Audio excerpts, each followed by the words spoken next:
Welcome to today's edition of Viewer Levels. As we await the first submissions in queue, I'm going to start off with some warm-up content from my very deep backlog in the months that I spent largely away from this game. This is Sumo Bros Thunder by Ken, who's a long-time, well-known Japanese maker, and who seems to be dropping some Ks here from various elements. Earthquake, Thunder, Fire, and machine translation tells me the last one is Father, but I'm not really sure. Anyway, elements are going to be dropping Thunder on us. Let's see how this actually operates. And Awesome Lemmy, you are indeed early, and we'll be playing yours right after the warm-up level.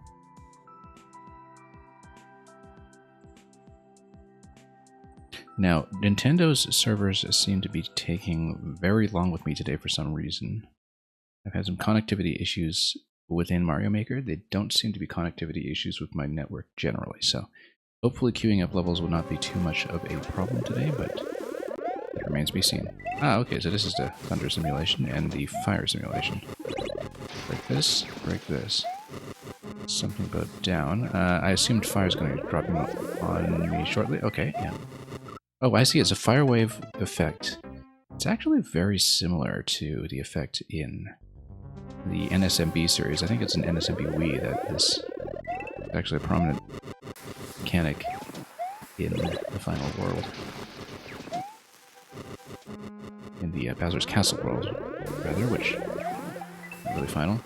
Yeah, you can see it spawning from the blocks that are probably just spike ball triggered down below in a wave pattern. Oops. And the Podoboos, once they spawn, kind of repeat that pattern in position. I think that's how it's working. But it's very well disguised.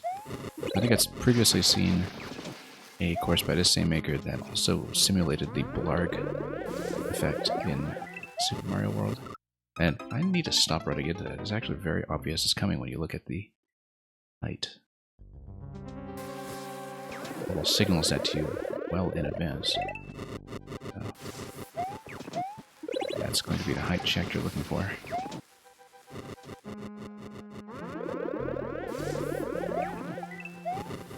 Anyway, yeah. So at this point, like I said, we know better. And, oh, we can spin jump in this game. It's a Super Mario World, we should actually remember that from time to time, and now we can actually take a hit, but can't quite reach that. Fortunately. We totally bungle it. And this totally is the sumo effect that you'll remember from Super Mario World, in particular, last level of Special, Mondo, which was kind of a big sumo feature.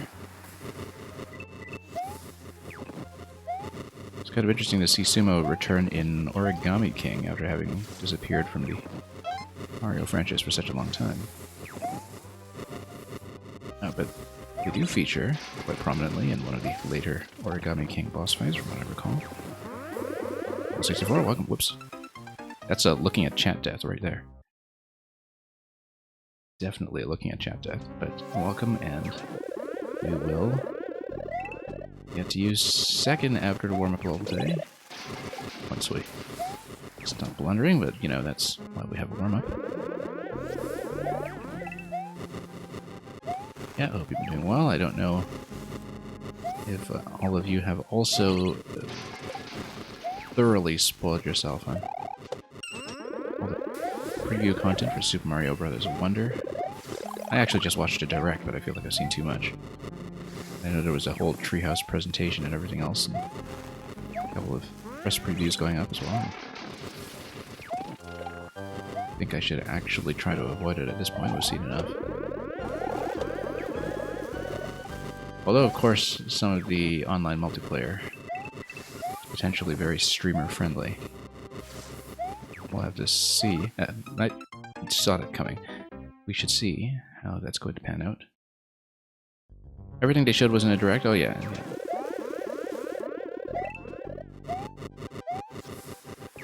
Yeah, the Treehouse presentations tend to be pretty tightly rehearsed when it comes to what they're willing to show. know that from experience.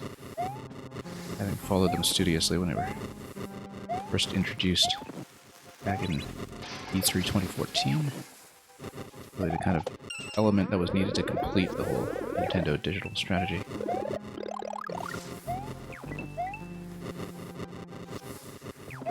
Yeah, there were a couple of years where E3 week was very much just Nintendo Treehouse week for me, and it was all I watched.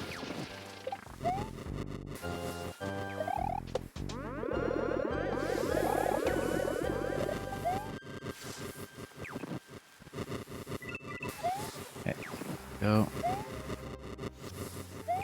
Yeah, let's... Oh, watching too many targets at once. I mean, that's why this is a pink coin challenge, I guess. We'll let this slide, then we'll go. And we'll let everything burn. And like I said about the... Well, that part was looking at chat death earlier, and this part, now I knew it was coming, and I still died to it, which is a little crazy. So, it was a preview event, and no one played anything new. I see.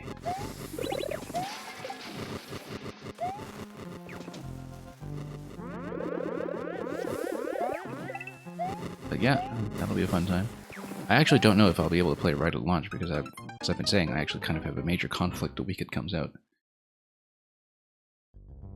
But it will definitely be a very high priority on this stream for all the obvious reasons. And yeah, self-building level with lava. This is meant to simulate the Sumo Brothers concept in Super Mario World, where they do the big stomp. They don't stun lock you, at least. But it's quite conceivable within the mechanics of Super Mario Maker to also do the stun lock effect if you time it with Morton or something, but that'd probably be overkill from the perspective of level design.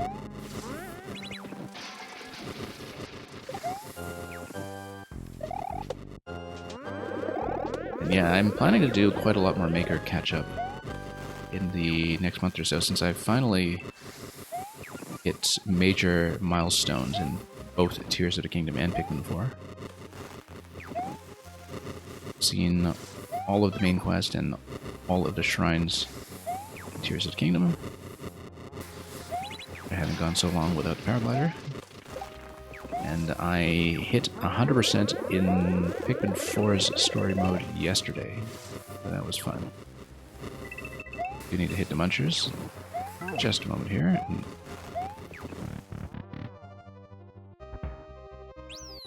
So I do have a couple of other games that are incoming, theoretically, but... Oh, that's interesting. So I get a choice of path, I guess. And if I respond at checkpoint, I can choose... Well... Or rather, it looks like it, except I probably can't go through here, unless it is one of those hidden blaster tricks or something, which I don't really expect to be the case. I think it's actually just going to be a checkpoint that you recycle back to at some point, given the one-way panel over there. Yeah, I think that's bait. It's not like you're going to slide over and do anything, right? Because even if you do hit the 50 coin, it's not like you can wall jump or thing. I don't know, but this looks like just a one-time challenge room. It's not like you're going to respawn. So maybe I missed a progressive cape or something, or... Oh, let's just do it. No. Okay, never mind. I thought it was worth a try. Oh, that's interesting. So Spike Ball would come down and hit. Muncher would come down. Oh, okay.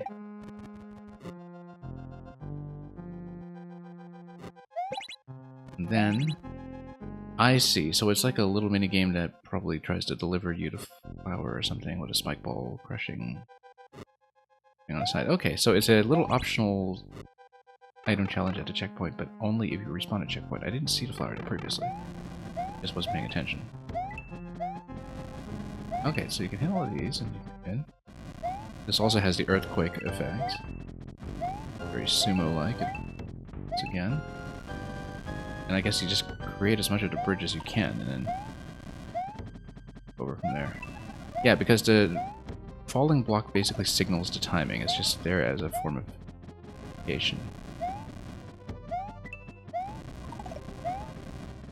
You just try to create as much of the bridge as you can, which is conceptually pretty interesting.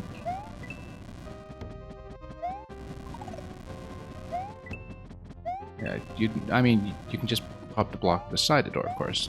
Not completely necessary to do all that, but... Oh, lock that off. Okay, never mind then. Let's go back.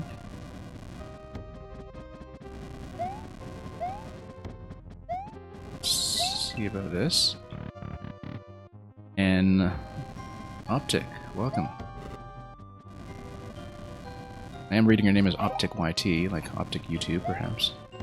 Do tell me if that's wrong. Whoops. How do you get the fire flames to be unsynced?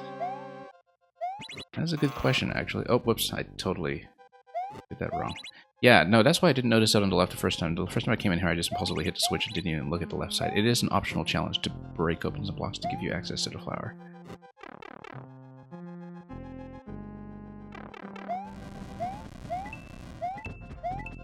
And yeah, Optic, I am no stranger to people finding hilarious pronunciations of one's name on Twitch, so totally understand.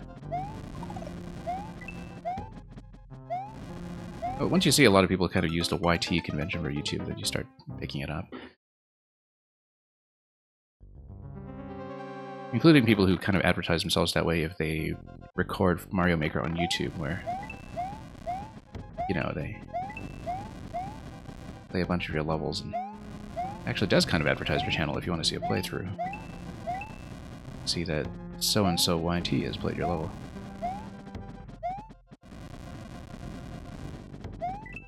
Okay. Get over there, and we just need to do enough here to... Whoops. Optikitty. Yeah, I can definitely see that happening. I wouldn't do it, but I can see it happening.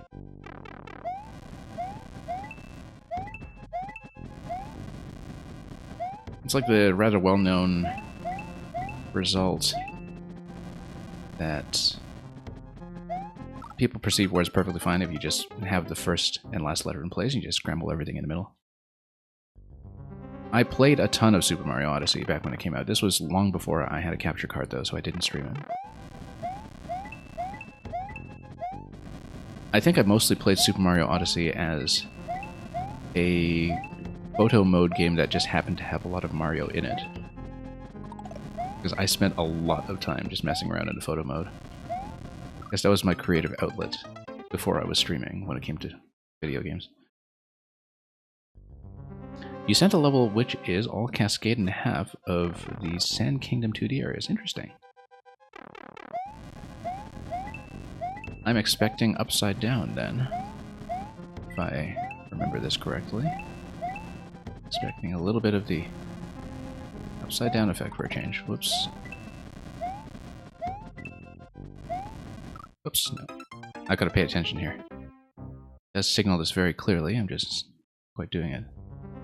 Yeah, we'll get into the queue after this warm-up level. I was hoping it would be a rather quick affair, but we're bungling it, and that's okay. That's the price we pay for not paying enough, not playing rather enough Maker in the last few months. That's why we kind of get things going. Also, I mean, it kind of doubles as a bit of a technical test. Hopefully everything is working fine on the viewer's side when it comes to sound and image. We aren't going to have too... Whoops, no, I made the same mistake. Going to have too many issues today. Okay. How do you get them to desync? It's probably... Yeah, it's some kind of track setup, I'm pretty sure. Now that I'm looking at it. It's probably some kind of track drop where they're cycling. It's not that they're desynced, you can see that it's actually a diagonal track movement, I'm pretty sure. So the burners are in fact synced in terms of the global timing. It's that if you imagine them going up diagonal tracks going side to side down below, then they give you that pattern that seems like they're rising and falling.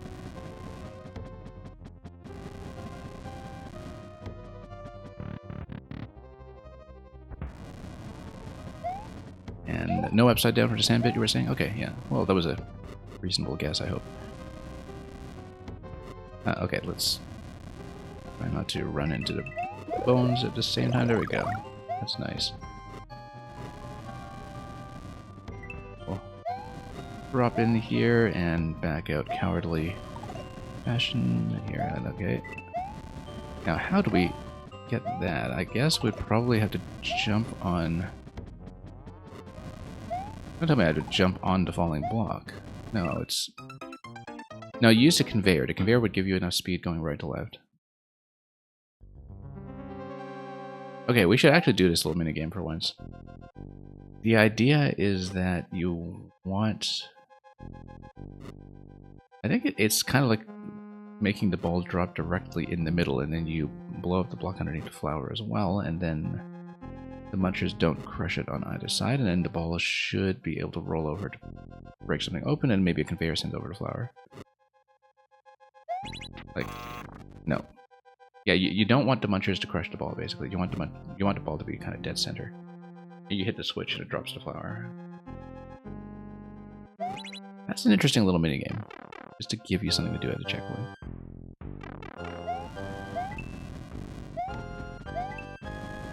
And yeah, I'm pretty sure I'll recognize some of that. I'm playing Odyssey 6 years ago. When I get to it.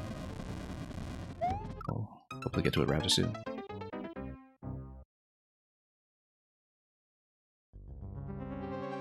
Okay, let's try this again. I think, yeah, it has to be basically dead center and not obstructed by the muncher.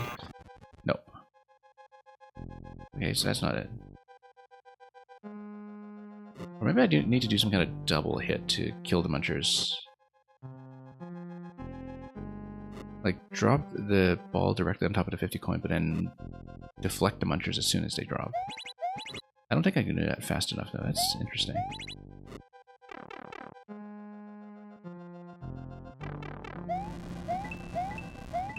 Yeah, so I guess you're doing kind of a full Odyssey tribute / remake then. And that...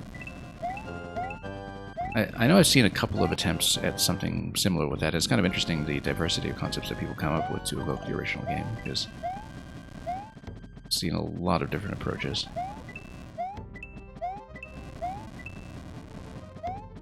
Okay. Not that we need to one up for Endless except for style points, but you know, we like style points around here.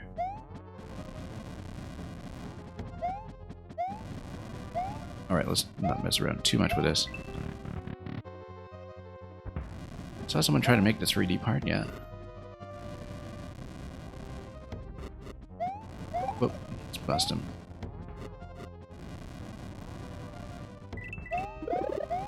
Okay, bit of a safety buffer here. Whoa. Nope. It's going to be a conveyor belt for this, though, and then probably safety coin after that, simply because the coins are broken over the checkpoint. Okay, that was risky, but we got it. And we lack a mushroom, but we do have... I see, yeah, so this totally completes the sumo effect by having Boom Boom be the kind of makeshift activator here. So Boom Boom pretends to be sumo here, and this is a kind of... are you sure you don't need some additional assistance checkpoint? That's what it is. P-switch activation. P-switch should resolve into more blocks, yeah. And then we have the key after that. I've got to pay attention to the floor. Yeah, this is absolutely meant to be kind of a sumo course in general. That's what it is.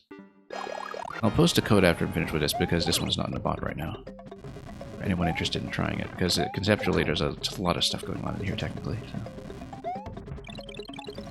Wait for the P. Just kind of survive for a little bit while we... for a window of opportunity and miss. You saw an amazing sumo recreation. Interesting. Yeah, I can imagine a lot of concepts using elements like Morton or things like the stun lock. And also because that also drops fire, right? But it is interesting in terms of how completely it commits to the fire pattern. Oh.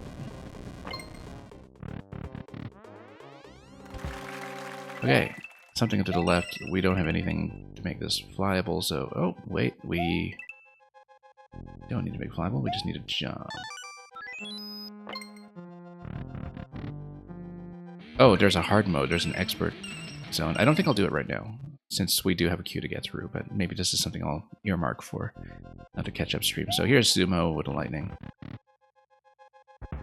Yeah, there is an expert pipe to the left.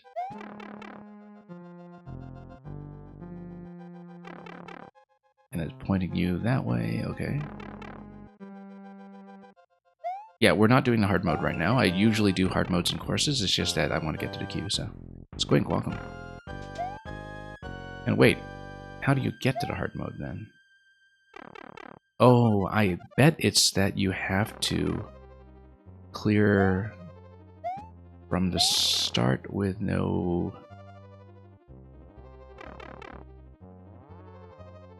Maybe. Oh, it's right from the... It's right at the start, actually, I think, this area here. Yeah, no, because the scroll disguises the pipe. So this is actually a bit of a knowledge checkpoint that shows you where the red pipe is because it's actually hidden by the scroll in the very first area. So you can start the course from the beginning and do the expert mode. I have to remember to do this because sometimes I clear a course and I just forget that I want to do this, so I'll have to jot down the code myself at the end. And then when we do a catch-up stream that's not viewer levels, we'll do it. But yeah, very cool course. I will post the code for this. I play tons of stuff by this maker, but you know, a lot of the makers from Japan, for obvious reasons, they don't really tend to drop by viewer levels here, so we always have to kind of catch up on our own time. Anyway, Nintendo, like I said, the maker servers have been extremely slow for me today when it comes to loading course information and thumbnails and all that. I don't think it's my internet, I think, and I don't even think it's my Switch. I think it's something going on in Makerland. But yeah, the maker servers are not talking to me today, and I don't know why. I don't know if anybody else is seeing this issue. Maybe it is just my Switch, but it is taking forever.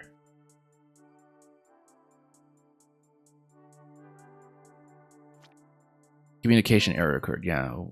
So hopefully I can actually load some of your levels today because we have issues. Remember the 2D tower in Sand Kingdom? Yes, if you mean the cylindrical one. Yes, absolutely. Time to go in OLED. Mail64, does the OLED have a better Wi-Fi antenna? Is that one of the improvements, or are you just kidding around? Anyway. Oh, I wish I could post a code for that, but I guess we failed to do so. But anyway, it was... Yeah, I don't know if it even registers as a course I played because of the communication error. Let me take a look.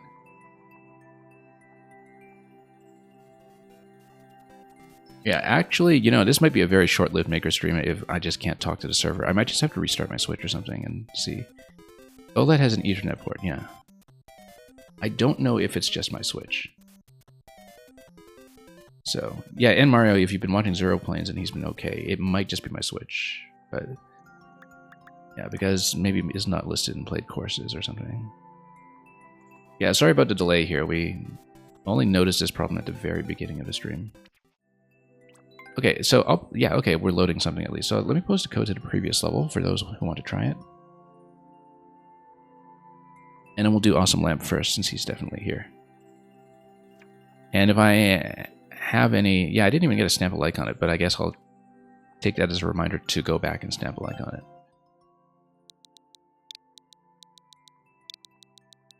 Well, yeah, my regrets in advance if network issues preclude me from stamping likes on your courses today. You have a playtest for me, yeah. Hopefully reloading your list doesn't take forever and ever. I may actually have to reset my Switch. Let me consider this. I might have to take a moment to just fix things here. I had no other internet-related issues with the Switch today. Looks like it's just not talking to the maker server, so... Yeah, we gotta fix this. We can't run the whole stream like this, obviously. So, give me one moment. We'll try to resolve this. Yeah, just give me one moment here. We'll try to make this happen.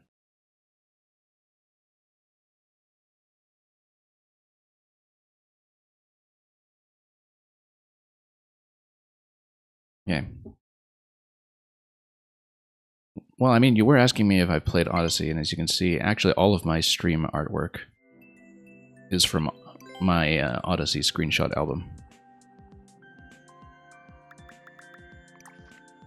Okay, resetting the Switch actually seems to have improved this, so let me just make sure sound is working as well. Just give me one moment.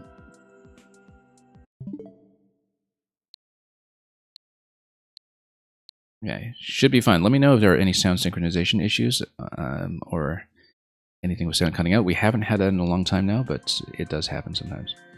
And let's get back to the main screen.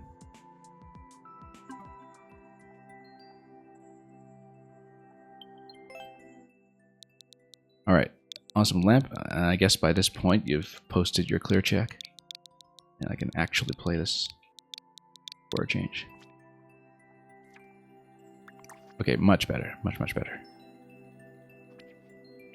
Remember the final boss that was kind of bad? You reworked it into a better but less ambitious boss battle. Let's try it. Chai tea latte, welcome. Hope you've been doing well. Yeah, I remember I bugged it like crazy. Awesome lamp. If it's the one I'm thinking of, which was trying to simulate the kind of New Soup style chase.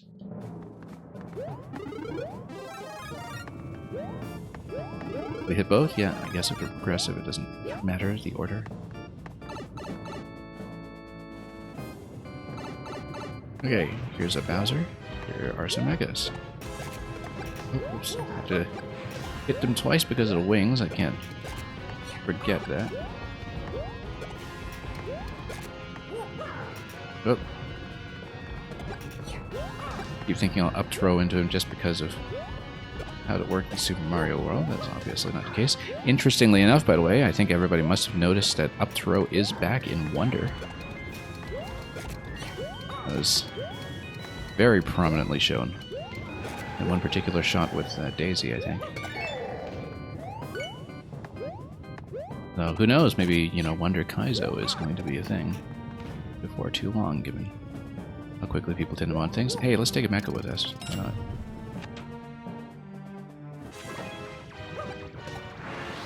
Still mad Collision was really well. Oh, you mean player-to-player collision, yeah.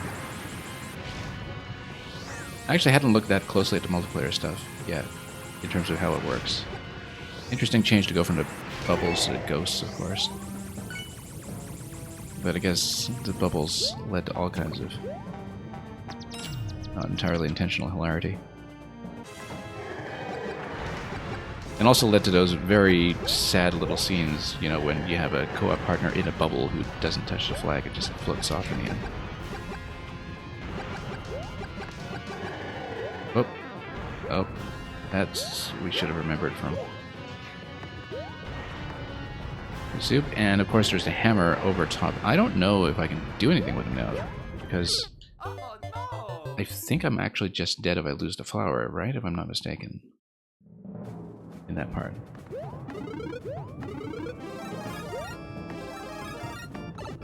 Yeah, that's sometimes the issue with making boss encounters power-up dependent, is that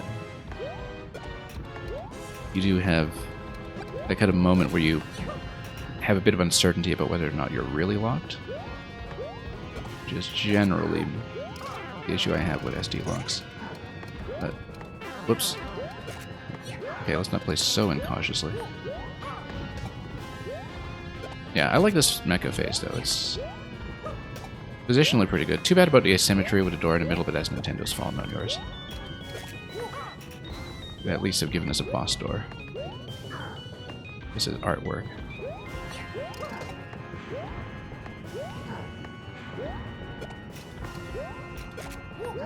And of course, if you've got lots of boss rooms, you only have so many doors to work with.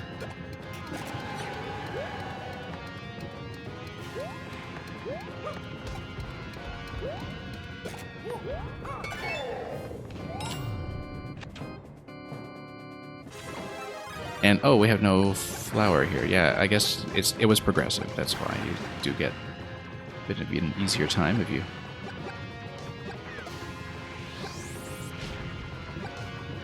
don't do things the way I'm doing them right now.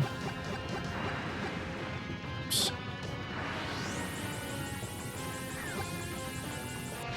What does constantly charging these shots remind me of?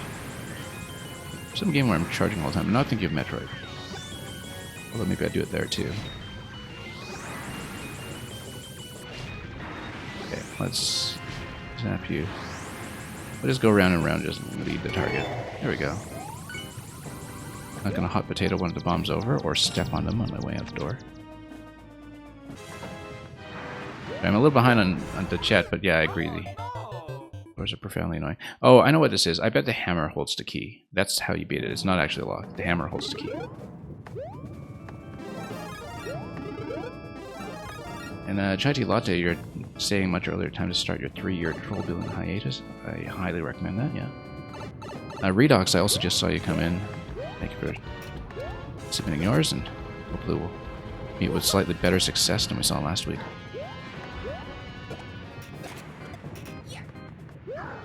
Whoops.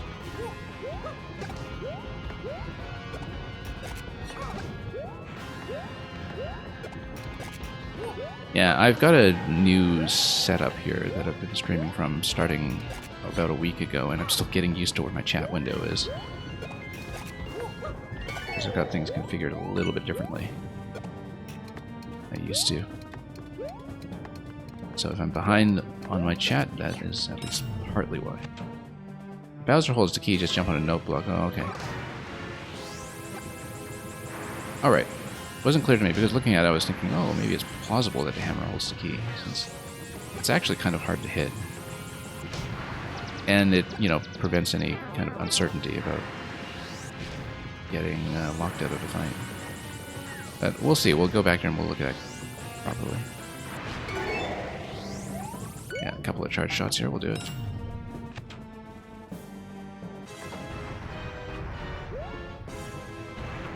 Yeah, he's gonna crowd me here. Oh, flower. Oh, I see. This is kind of like a Bowser switch where you hit on-off. Yeah. Classic Bowser, yeah. But then now you have to kind of stand off to the side while... you can just hold up going down into that, yeah. Alright. Optic, you were saying there's a part in your level you want to see someone do is at the end of the last level of the Super World. Okay, but you want to see someone play the Super World first, right? Is that the idea? Because if you need it playtested and you just want me to see the last level by itself, that's also fine.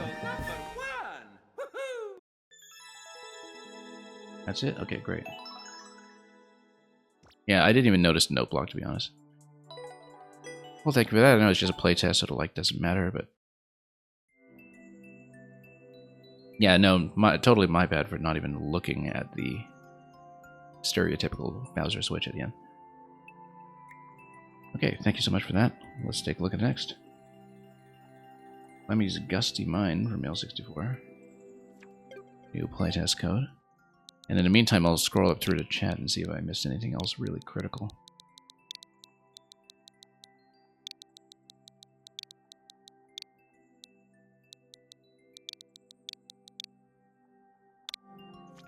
Okay.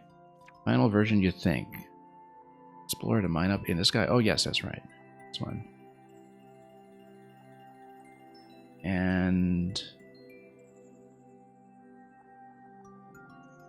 Yeah, I missed a bunch of conversation about co-op mechanics in Wonder, and they're in a series when it comes to Collision. But, so for this one, try to find a secret next to the first enemy. Okay. Sure, let's see it.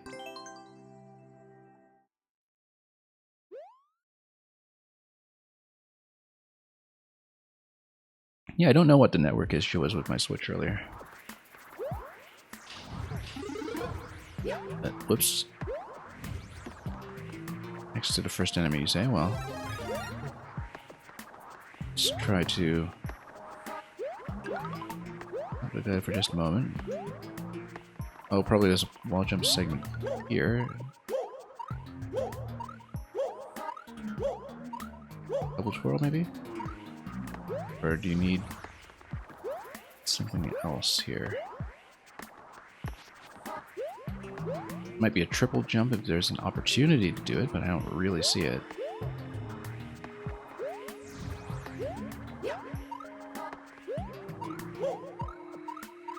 Yeah, you can kind of just barely do second whirl. That's the secret you're talking about. Signpost if you know where to look. Yeah, interesting.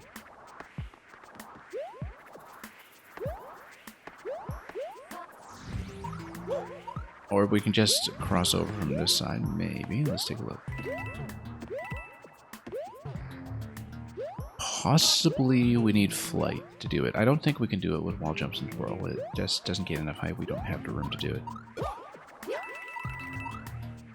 Unless we're supposed to escort something over onto twisters.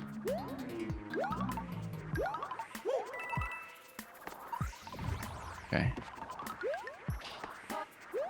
Interestingly enough, yeah, I don't think we can actually make the platform where the twister is sitting. This... But then you would basically need to, right, in order to... Well, you would need some kind of flight power up in order to get through the door on this side. On the right. You could theoretically... I'll jump over... Whoops. Yeah, no, that would be something like Squirrel Suit. Like, you'd... Wall jump over into a certain position and then you'd boost up. Okay, well, that's why we're experimenting. And yeah, one came in. I am back. It had been quite some time off. I had last done viewer levels before Tears of the Kingdom came out, and I had only done a little bit of Mario Maker since when it came to some other content like the GDQ levels from earlier this year. But I've been very, very busy with Zelda and more recently Pikmin 4, and so... And also a lot of things going on off stream where I was out of action for a couple weeks. But yeah, we are back to doing this regular. I never intended to, leave for that long, but actually I intended to resume Mario Maker much, much earlier, but then something came up every week and it was slightly cursed. It was usually, well, I mean, it was something different every time, It might be one week that I was a bit sick and lost my voice or something, or one week where I just had an unexpected conflict, or one week where it was a technical error in my setup. Just some fiasco every weekend that precluded me from putting Maker back in my regular schedule. And but we are back. We started doing this again last week, and I do plan to keep at it, particularly with Wonder coming out soon. Okay, we need to not smack this guy directly.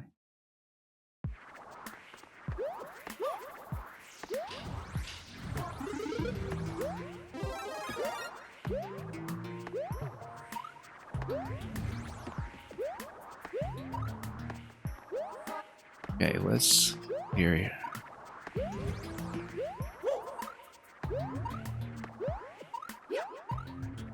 Yeah. There is a question block there that I think wrongly signifies a power-up. Maybe it is some kind of triple jump interaction that we just don't really know about. Seems like, yeah, there's a bit of a push from the platform onto the twister, and I wonder if it gives you some kind of important twister momentum. I'm not sure. I feel like I need to know something about how triple jump is conserved when it comes to the jump counter. That would affect this in order to reach the top left, because otherwise I don't think it's happening. But it looks like the intended flow is certainly supposed to be somehow getting up the wall over to the question block that's in the top left. Question block gives you something like the Squirrel Suit or Propeller, which then allows you to go through a door on the right.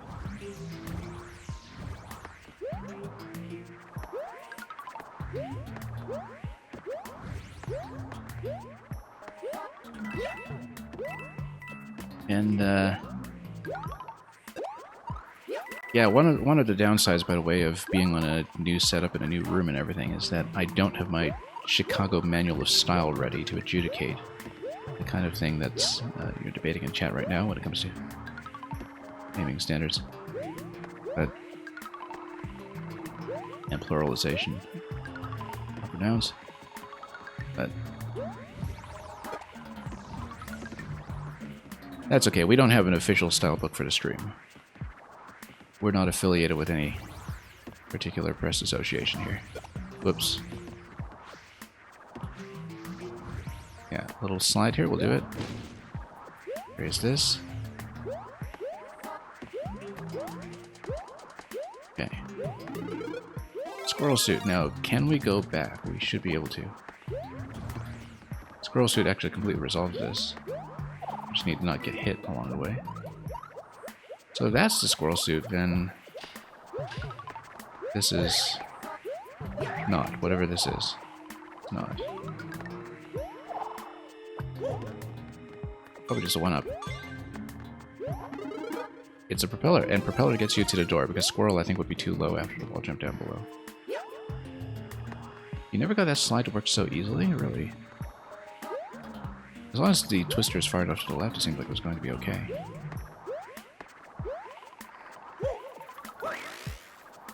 Go.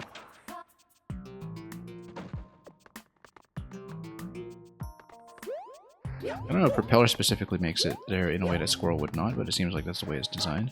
I remember this maze from the last time I played this, I think. Or from the earlier version. Unless... well, I mean, you make a lot of mazes, so... maybe... thinking of something else, but... you know what, let's do propeller over here. Here.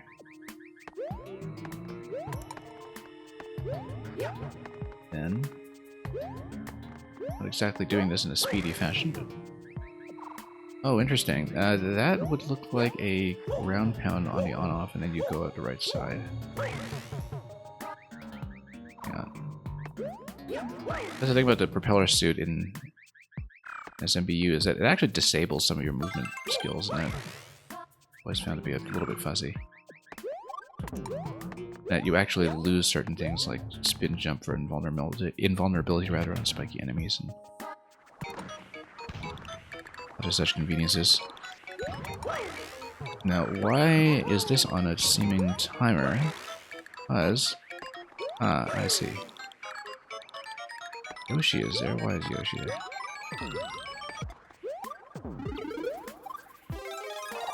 Okay, back to the squirrel then. We don't really care about an other block, I don't think. Oh, I see. So the timer is that you have to obtain everything. Interesting that if you do the squirrel drop, you might actually get through like this. And yeah, actually the intention should be that you get through. It's not that this is a thing that remains locked. So this just shows you an optional power-up room. I don't think you can get up on the ceiling here. I mean, not well big anyway. How small, I don't know if that gets you anything. That just tells you that green pipe leads to a power-up room where you get to select something. I believe that's the intention.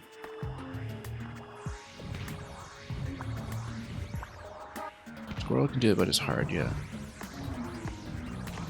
It seems like maybe we need to get a block underneath this green pipe.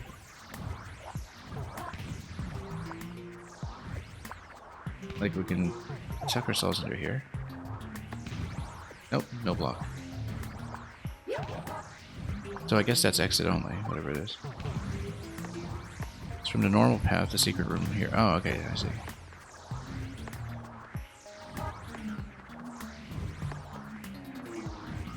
Well, we can't really wall slide under this, so I think we'll just have to take the lower path or something. And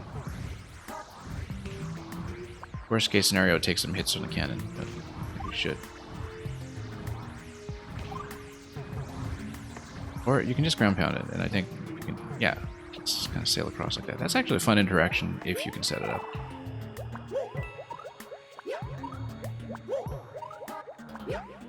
Okay, hang on.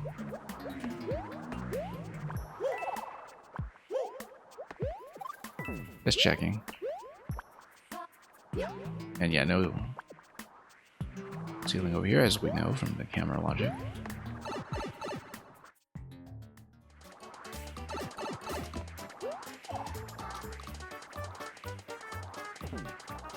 Okay.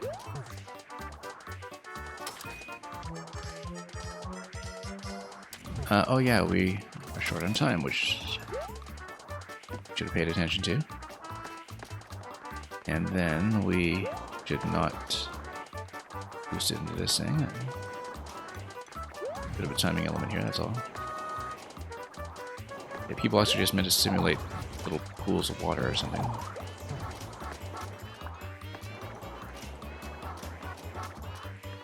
And okay, 69 seconds.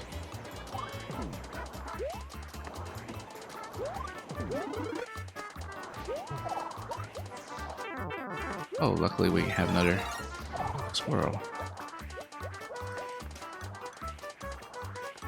We'll just take it nice and easy.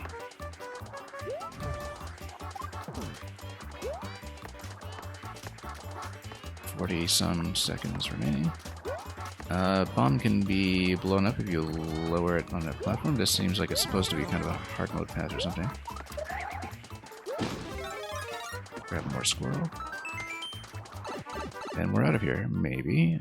Where's the Lemmy we were told about? We took way too long on this. Oh, because of all the secret hunting in the first half. Okay, we'll just need to beat him quickly. We're not going to beat him that quickly.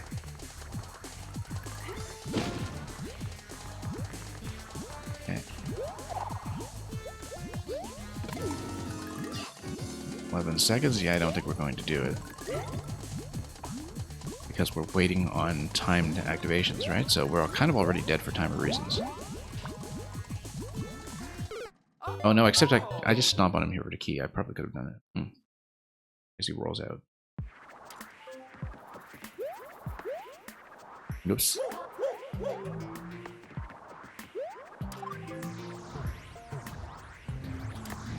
Wait, but if you can come up here... Yeah. Try to just tuck in here. I don't think I'll be... That's okay.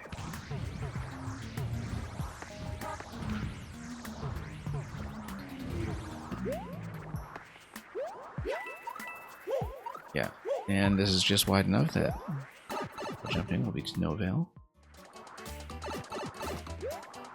We know there's a good selection of squirrel acorns to be found here. P-switch, you were saying, I guess it just allows you to drop. Oops, nope, let's not do that.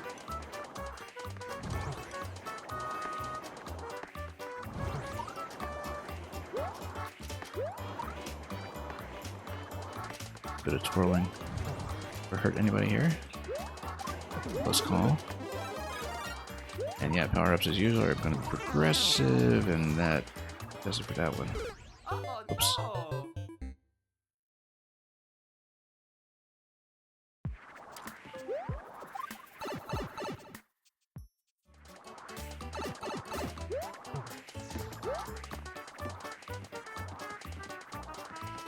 Probably something you could do if you drop into that previous pit with a seesaw. Also, using Divine Cling to prevent Twister from blowing you around is likely a clever thing to do, but you think of it at a time, so too bad. Oh, that's a long one. Oops. Yeah, I can see that P-switch on the right side over that one up. Yeah, it is meant to teach you, I think, that you should just cling onto Divines. You totally didn't do. Brute Force instead. Whoops. Should keep track of what's pointing where.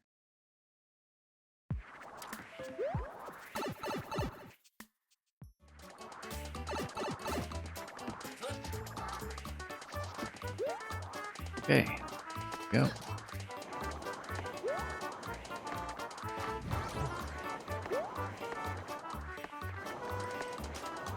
And we'll just watch the pattern properly here. There we go.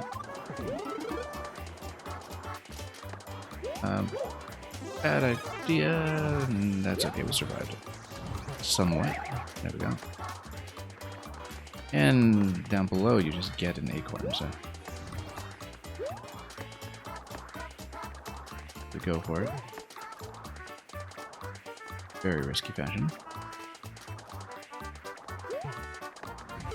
That was a bad idea. Bouncing through the Twister was actually okay, we just kind of overshot.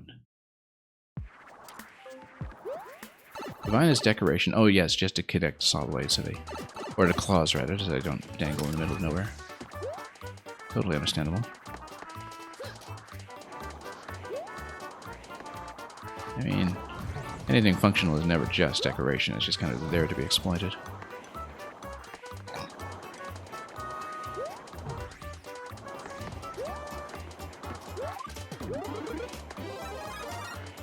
Okay, let's see if we can do this safely. The answer is no. Before I even finish posing the question. We will, of course, attempt to get the acorn because we're foolish.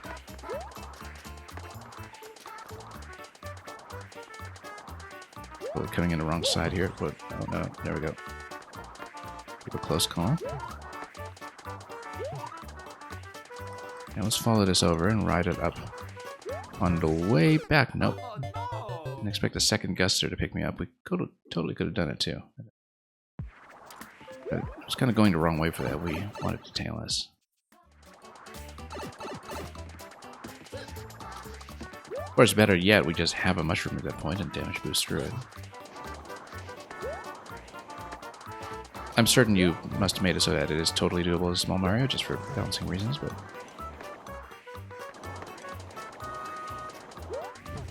doesn't mean we won't do it the easy way. Despite my penchant for doing so many things the hard way.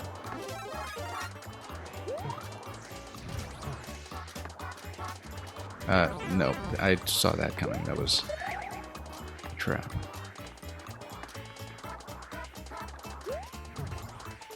That was also a trap. Let's not do that.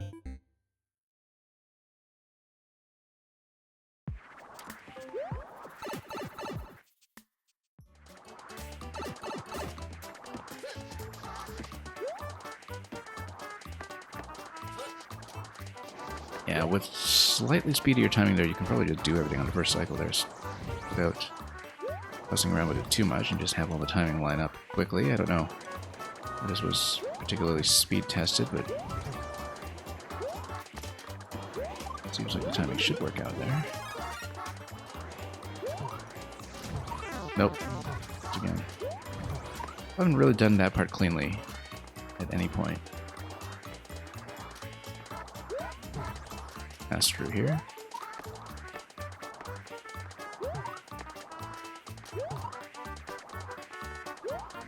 There we go. Much better. Much better.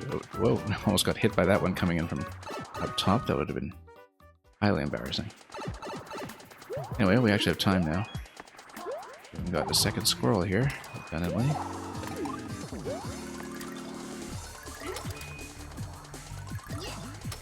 Looks like that was supposed to be a progressive squirrel anyway, though, so just needed to be in okay shape at this point to make that work out. Anyway, at this point, we should come up because of the track pattern. Then he's going to ride out here and we'll bop him a couple times. Cling onto the wall, probably. I said cling onto the wall, probably.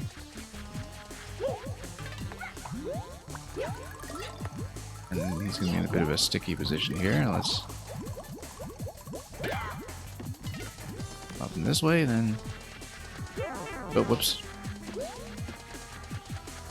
Not a trivial thing to lose to there. I actually kind of like this, that he's fairly likely to get into a safe zone here, depending on this pattern. And yeah, it does burn some time, but it does mean that there's this very clear attack and defense. Oh, look at that. Managed to sneak through that gap. Just barely. And of course, whatever requires the acorn at this point will miss it.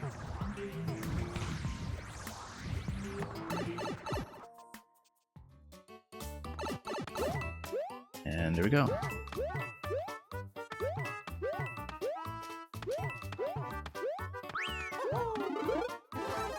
Nearly at 1 hour, and 1 hour on stream, I mean, yeah. Not on this level, obviously.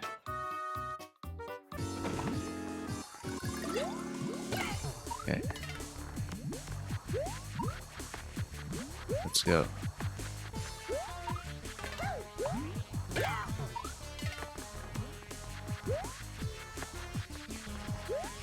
Oh, right. This was the bit where the last time I playtested this, we had the really awkward blaster drop. I remember that. I remember that partly vaguely because it was quite late at the time. I think I was having a bit of a sleepy run through this boss fight. But yeah, I remember having the blaster getting dumped to my head in the previous version was so great. Yeah, that was inconvenient. Like, we should have just gone for the wall right away. Yes. Bad position to be in, but we actually managed to make that, which is a surprise.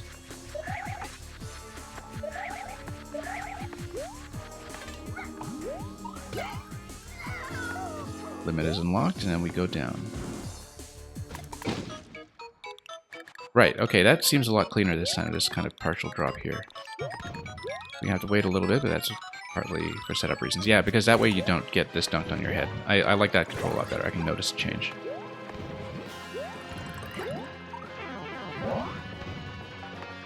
We still have this thing here where, you know, we need to read which blaster it is. Firing Mushroom, it's the one on the left, I think.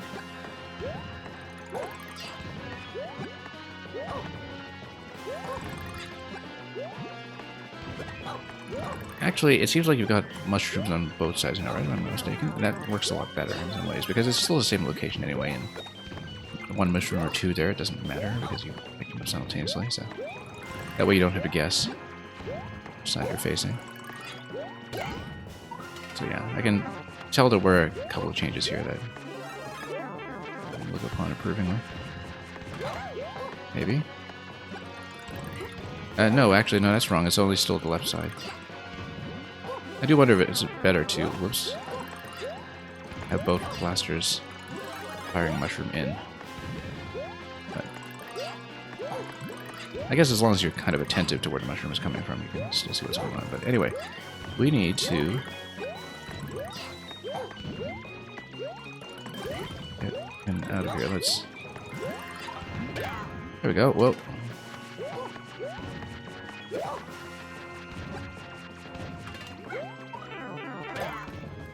Alright. Close one. Let's get that mushroom before we do anything else. So this was something that we talked about, right? Like that this on-off switch is hittable.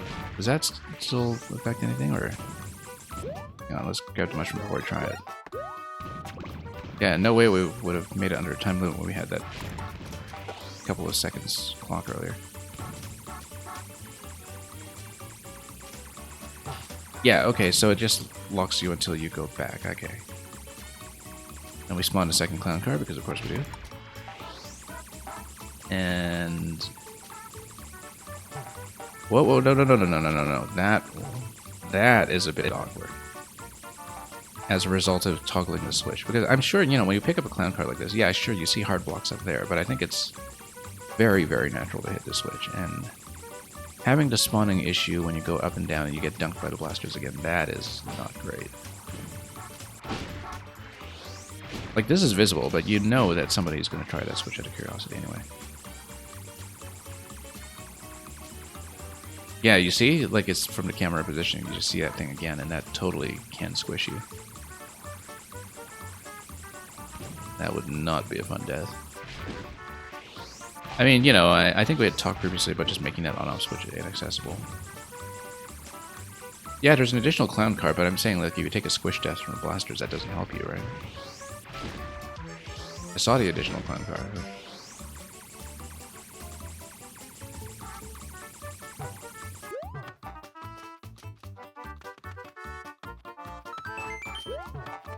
Anyway, let's get out. Or twisters. I guess this is the squirrel check if you still have it at this point. And no. No, it isn't. Because you get a propeller anyway. Now, I can't see if the twister does anything. No, it's under spikes, so the answer is no. But you can totally get up here. Get some cheers, as well as some one-ups for Endless to add for a collection.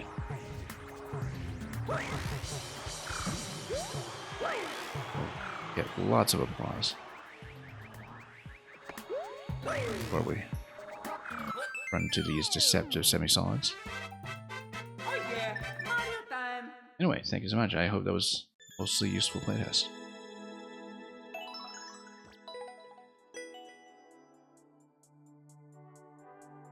Yeah, I think the on-off switch bottom, like, that's still an issue. And actually, even if you have the on-off switch, that doesn't quite prevent you from being dunked by the blasters anyway, depending on your camera position on the way back up. So I don't know if that's resolvable somehow. And Optic, yeah, thank you for checking in anyway. I know you're here. And thank you for waiting so patiently. And it's a super world, so yeah, lots more one-ups, of course.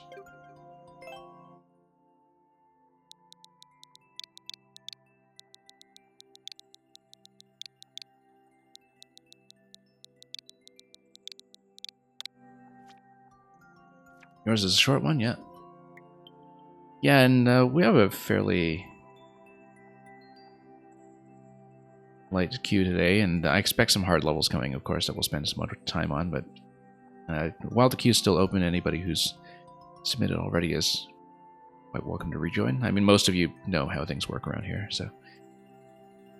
So, 2D areas from Super Mario Odyssey, Cascade, and Half Sand. 1 out of 2 sand. Part 1 of making all the 2D areas in Mario Maker. 4 or 5 moons needed. Let's see it. Got a clear condition here for the collection, of course. And yeah, I noticed the pixel art.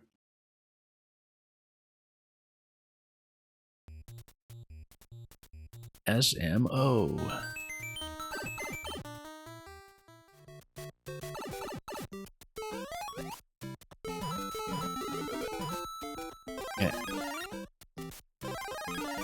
Yeah, remember this bit from the Cascade Kingdom. That's definitely the first 2D scene in the game. It's funny how the camera view in Maker and the spacing of the jumps in general with the physics in actual 2D Mario make this seem so much bigger than it did in Odyssey. Because Odyssey, you just have a full camera view of almost all this stuff, right? When you head into that area. Oh, hang on, let me check one thing. Okay, yeah, no, it's ground tiles up top in the ceiling, of course, so it's blocked. And then we'll break this.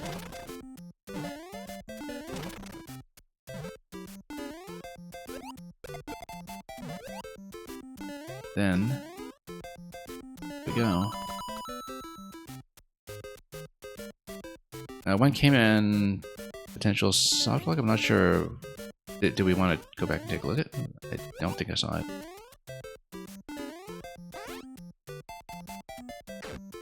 Yeah.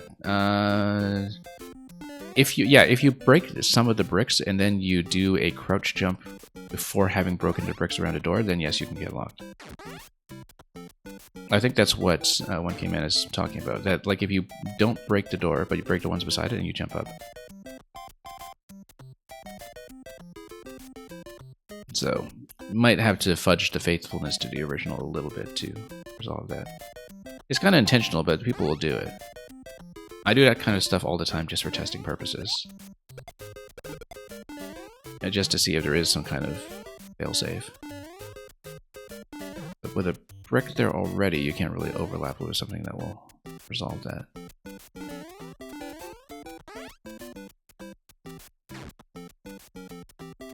Yeah, might have to take a little bit of creative license there to, you know, not make that a lock. I mean, it's right at the beginning, so it's not as deadly, but people will run into it. It's actually kind of surprising I missed that. Usually I spot that kind of thing right away.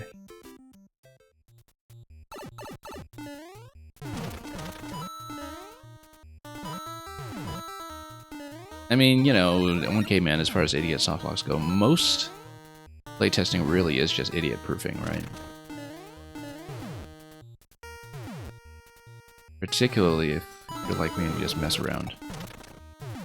In video games generally, not just Mario. Yeah, so this is the area that you'll remember from Sand Kingdom where you kind of ride bullets around the outside. And it's funny because this little 2D platforming segment, I skip it all the time in Odyssey.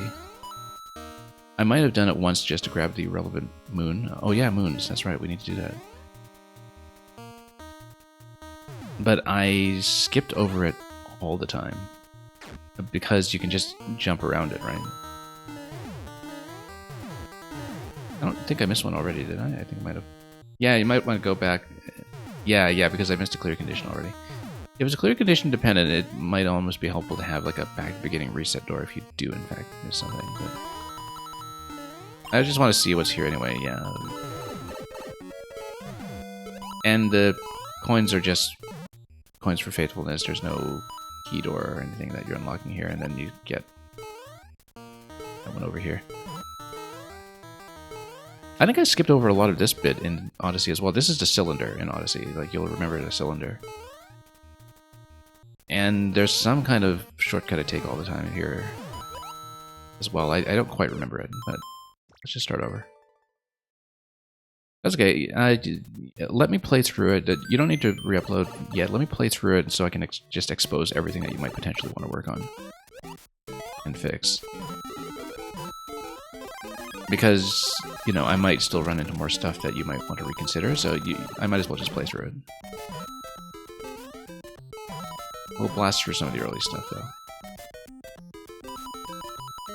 There's you go. There's the moon. Yeah, but if you have the doors or pipes available, when it comes to clear conditions, it doesn't hurt to just have a wraparound at the very end. Since this is kind of like an anthology level anyway, so yeah, you can see what the issue is here. Like, you can jump in and lock yourself.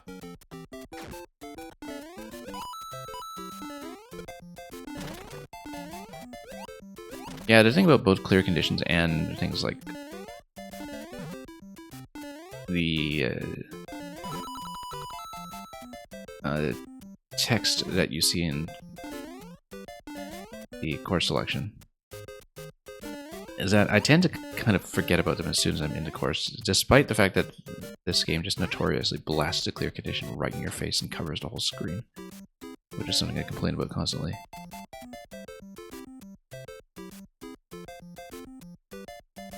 Okay. Right, because there's this lower area, yeah. Let's check a few things, yeah.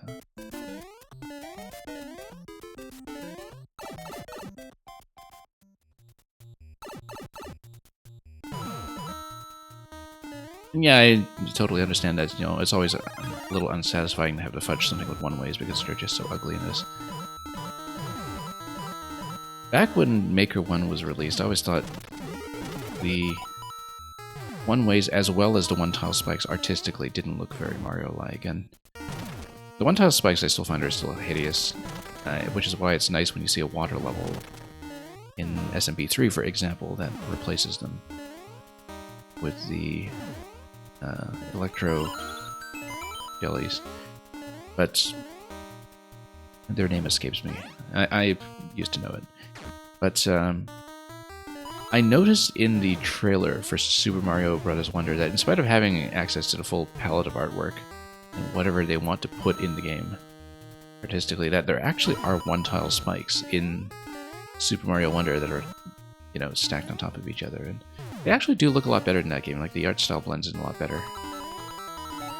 So Wonder eventually is a Maker 3 that has a kind of simplified Wonder style in it. One thing to look forward to is that the spikes are going to be slightly less ugly. But it still surprised me to see them, because if you look at the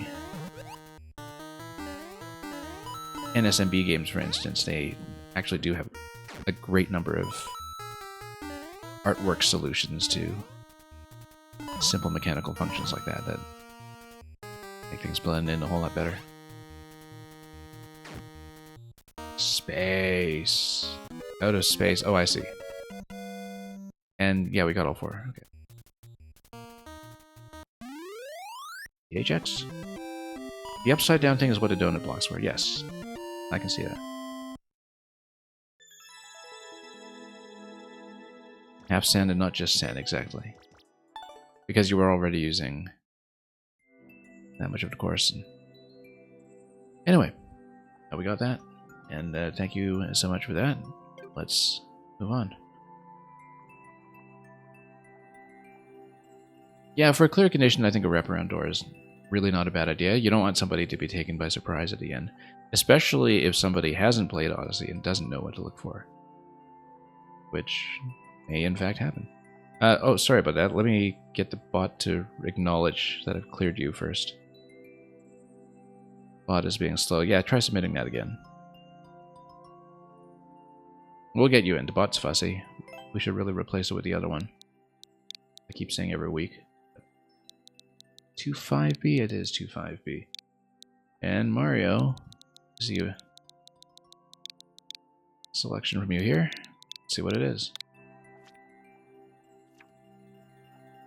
Companion Goombud due to rescue. Carry your little buddy through this course. An old favorite level of mine. From 2020. An old favorite? So is it a Maker 1 remake or is it a Maker 2 re-upload or something? Either way, let's play it.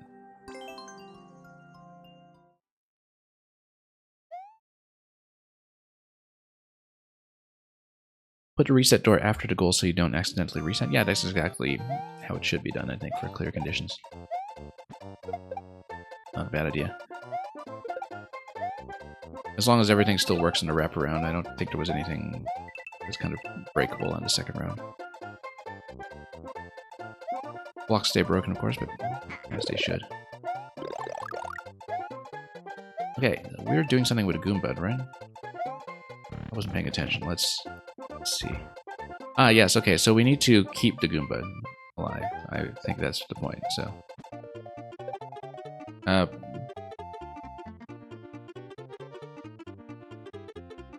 Right, but we need the up throw here. Okay, no, let's resolve this. Why don't we just take him through the door? And... But it's an enemy, so he will not respawn, yeah. I know that. Do a soft drop here? No. But we can just kick him, right? Yeah, we can just kick him. And I remember how to play this game sometimes. Then we toss and then get him to walk. Once he walks, then we follow. Escort him across. Yeah, you kind of have to recognize immediately that this is going to be the concept, but once you do, it has a pretty fun series of interactions. A POW, I mean, on-off switch. Shell jump, obviously. Oh no, okay, I see. That's what it is. Why don't we just hit it again then? Yeah.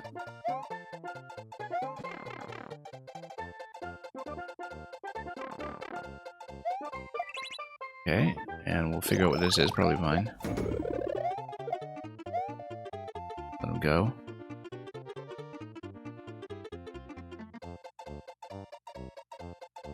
And then it's going to be another toss up to the POW, and we fall down towards the muncher.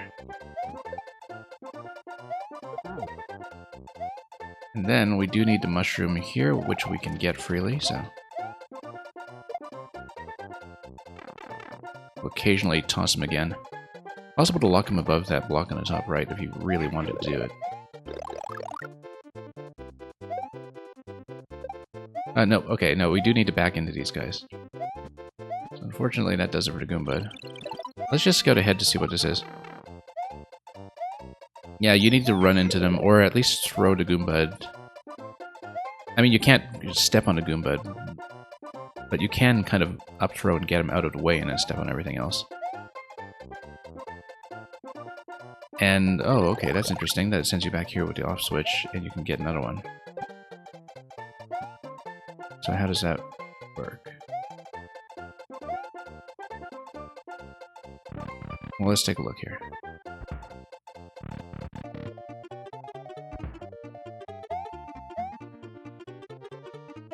Off switch, okay. Then this is... Okay, whoops, no. Hang on. Why don't you just jump it? Because... E-switch... Ah, okay. You jump.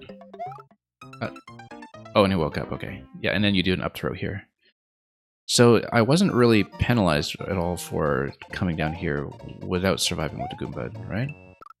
Because if you're holding a star there... I mean, it is possible to keep him alive, but I don't see why I would keep him alive apart from friendship. Hence all the hearts. And it does also seem like the on-off is not required here.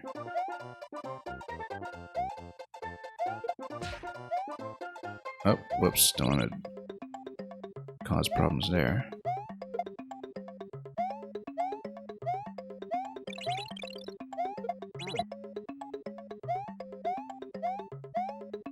Okay. Re-uploading now, yeah. Good luck with that. Now checkpoint, the mechanic continues. Yeah, I guess you kind of expect to have the other on-off state coming into this. Maybe. Oh, we killed something that's supposed to... Oh no, we didn't. But we don't have a POW now to kill it. We'll have to go back here. And then that's okay, because we come back and Muncher's not available anyway because we've activated the block, and so...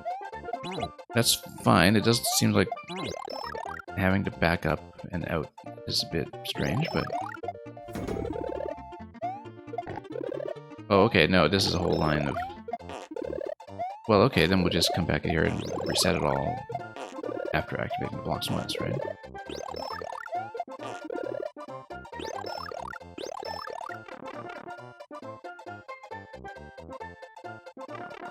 Since nothing here is repeatable. Alright.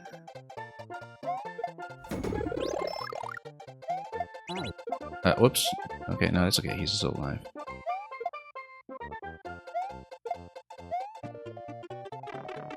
Take the guy across. And then...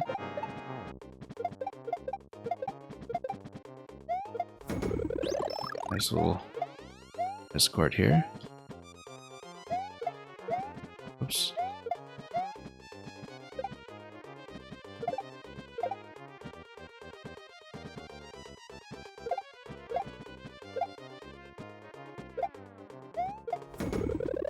Okay.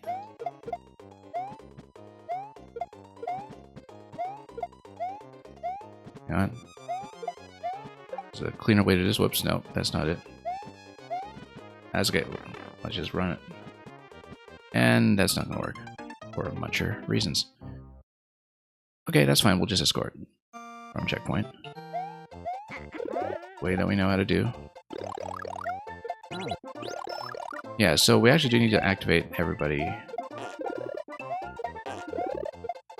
Oops, and then we come back and... Oh, actually, we don't need to come back. We just hit power right away here in this room.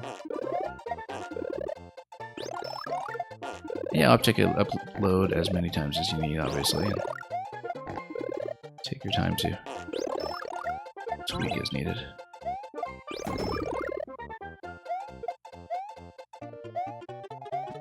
Oops. There we go. Just do one big kick, I think. Kind of blocks the fire, which is actually an important consideration here. Nope.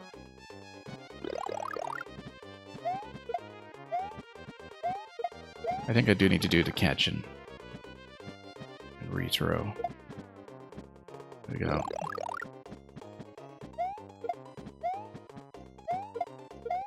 Oh, hang on, I'm trying to re-grab it. There we go. No. Oh, no, that's a kill. Let's try it again. We have to fix the timer? Oh yeah, if you were... Oh, wait, no, I'm in trouble. I locked myself. Because if you lose the Goomba there, then I would have assumed... Yeah, no, because you spawned from the block here, so I can't get it back. So it is a bit of an SD lock here, as you just kind of have to realize that you have to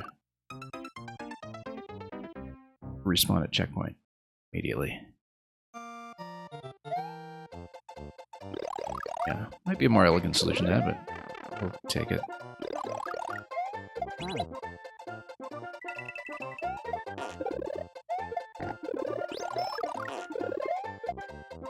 Okay.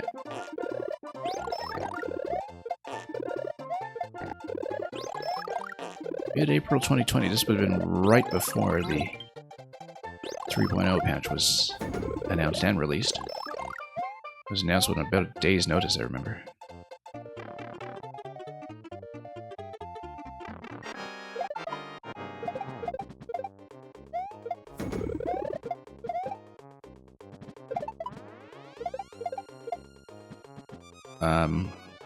Jump. There we go.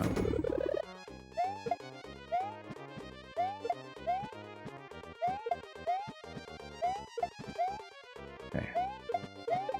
There we go. Carefully.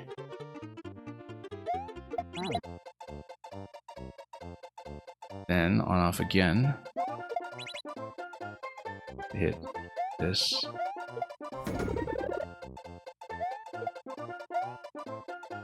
Then grab from under and bring him to his companion for no reason whatsoever except he switch. Okay, yeah, I guess we can just speed through it. A particular reason to try to go over? Probably not, but yeah, I don't think we'll make it. That's okay, we'll stop him anyway. We don't need him for a clear condition. I think these end doors are probably just matched anyway, aesthetically. Okay, thank you for that. Yeah, interesting concept. It did feel like I broke a few things around the edges, but, you know, it's a difficult thing to plan around in some ways, and so we made it.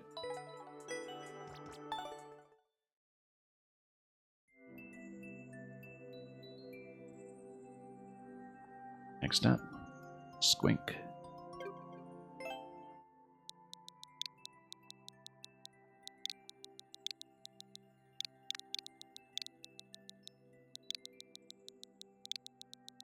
We'll hopefully do better than we did on the one last week. We're just going to continue going down the list or something. It's as long as we have lots to get through. 5.35, that's a little higher than some of the other ones we've seen. And of course, yeah, shout out to Death Despise, who is not only a music level lover, but a very serious Bond aficionado. Anyway, infiltrate a facility, extra mission unlock, and world record held by Sugarfoggin. Let's play.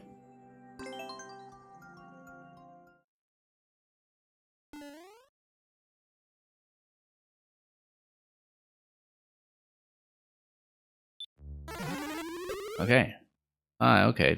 So, not exactly the golden gun here, but we'll take it anyway and see what kind of deflections we get. Go. Oh, no, missed it. Might be optional, but we'll have another shot at it anyway. We should have just jumped towards that instead of waiting for the super ball. That is something you can hit with the super ball, but I think it's certainly recommended as a jump against a blaster.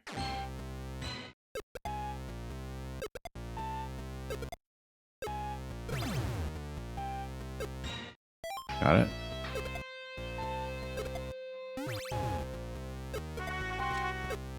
Nope.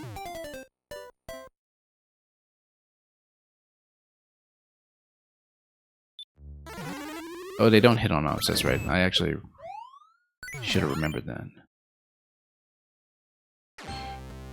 The projectiles used to get stuck in on-off blocks very early on. I actually played a puzzle level a long time ago that used that. But that was patched out fairly early.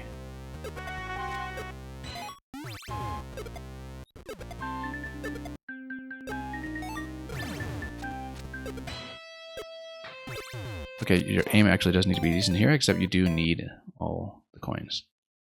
They are required, as we have just discovered the hard way. This little switch at the start kind of reminding you to bump on-off switches with your head too. If only we had heated that. Nope. Working a shot accuracy here.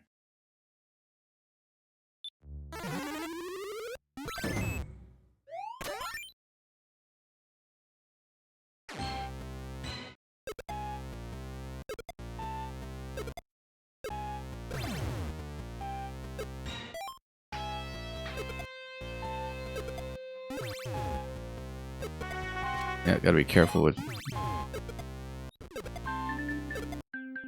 requiring the Y button sometimes, because shooting unnecessarily could lead to the cooldown being too long for the actual shot I'm supposed to take. I don't want to take accidental shots from the old platforming habit of just holding down the dash button all the time, which we absolutely don't need to do. Just keep the trigger finger off of that.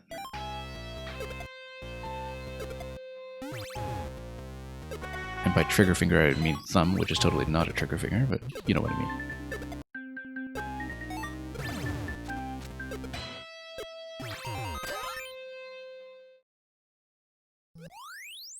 Okay, so this is gonna glitch at us a little bit while everybody's firing at me. Oh, well, let's not get hit by the mega cannon there. That nearly did a number on us here. Death Despise. Okay. And yeah, this is just a Super Ball, I think. Or no, it's... Wait, then... Yeah, that's an awe. Wait, hang on. Let's take a look at this again. Why is that an awe? Because that's easy mode finish, or... Oh no, because under the one-way panel... Hang on. You can... Let me take a proper look at this. Door is true ending. Yeah, no.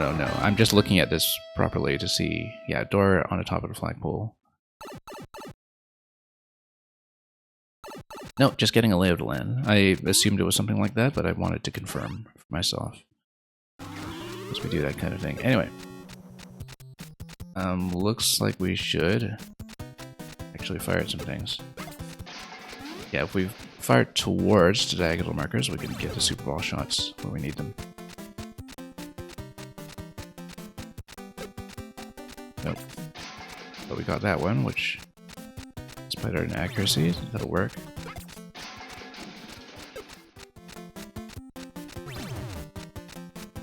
Okay, this deflection here will surprisingly accurate. Let's just move the boo.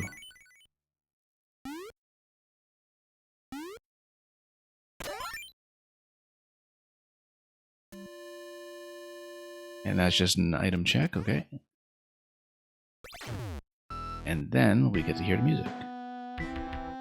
Oh, I love how this is using the night theme to have the James Bond gun barrel spotlight. That's a nice touch, actually, thematically speaking, to disguise the music reveal this way.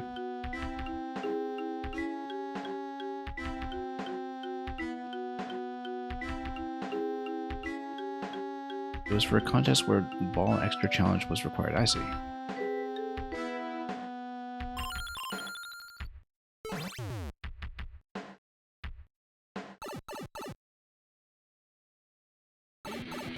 .007. Okay.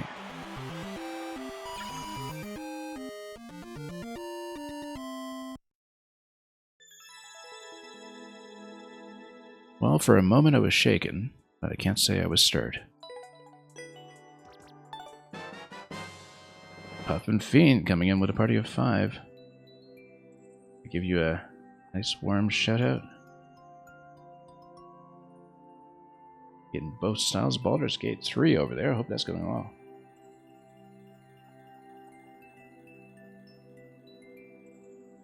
I've not played it yet myself. Baldur's Gate 3 releasing reminded me that I have an old save file in Divinity 2, sorry, Divinity Original Sin 2 from several years ago that I'd never finished. I should actually get back to it first. But yeah, I hope you're doing fine with that.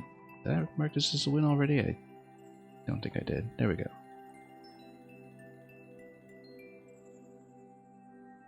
And Redox is next. So yeah, thank you for bringing your crew over. I hope your run has been very interesting.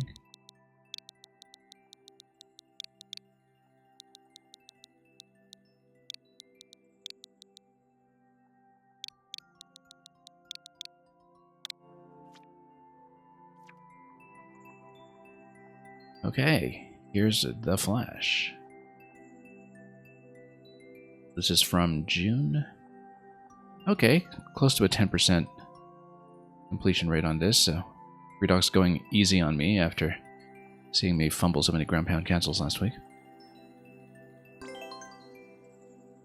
F. Belmont, welcome. It's going alright. We got the story mode of Pikmin 4 done to 100% yesterday. There's still lots to do in the game, of course, but the main campaign is... Whoops, should pay attention here. The main campaign is out of the way. Oh, yeah, we should actually follow the momentum here and not just mess around. Basically just hold right and let everything push you for momentum.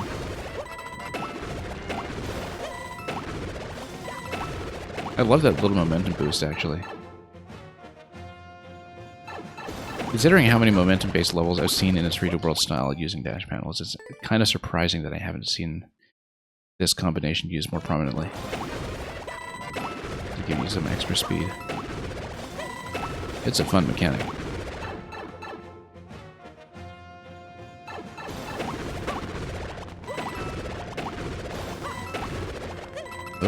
Oh, okay. Wonder how I myself off slightly there. Just didn't read that very accurately. I've been jumping unnecessarily in a few spots, I can tell. Just have to trust the blocks here.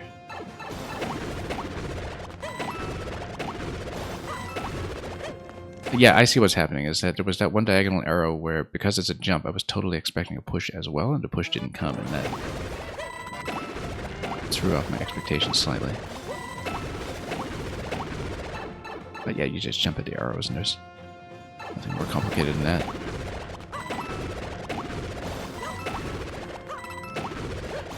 Following instructions is not my forte. Oops, came in a little early there.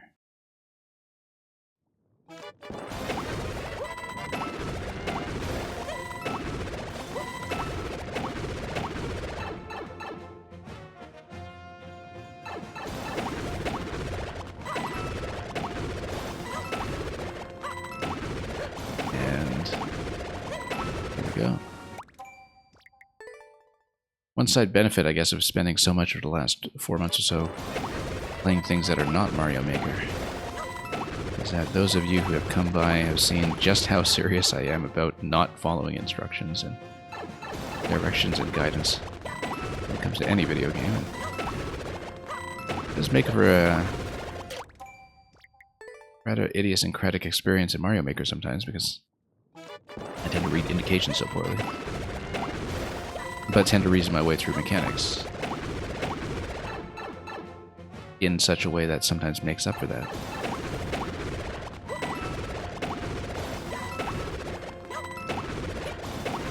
Oops, no. I was previously early in the jump there, so I have been overcompensating and going late.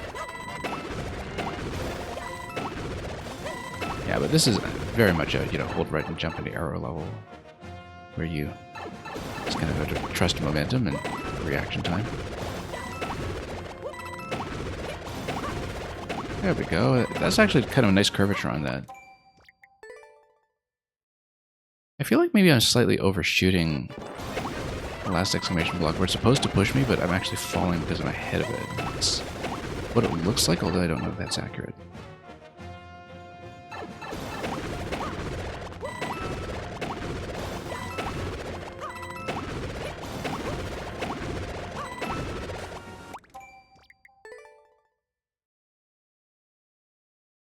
Maybe I'm not holding the jump enough and I'm dropping off a little too early. Just hold the jump button into that. That might be the solution to what's going on here. Because I feel like it might be accidentally letting up on the height. But we'll see. There's something I need to fix there, and it's not just the left-right timing. There's something else going on here that I'm not doing right. That time did seem like an early jump, though.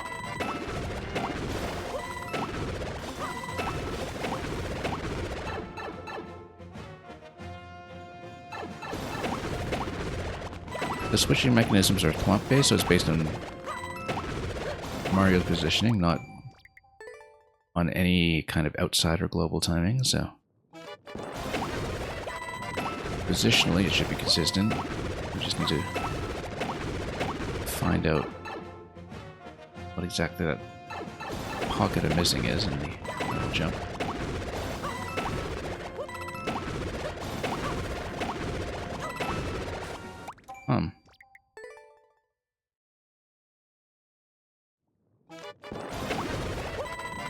I mean, I'm holding the jump all the way, and it seemed like I was kind of jumping dead center at the arrow, but maybe I'm wrong.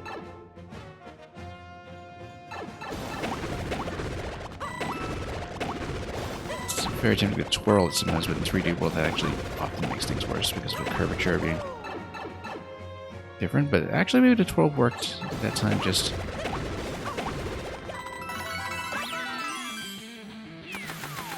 because having a very momentary stall, even though it usually kind of sharpens your downward angle in 3D World, stalled just enough to make sure the exclamation block completed a push, so that might have been a good adjustment.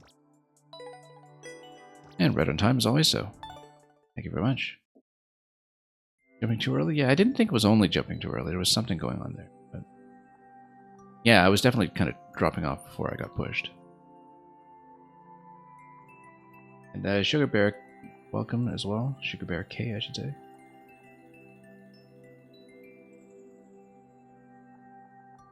Okay, awesome lamp. Gotta squish one part of a Sand Kingdom 2D area.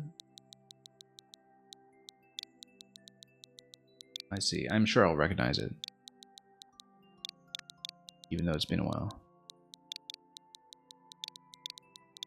Whoop. Super Jump Saga from a little over a year ago.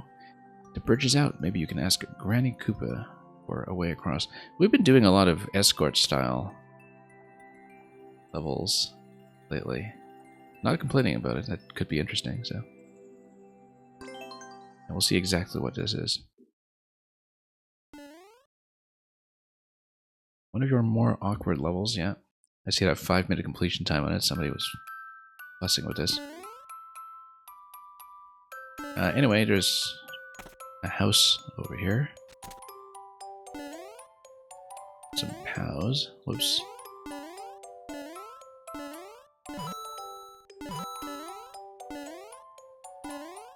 Maybe we break this with a spiny hat? We'll see. Down plus B. Oh, I see. It's a momentum trick. Yeah, and you're supposed to get bumped. Down plus B. Oh, I see. Yeah, no, you get jumped. Rather to get bumped and you have to jump.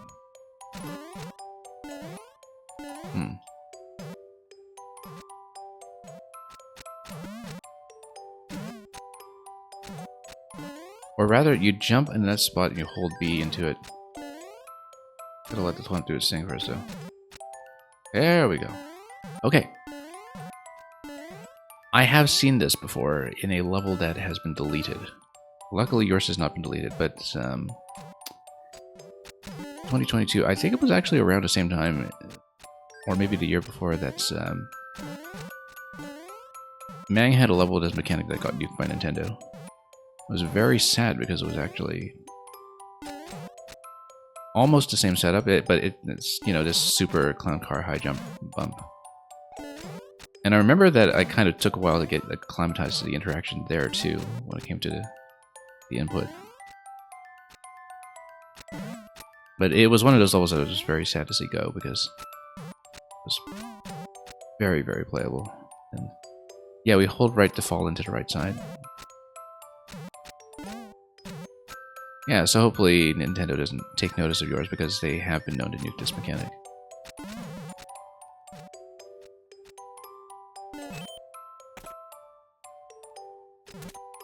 And Redux, thank you for Mario Jones and a shaky floor. We'll hopefully get around to your second round here tonight. Or this morning for you, I guess. How do we get sent back here? I wasn't paying attention.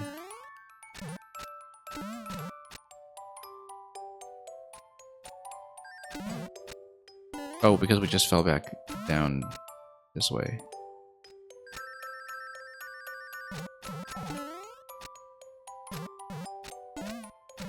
Why did I complete the loop here? Go over. And then the door drops you back. Why? Oh, because there's a state switch. Yeah, that's right. The whole point is that the state switch changed something. Probably back here, in fact.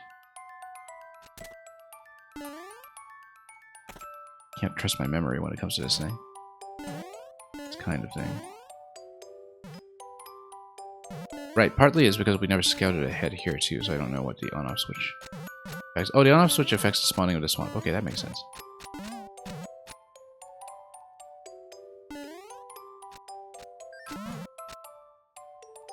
Okay, and we hang right there. Nice little wall on the left side to just give you some visibility without killing me outright for knowing what was coming.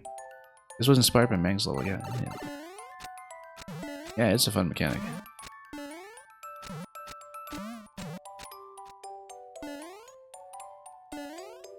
Then, yeah, so you bump accordingly.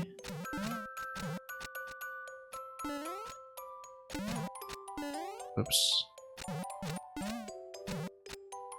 Then, bicycle's just mostly there to scare you. And also forewarn you that you should straighten out your approach here.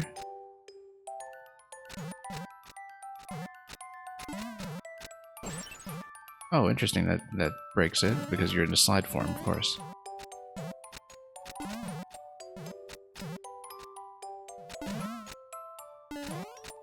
But why this isn't giving me, whoops, position I need then. Hold down B. I was trying to adjust to that, but didn't quite take. Did I watch the Wonder Direct? Yes, I have. I didn't watch the Treehouse Live segment that was released yesterday, or follow any other preview content about it. Whoops, that was an erroneous down diagonal. But I did watch the Direct, and I felt like I saw way too much about the game. Which I expected would be a bit of a risk, but I watched it anyway partly because, I mean, first of all, you know, I'm streaming Mario Maker. I'm going to hear about everything.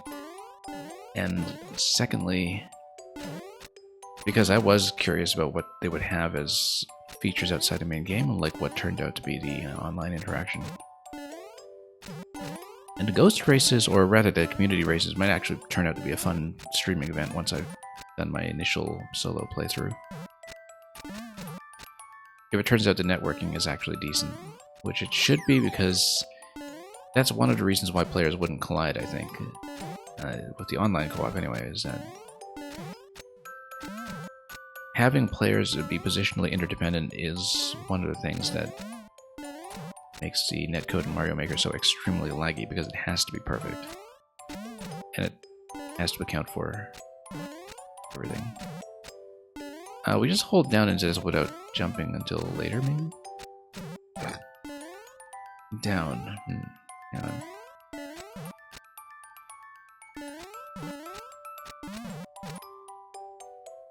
Down. Maybe you just reverse into it and slide? I don't know.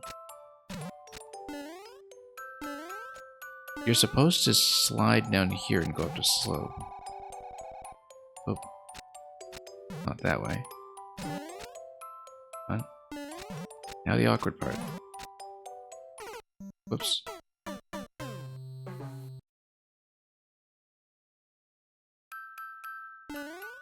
But yeah, I was kind of curious about what kind of features outside just a main platform experience might exist, because, you know, the fact that a director that length was dedicated to 2D Mario did indicate there would be something.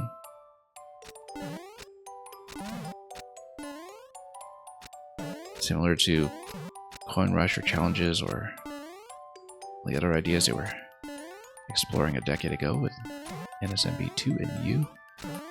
I was actually really hoping for something like Ninja speedruns in a mainline Mario game, but, you know, with online leaderboards and such, but alas, not so much, to our knowledge.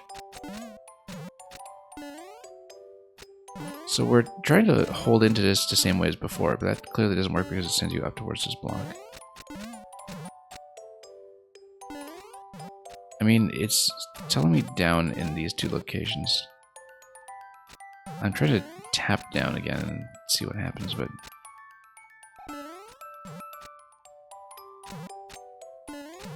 Sand Kingdom finally complete, yeah. Congratulations. You want to not hold down when getting launched and hold down at the arrows. Okay, okay. I see, okay, okay. Yeah, that's a hard thing to indicate, even with what you've attempted here.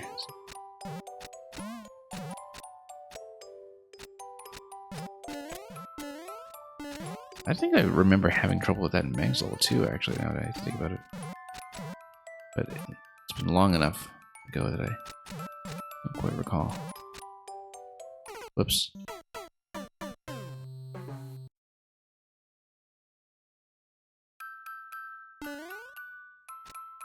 Like I often say, the obvious thing to have done in Mario Maker was to have an option that says creator comments only, so you only see level makers on comments and are not inundated with a lot of people, you know, spoiling hints and all that. And so you can still have things like comment story levels, which very few people have really leaned into seriously, despite it having been a possibility ever since Universe and Maker 1 is still up and running.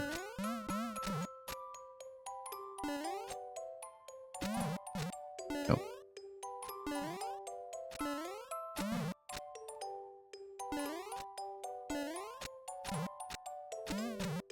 Nope, nope.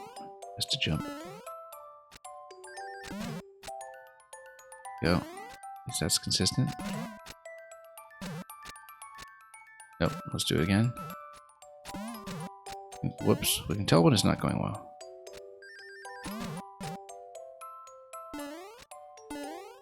And Merlin, it's been going well. I hope you've been alright. Still actively making.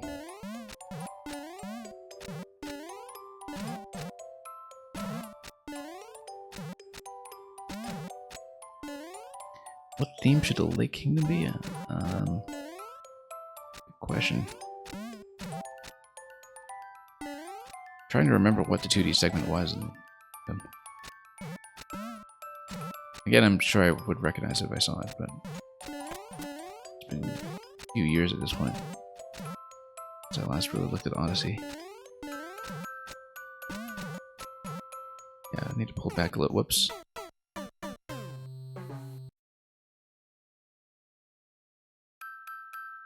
Mel, you have half a mind to revisit your old levels of comment or to find secrets meant as spoilers. Ah, yeah, it's for people who are returning post-clear. Oh, whoops, not this way. I have this habit, no matter where I'm positioned in a level, of just going right at a checkpoint, even if it's in a segment where progress is right to left. Oops.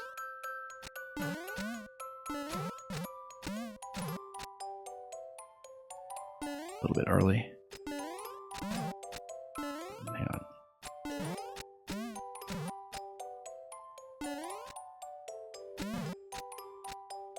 Up we go. Nope. Very easy to get pushed back onto that. It works perfectly well as a hazard on the way up. It's more on the way down. It keeps catching me by surprise.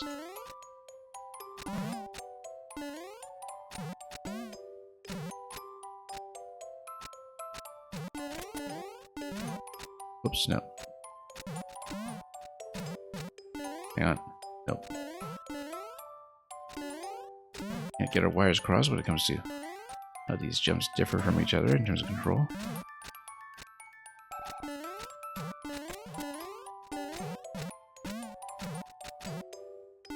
And we'll pull left on that. Nope. And we pull left on that, but we don't manage to get the slide. And that happens. Yeah, because the point of holding down is to get into the slide animation. So that's what rounds the slope calculation up.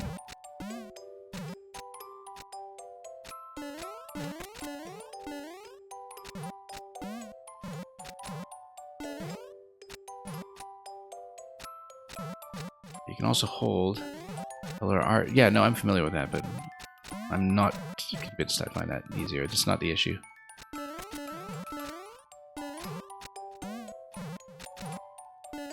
I was catching up on Steve's alternate non-Mario Maker channel that he just started the other day, where he has this lengthy YouTube video about Hollow Knight, and he makes a very interesting argument in it that I actually agree with, which is that a game of Hollow Knight's scope could be developed by such a small team because, among other things, it doesn't have slopes, which significantly eases any kind of QA burden when it comes to slope jank and interactions with the many elements that you have in the game. You just don't have slopes, then you don't have slope jank, and then that's one massive set of debugging problems just out of your way. Whoops, just jumped right into that. I found it to be pretty insightful, actually, because I think it's correct. But I haven't really heard many people put it that way, right?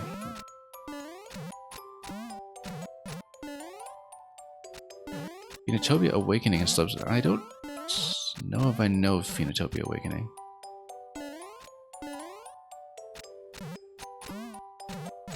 I don't think I'm familiar with it. Whoops.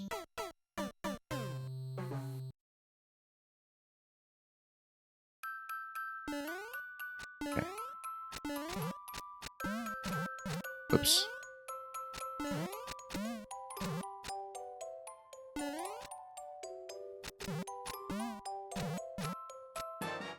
Okay, and we've got a raid from MGM1. Let me give you a big shout out.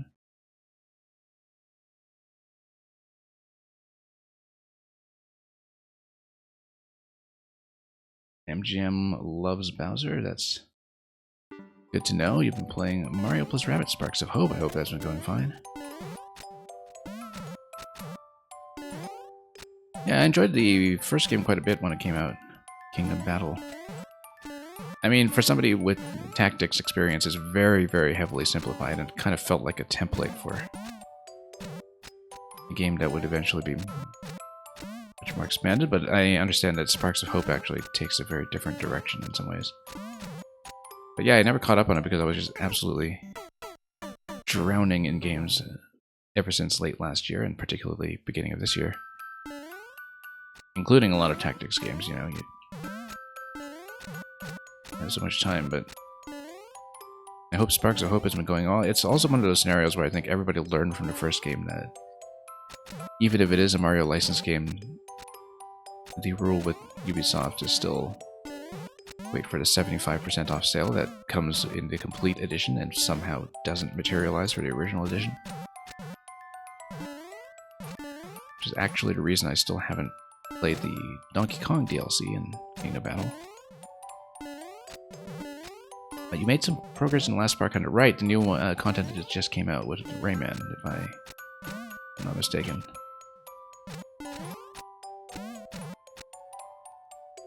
Yeah, I hope that was enjoyable. Yeah, Spark of Hope, I'll catch up on it in a few years, maybe. At this rate.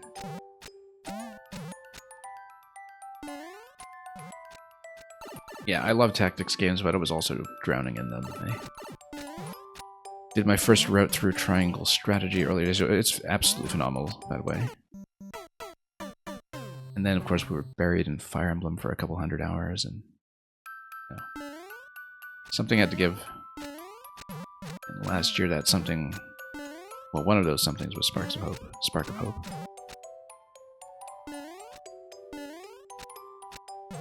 Last Arc Hunter is the mid-2023 one. Rayman is called Rayman in the Phantom Show. Okay. I didn't know that. I haven't been following because I don't actually own the game.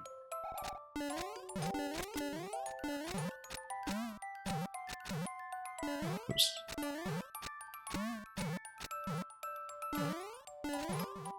Alright, let's not accidentally hit icicles here.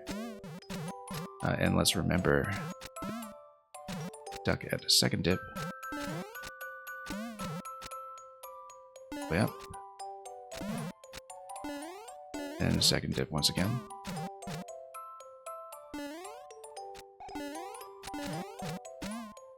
I'll catch up in chat in just a moment. We have to make the final jump once we're in the next room.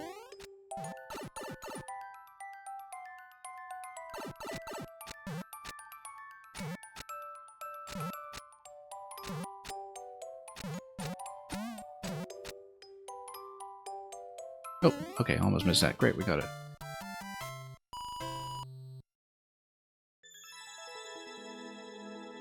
Nintendo told Ubisoft to keep Rabid Tactics 2 for next gen. Okay, I didn't hear anything about that, but I understand that Ubisoft tends to be a pretty leaky ship, given that it is this massive international fleet of studios. But anyway, I thank you for Super Jump Saga. Luma Rabbids Fair Bright, you were saying, look so fire, yeah. They do, and thank you for submission. Hopefully we'll get to you really soon.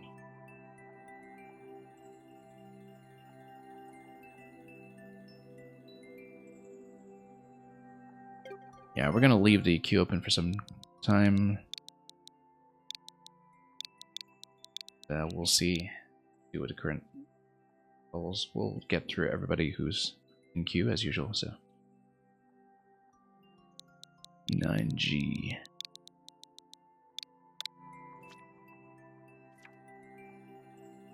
I think Nintendo thinks most things work well as just once per generation. Okay, you probably wanted me to check a different route on this, right? Is that the thing you want me to do, or? I don't think I ever went through the normal path, actually. I always just take the cannonball up top, right, if this is the one. Merlin, no worries about sending it again. You finished your world. Okay, excellent. Yeah, it's been long enough since I played the early levels that I really don't mind doing it over again in segments.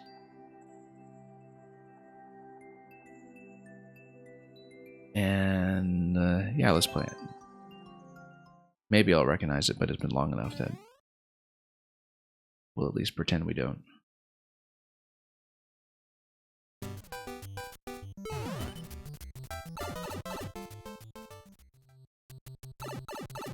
I kind of recognize this, but it's probably from several versions ago, and we should not die to the first cannonball. That's partly a reading chat death again, but...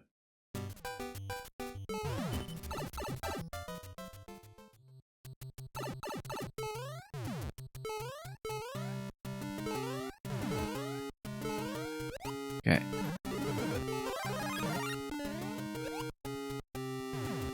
And then this is going to bust open, yep. Then this is where you pretend you're in a music level. Oh, and we totally should have written it up here. I guess we missed it. No, we didn't, because this is not a wall, as I know, because I'm not that rusty at this game. Looks like this is a multiple segment type level, though, where you collect the pink coins. I think I didn't know that because I keep taking the other route. Vaguely recognize it conceptually, but pretty sure I never played this version. Yeah, some things look familiar to me. Busting down these walls. Okay. And then I want to check if these bricks are breakable. I assume they're not, given that you kind of need to regress. Yeah, just checking.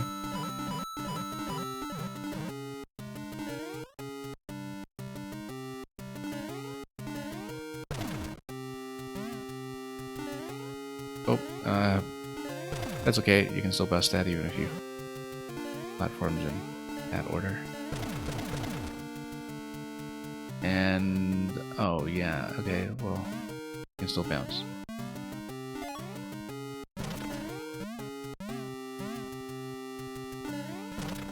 Go.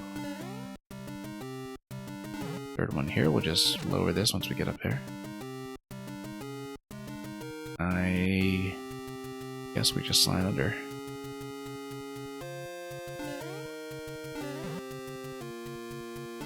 Then get the Koopa shell to send it across and have it pop in the head. Whoops. Totally saw that coming, but...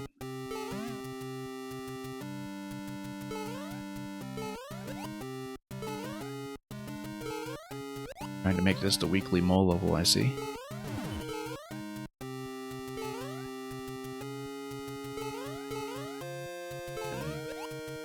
Here we go. And that's just a respawn. Okay, so we'll keep going. Over here. Miss Piggy, welcome. Hope you've been doing alright.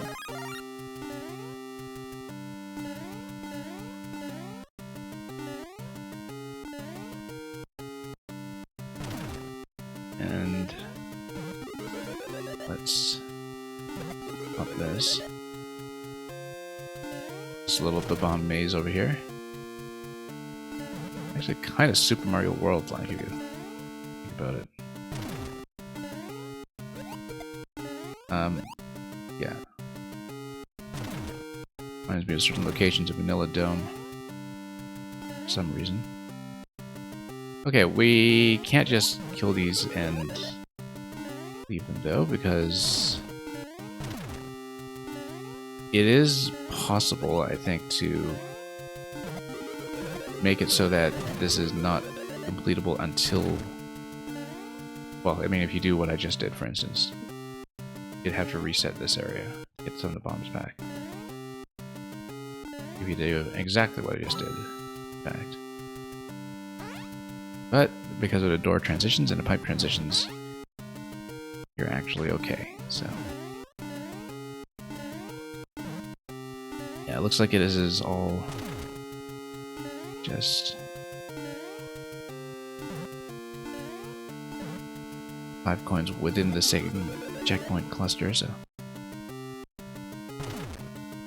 it is actually 5 coins, not just 4 in the safety.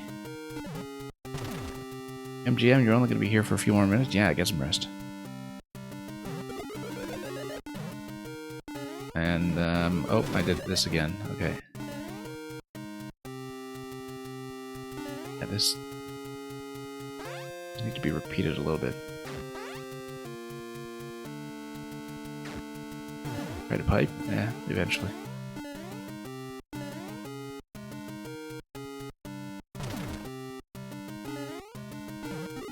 I mean, I guess I should for testing purposes, but...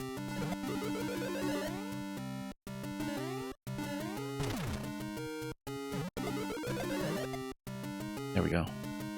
Kicking us once. Yeah, it's mind blocks because, of course, you want everything to respawn. I suspected that was the case.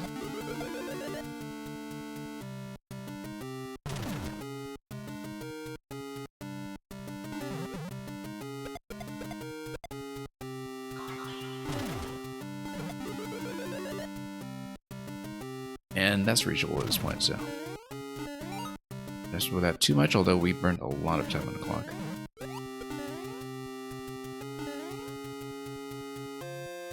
Try to pipe.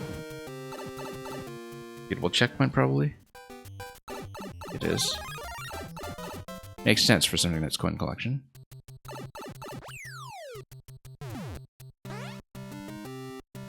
Bottom path is legally the easiest yet. That's Sonic logic for you.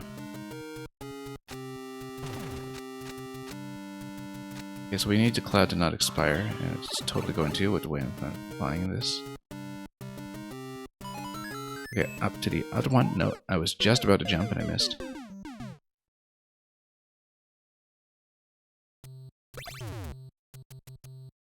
And guess what? Because we hit coin 5, we have to repeat everything. That's what happens when you die at coin 5.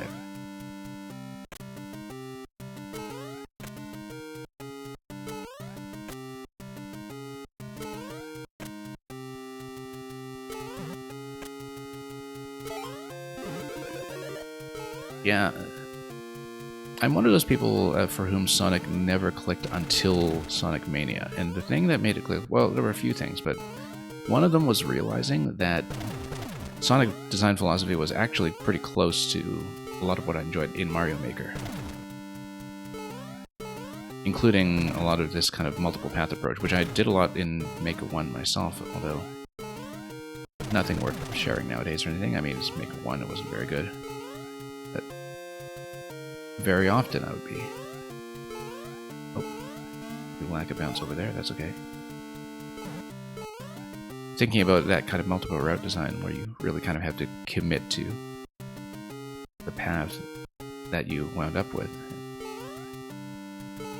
Once I realized that that was Sonic pathfinding and exploration logic, then suddenly it made a whole lot more sense.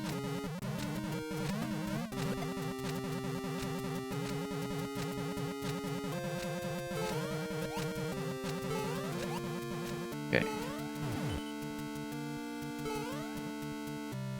Yeah, if a safety coin is right by the exit door, though, not much is going to stop that from being an idiot coin. I mean, there are a couple of limitations to the safety coin as a design idea generally anyway, because it is just dependent on players all recognizing the convention. Which, at this point in Mario Maker, we all do, but still.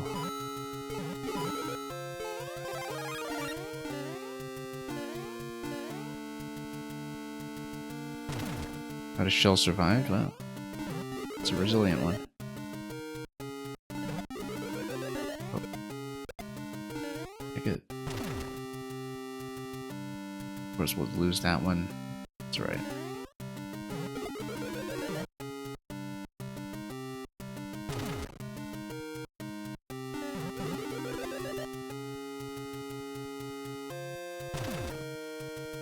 And, Ik Bins, if I'm reading that correctly. Thank you for the submission.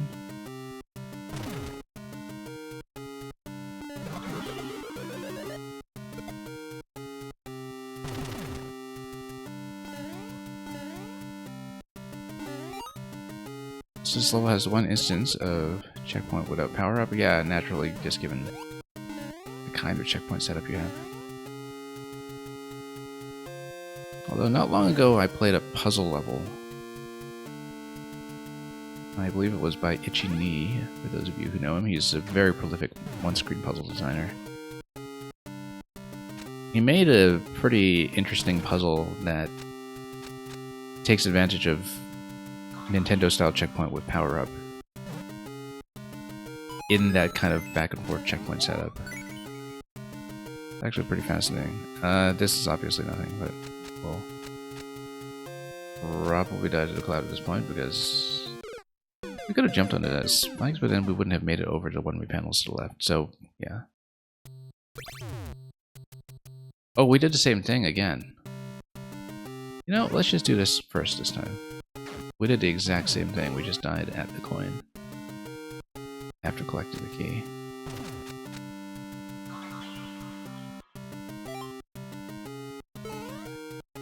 Yeah, no, this is actually just a cloud spawner. But the problem is that cloud timing begins at spawn, right? So basically the earlier you get within invisibility of the pipe, the less time you have on it, if I remember correctly.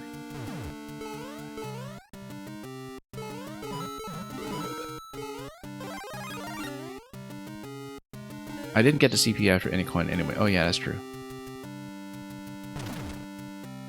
That's a good point.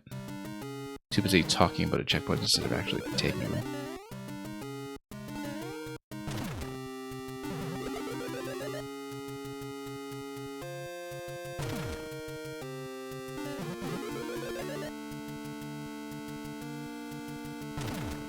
Cloud spawners only work with a pipe here for some reason.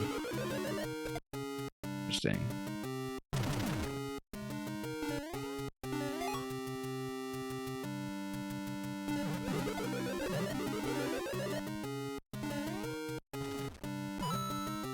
Okay.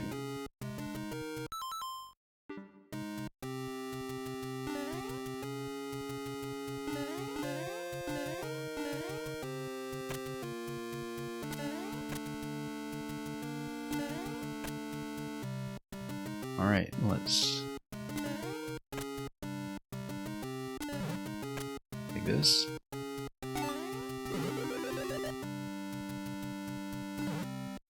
Then go this way.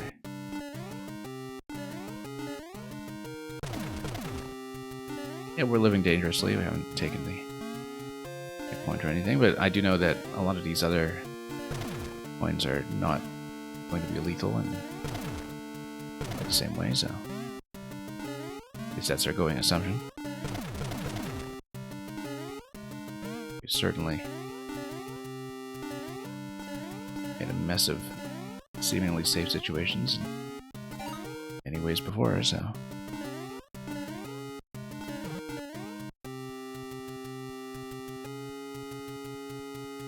Whoops, let's go under. Cannon would have been great, but game didn't spawn anything. Oh, whoops. That was dangerous.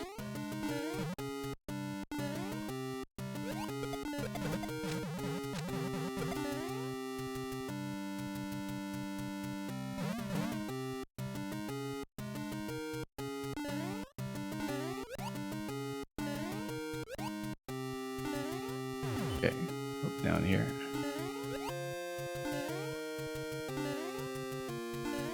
Yeah, I might as well actually go through this semi-solid for once. I mean, the semi-solids in this game do deceptively blend with the ground tiles quite deliberately, and it's often used to cunning effect, but...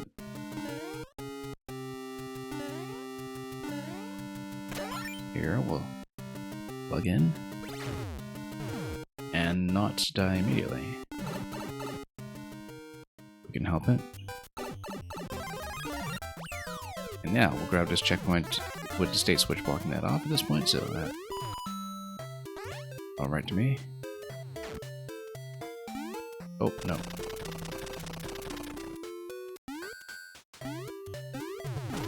Yeah, obviously spike balls, you could see that coming. Luckily, some ground to sit on, but no more soup ball. And thank you so much for the follow. Oh yes, this bit here where you need to toggle the on-off switch and then break the blocks on either side.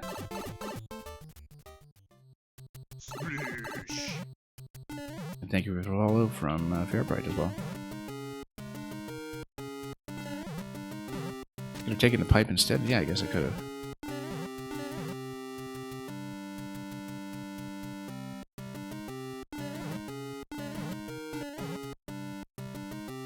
Oops.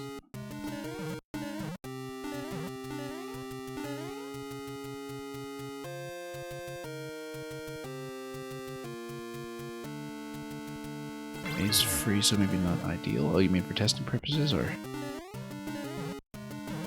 for the authenticity of the experience?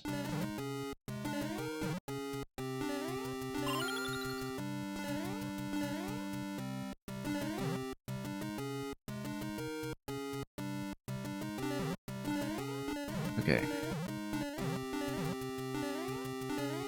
Here.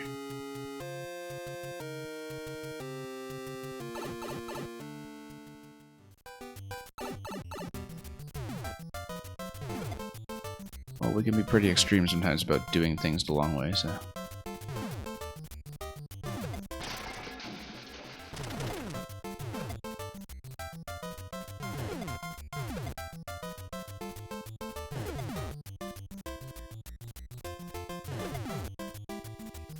Okay. I remember having a lot of trouble with this last time as well. It's yeah, you have to kill the mole to the left, basically, up until a certain point, and then... Oh, right, this thing... If the state switch is different, then... you know what? No, you do need to break that. Let's see. Mr. Greggy Spike, welcome. Thank you for submitting. Yeah, with the people remaining, I'll probably close up relatively soon just to guarantee that I can get through all of you. Oh, whoops, no. Oh, yes, this was the same thing for positionally. Then get into pretty big trouble.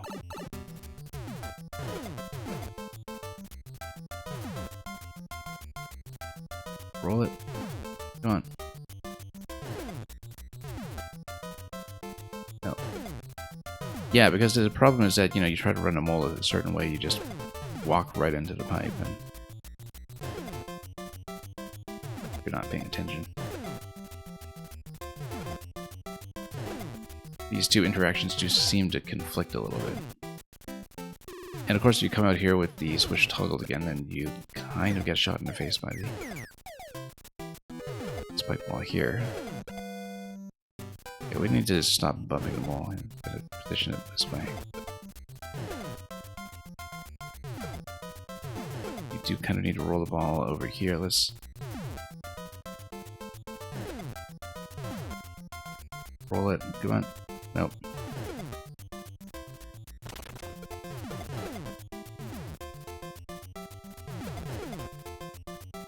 Nope. This looks like it's going to take a little unreasonably long. I remember having trouble with that last time too.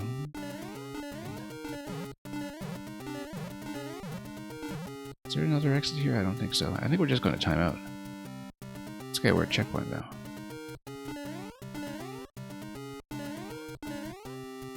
And well, let's get back out and see this.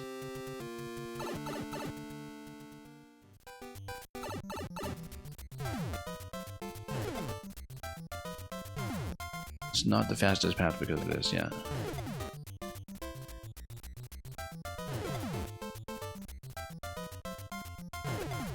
Yeah, I feel like this interaction here, it's pretty difficult to set up.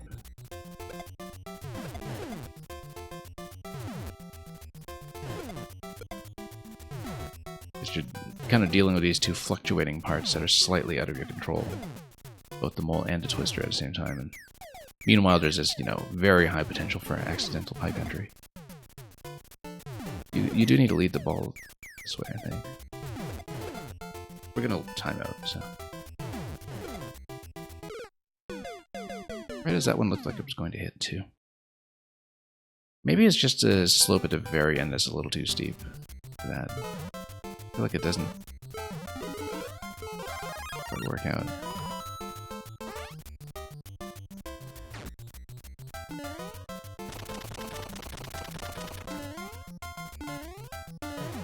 I feel like it's one of those obstacles where the satisfaction is in figuring out what the interaction is supposed to be, and the execution is not really the strong suit here.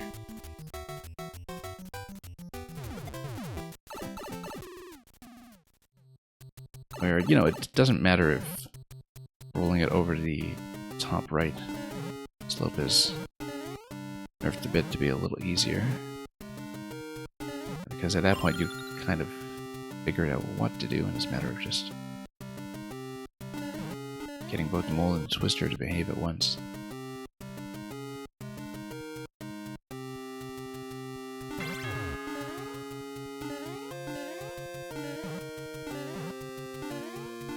Anyway, pretty neat maze design. No, we do this.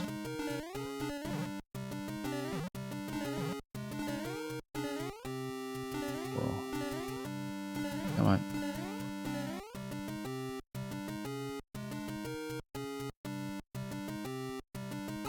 Yeah, we'll likely close at the end of this level, and by close I mean we'll play everybody who is in queue. Close new submissions fairly soon, I think, so we can see it all if we can.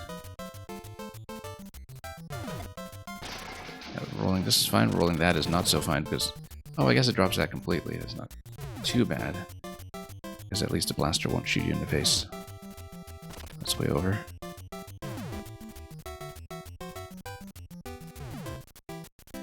Okay, let's whip this over.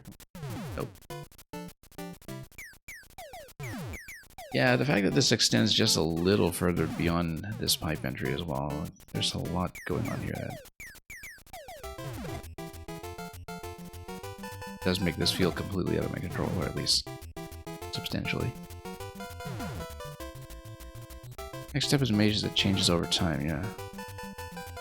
Can we get it? Can we get it? Yes, there we go. We exit before it blows up the floor over there. It took entirely too long. Whoops. Well, why don't we just come down here?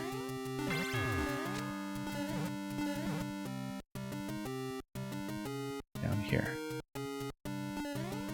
Nice and quick.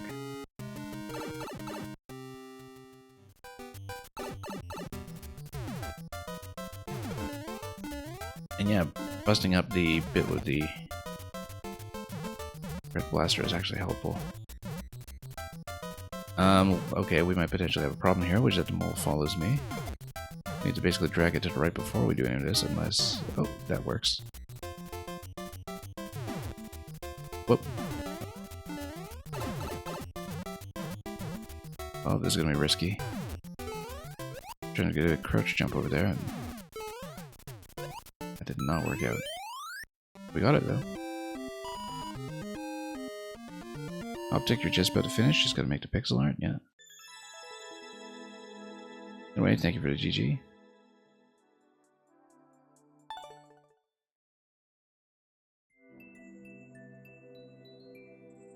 Mind pushing you back a level? I don't mind. Yeah, that's perfectly fine. We'll rotate you back by one. We'll do Redox first.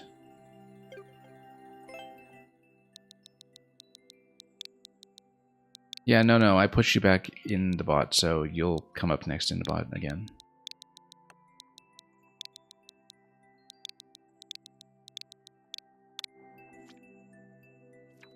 Well, this should be correct. Mario Jones in a shaky floor. 2 coins equals a long jump, 2.25%. Yeah, okay. Be too bad.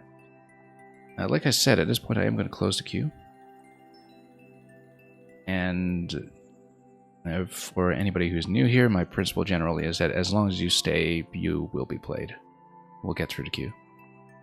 And we just won't take new submissions at this point, so I don't run crazy long if I can avoid it. And MGM1, thanks for dropping by with your crew once again, and enjoy more rabbits. 1 second while I just make sure the bot and the stream title and everything are displaying properly. And then we'll play. Yeah, Merlin, no worries about being a little silent until you come up.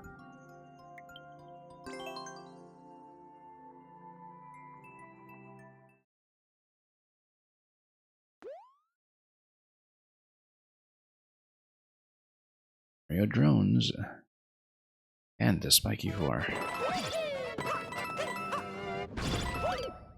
And yeah, as it lowers, we long jump. We were just a little late on that, and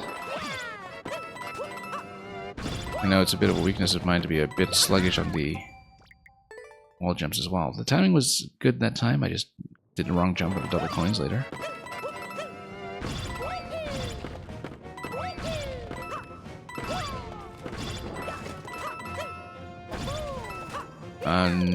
No, we just need to pull back. No need to twirl that. No. We just pull back towards the wall aggressively.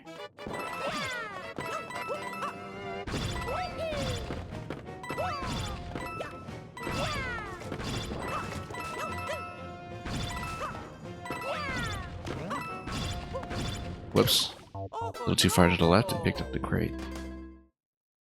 And just a bad landing on that one.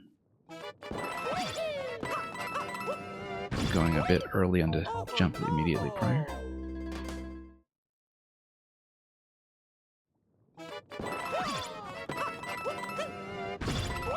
Oops.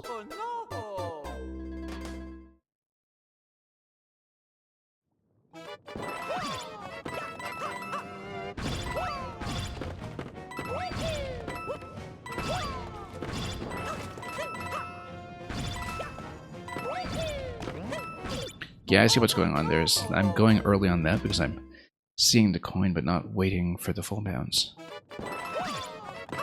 I did that the first time too.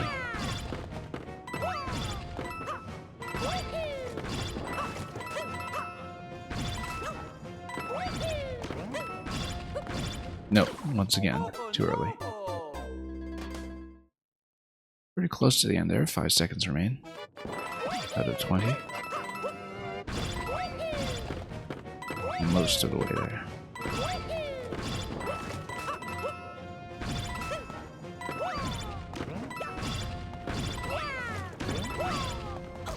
No, once again, too early.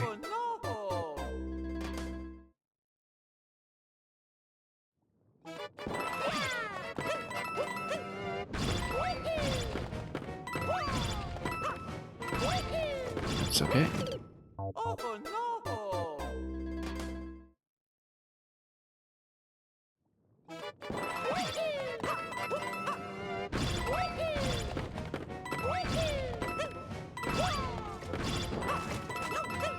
And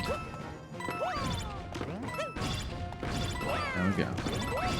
Right. I could tell that time. It's kind of reacting impulsively to the boost that we got from the state switch.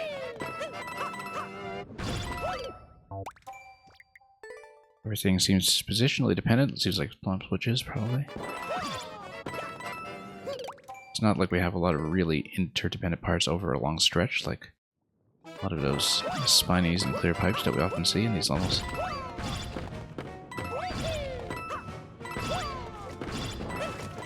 Everything should just line up fine as I progress.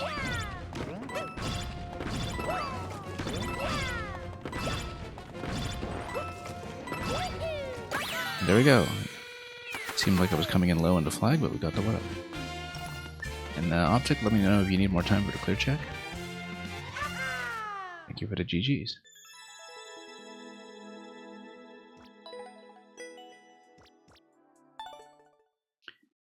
And back another? Yeah, we can do that.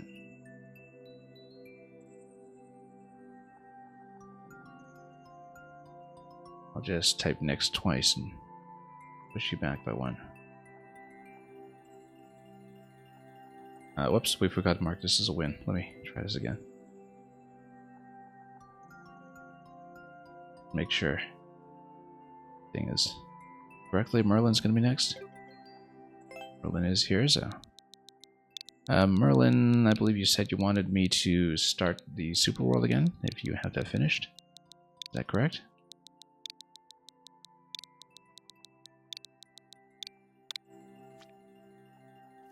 I would have last played some of the earliest stuff in its first version 3 years ago.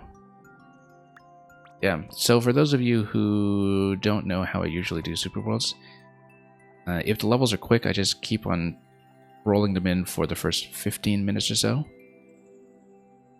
And if they're not so quick, we just do one. But usually, you know, if you have Super Worlds that are composed of very short levels, I'll try to do them as a set up till about the 15 to 20 minute mark. So it won't be too long of a wait for anybody who's behind this.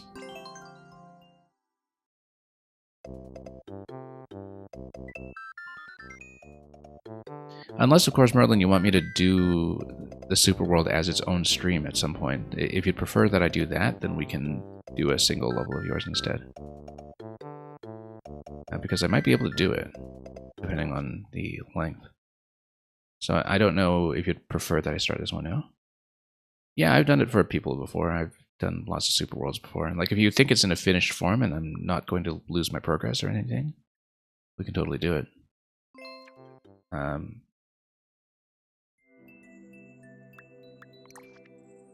I haven't done it in a long time, but that's because we've been running so few Maker streams. But I'll be doing more Mario Maker again pretty soon, so... If you have anything off the Super World that you want me to take a look at, we can absolutely do that instead. Yeah, because if I kind of do it on viewer levels, you know, in 15-minute increments week to week, we might not finish it for many, many months, right? As some people know. And yeah, Redox, if you're still around at the end, we'll see if we have time. But right now I want to make sure we get through everybody first, so yeah, Merlin, if you have something off the Super World that you would recommend, do let me know. Seems like you've got some of those asteroid-style super bosses. I don't know if we'll do those, but no clears on this.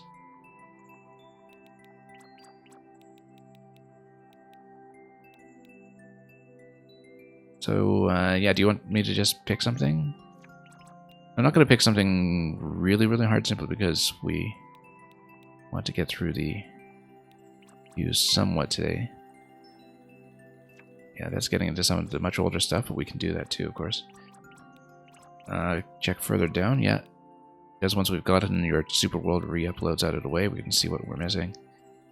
Skystone Legend. Spike Munch Jungle River. Oh, that's 0.08. Congratulations on clear checking that, I guess. Castle Galaxy. Yeah, let me know if there's something you like. Hats off to you. 9. Yeah. We played a lot of this, but Frozen Waterways should be nice. Let me take a look. Yeah. Subworld has the same layout, but is more difficult. I think I remember playing another version of this concept by you, but we'll play this level. Of course, Hylian Dread with the record on this. I haven't seen him in a long time, actually. I used to watch him quite regularly.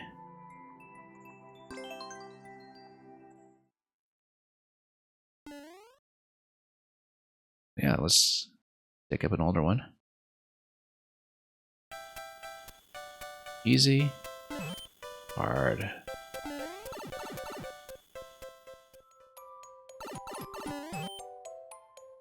So basically, because of the two modes, the clear rate tells me nothing whatsoever. The lower something that we can jump on? No. We'll just continue. Think about that later. Oh yeah, we need to adjust for ice. Moreover, the initial acceleration that is a little bit slower when it comes to this. Probably slide and jump, maybe. Or slide and, yeah, bounce up against a wall and deflect. Let's think about that. How hard could it be?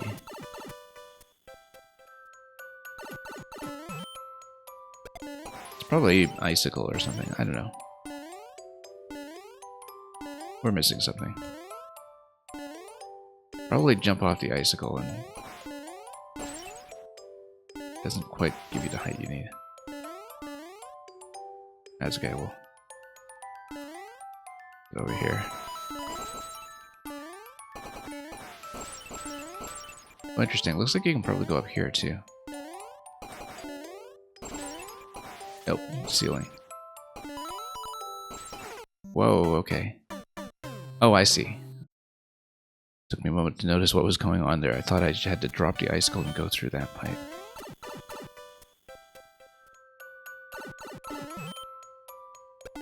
This mushroom doesn't really look obtainable, does it?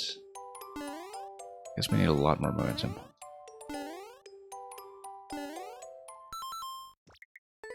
Let's not bunch up against a wall, too. That cuts all my speed. Bit of acceleration getting to that platform.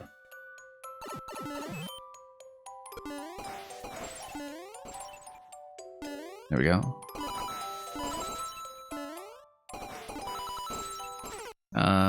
Up and then, yeah, we need to go to the middle. I just saw that. I just didn't do it right.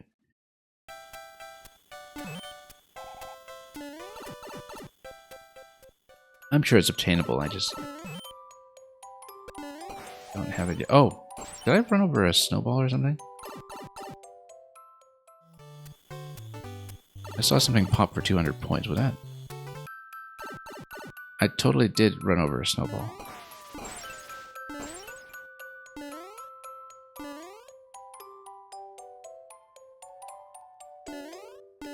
Roll a snowball and use it, probably. No, let's not roll it. Let's just put it here.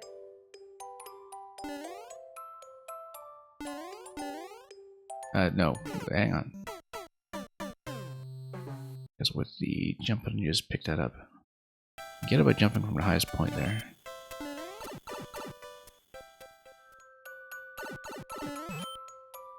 Actually, it looks slightly lewd now that I look about it. Anyway. Let's, There we go. That's much better. Now we'll have even less headroom. Which doesn't matter if you just missed the platform. Yeah, snowball works too, now that we've recognized that we have a snowball, that we just run into them. Need to not pick it up. Yeah, but the headroom actually is a bit of an issue here. I should duck into that. Otherwise I'll just make life harder for myself. That drop. Why did I do that? Let's do this again. Although maybe the mushroom makes things slightly trickier.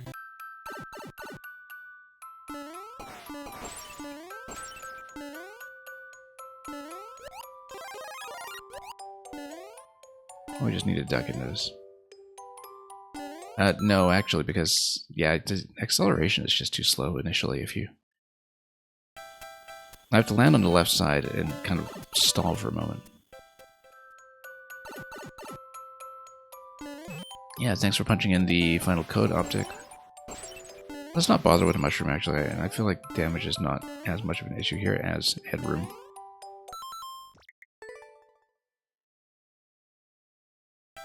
But now that we've proven that we can get the mushroom...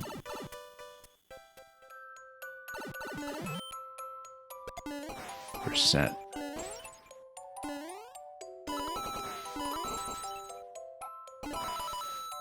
Oh, no, yeah. Once again, I need to make a little bit of a jump adjustment there when we land, because I've been slipping and sliding all the way across every time. Looks like we should take the middle there up to the upper pipe. I just take the snowball with me. Yeah, let's not get that.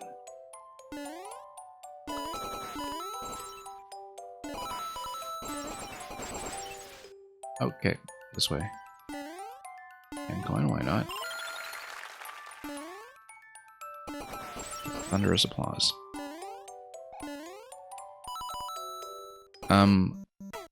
Okay, key on the left side.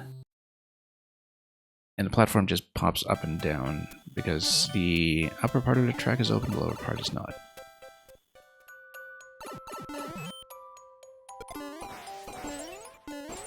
The weekends are best for you when it comes to the world stream, so basically, if I do, say, the day before today, like, on the Saturday morning, I mean, we can kind of try to arrange something on Discord, perhaps. I'll see. It would be great to have you live, of course.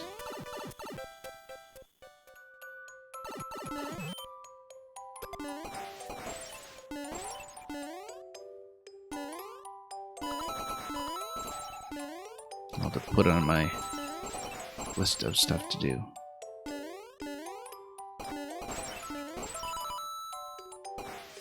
Whoops. I was trying to avoid the icicle there, but we undershot. It's easier first if you do the easy round to explore. Well, yeah, but I'm working on this.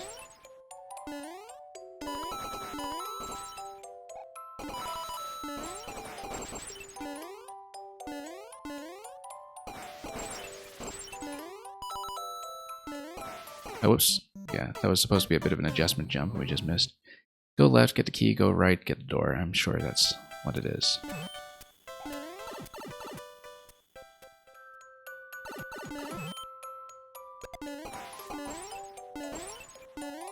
And yeah, Optic, we'll see what we can do. I am kind of getting back into doing Mario Maker again after some time off, and so I'm getting through a bit of a backlog. In Merlin's case, it's a super world that I actually started seeing from him in the original version like 3 years ago. And so I'll try to fit yours in at some point, but there is a reason that I'm giving Merlin a certain priority relative to some other makers that I have to catch up on as well. But we'll definitely try to do yours as a set if I can manage it, because I used to do it much more often. Like about 2 or 3 years ago, I was doing Super World streams all the time.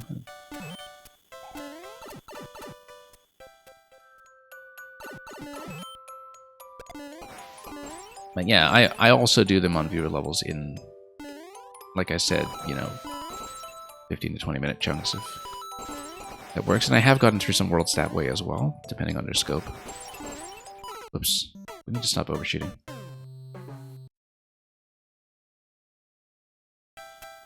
Yeah.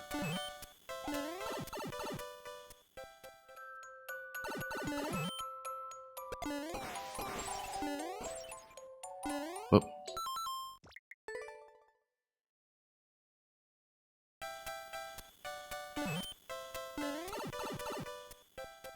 Yeah, like I said, we'll get through everybody who's in queue today, so...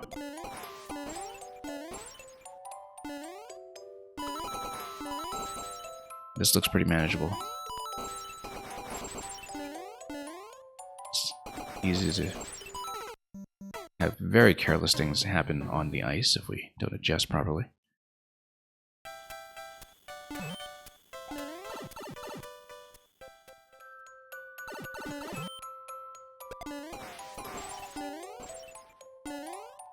Okay.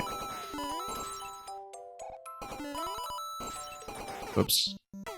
Yeah, I always feel like I'm able to pull back much sooner, but that's because I'm not accounting for nighttime ice, I think.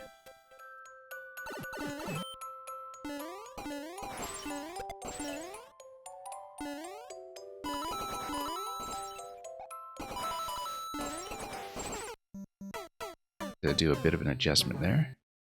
As long as we're dead center, we're okay. Dead center instead of just dead.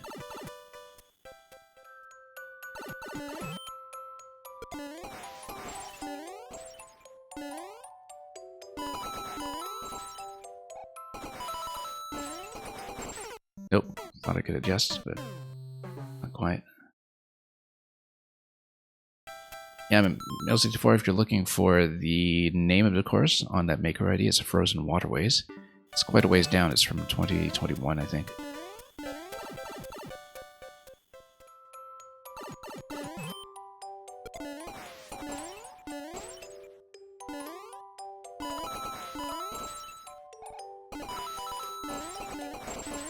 Okay, there we go. Do this cautiously.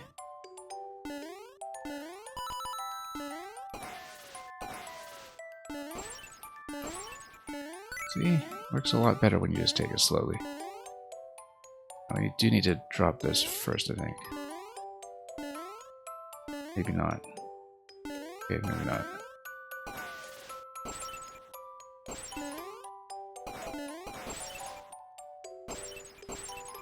Need to drop back in. There we go. Not getting that 30 coin, that would be an icicle ride, I'm pretty sure. There's another mushroom that we're not getting, because we don't have the snowball trick this time. Oh, thought I could grab that. I probably am supposed to grab that, but... No, I'm not supposed to grab that. Oh, I guess that's what you meant when you said, first of all, down diagonal arrow, and secondly, that's... understand where this is supposed to go if I play the ease mode. Oops. More pipes that are spilling out everywhere.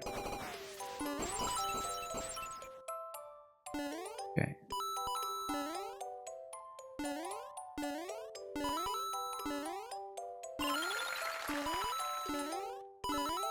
Okay, that's fine. So what's the trick over here? Do I want to go down and hit that? It was probably okay. Oh, this is just a goal, so why don't I go down and hit that? Let's just see what that is. Oh, no. One-way panel. Okay, I guess we can't. Alright. I'll take it.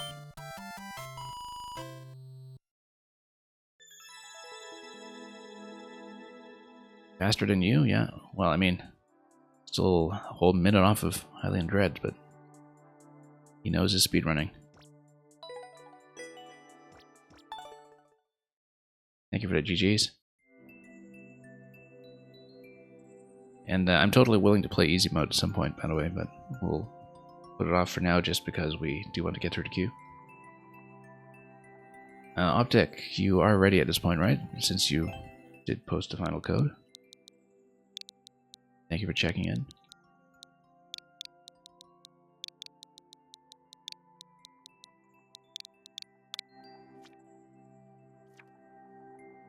And these are more of the 2D areas. New uploads. Thank you for offering me first clear on this version. Yeah, sequel to the previous level that I played earlier on the stream. Continuation, I should say. Rest of sand in one area in the lake. Yes, thumbnail is the same. Just goal after grabbing all 10 coins, which we'll try not to forget this time. Ah, yes, and I see you took the advice to heart about the one-way panel plus door over here. For the cycling back for anybody who doesn't read instructions or clear conditions.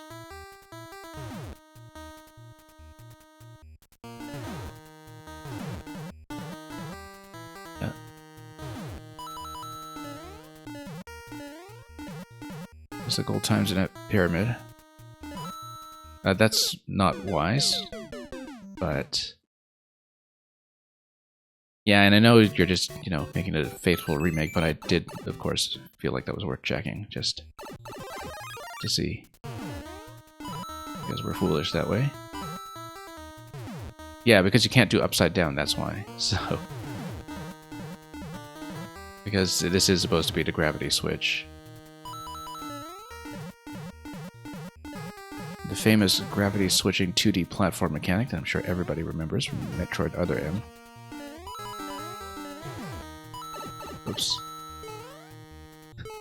Well, maybe not that game specifically, but you know.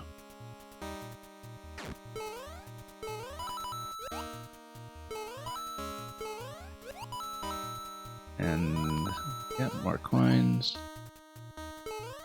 Like I said, the difference in camera view between this and Super Mario Odyssey is extremely noticeable.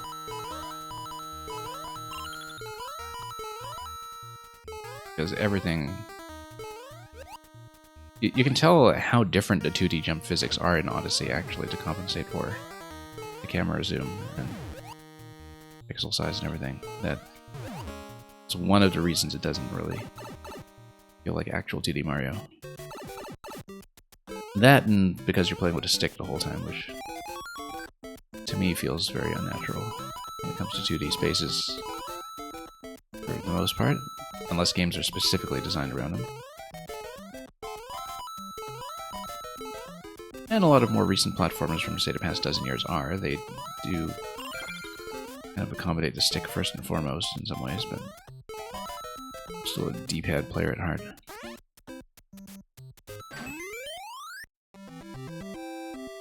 Mang, welcome. Mang, we saw a version of your famously deleted clown car high jump concept in a level that had not been deleted earlier in the stream. So we got to bounce around a bit for the first time in a couple of years. Thank you for that, Optic. Meant to be upside down, but for obvious reasons it's not. Yeah, I feel like, you know, even though it is meant to be a faithful remake with this cappy pixel art here, that's retaining the original block without retaining the gravity mechanic is potentially kind of misleading. But, you know, sometimes you just have to adjust a little bit. I find that when it comes to, you know, straight remakes of other games, and I've seen a lot of them for many video games in the past, that you kind of want to err on the side of designing for people who don't know the original, just in case. And thank you so much for the follow. Fairbright, yes, I will go to your profile, and thank you for the follow. and do level 3. Yes, let's take a look. And yeah, I remember the Lake Kingdom one now that you pointed out.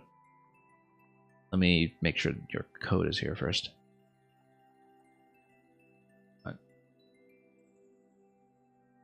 And I'll punch it in.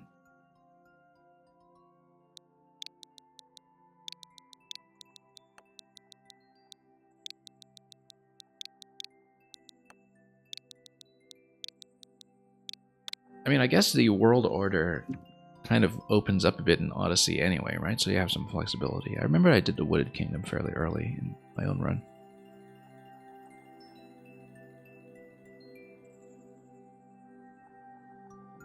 Anyway.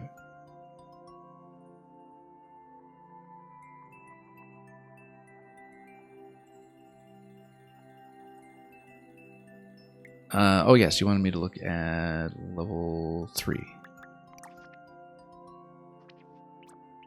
Okay, let's see it. Mario goes to the Smashing Factory for level 3.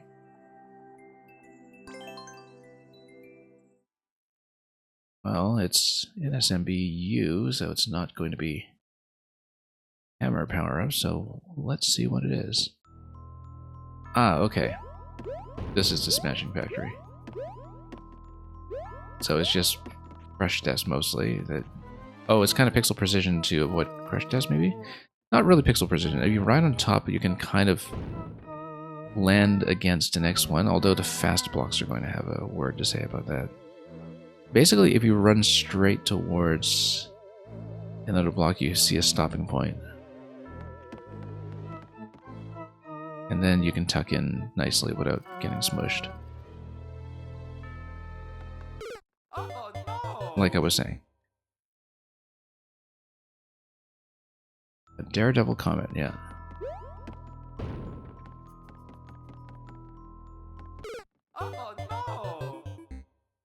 I feel like maybe going top is actually a better idea for any of the slow blocks. You just wait for wing blocks to get it away and you just kind of slide in position.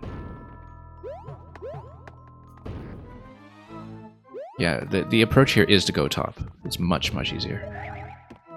Okay, let's actually jump and spin wall jump. And hopefully land accurately here.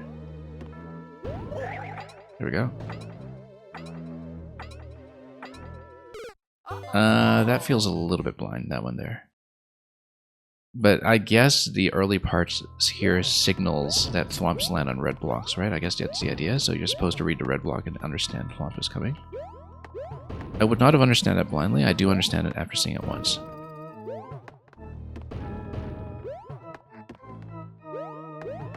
Yeah, top is much, much easier.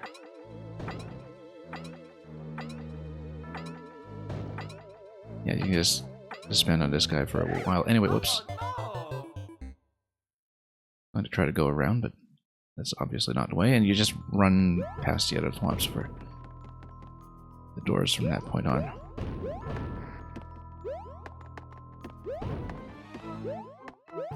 Yeah, top is actually trivially easier. And that's the way we'll do it.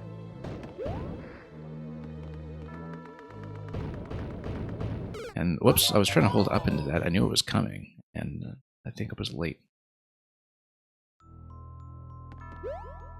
Yeah, on blocks equals Thwomp. I understand it now, but...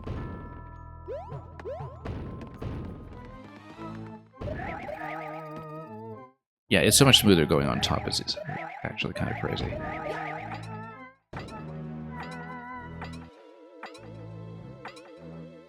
Yeah, I guess if people are kind of doing a high bounce by default, then you would see it.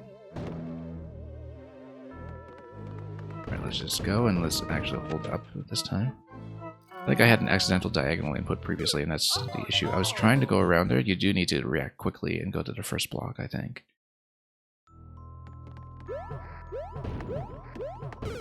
Nope, let's not do that.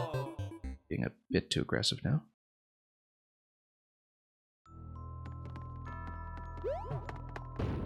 Oops. But no. Let's wait and go up top once the fast block is down.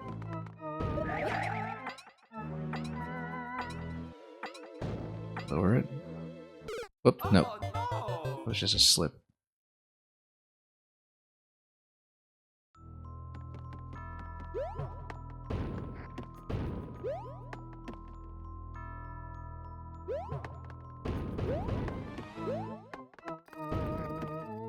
Okay, go. Try again. I have something like 2 seconds of reaction time. Yeah, no, I tend to read things and overthink them before I actually do the jump.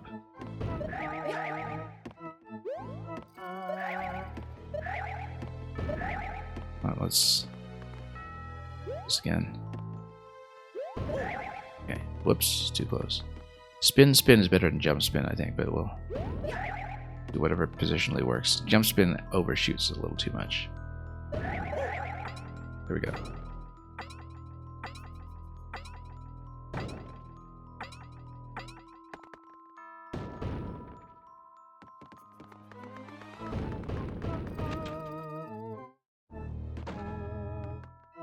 Oh, the reaction time here, you mean, yeah. Yeah, once you kind of understand it's coming, then... Now, I was holding right into that one, but it seems like it doesn't quite give you enough time.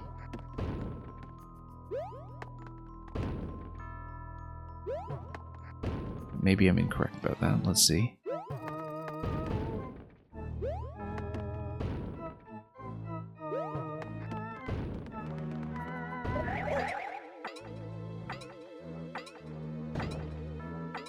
Up we go.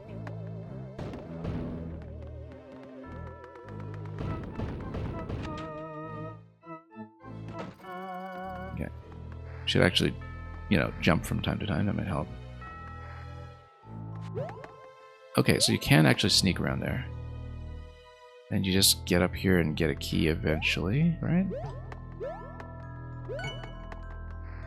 And slide, and then as long as you go down, whoops, there we go. You can go through pretty smoothly. Oh, and then now we need to basically watch what's coming.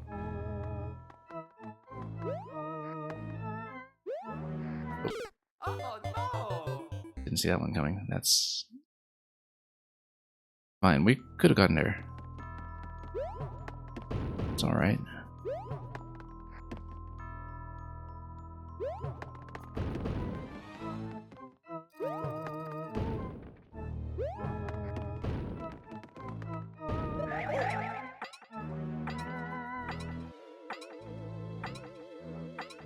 And yeah, Merlin, I'll definitely give you some advance notice if I try to bring in a Super World stream for you.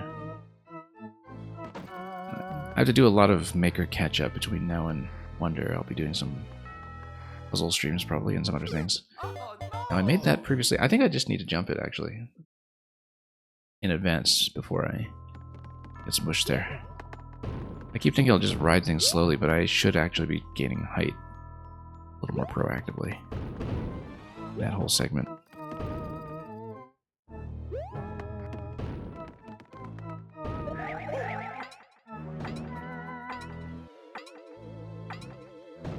Instead of just trusting the block pattern to do its job.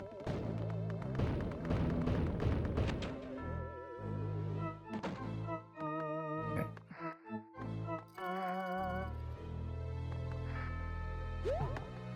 Okay. Bit of a slight opportunity to do it, but try not to get squished to here. Then we ride down. As before, did it fairly smoothly, actually.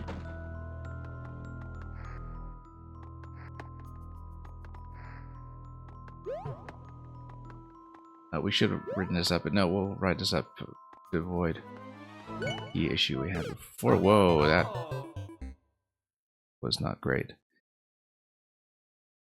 I didn't see a way out of that one. Maybe I should have gone there earlier. Yeah, it seems like there's a great deal of variance to pattern depending on whether you choose to jump ahead or just ride. it's kind of hard to tell which approach will be correct if there is only one that works consistently. Because I am kind of improvising my way through it at this point.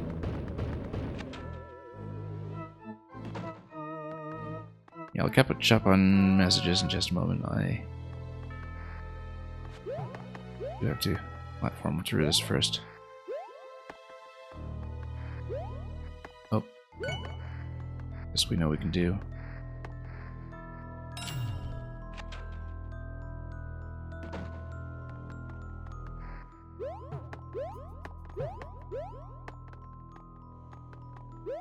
Okay, this is going to be a slightly different pattern this time because I...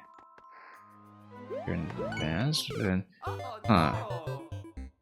I guess you have to go right and draw. There isn't much time to do any of that, though, because it seems like we're not in a particularly good part of the pattern when we do get to the key in terms of spacing. Because everything's pretty tight up top.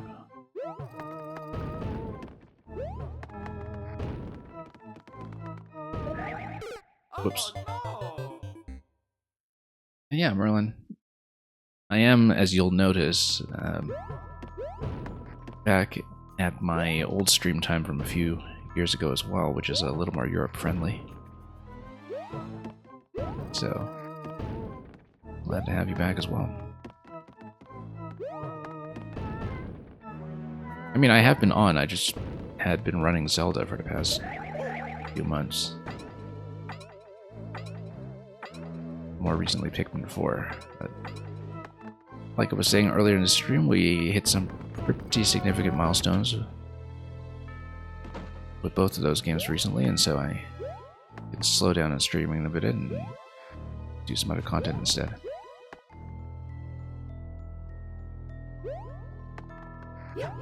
Oh, whoops. Let's try to jump up and I just missed. And Optic, you might head out now? Yeah.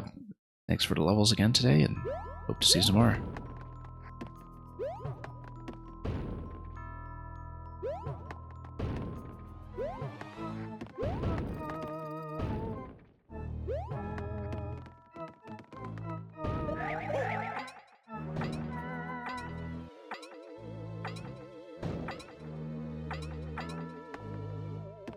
Okay.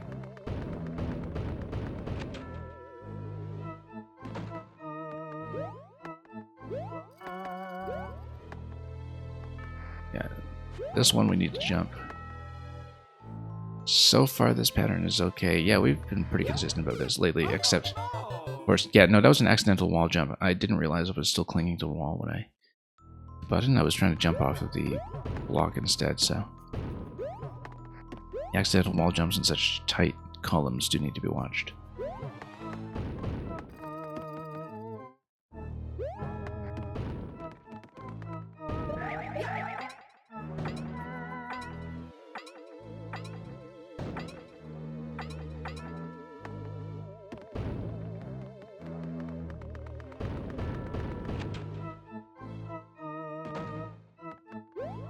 Anyway, you were telling me something about trying to stay on the top.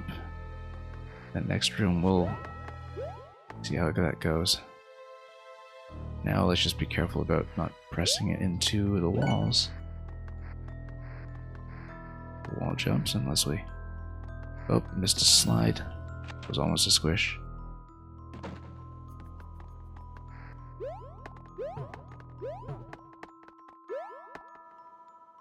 Yeah. We're going to be in a pretty rough part of the pattern in a moment here. Yeah, no chance.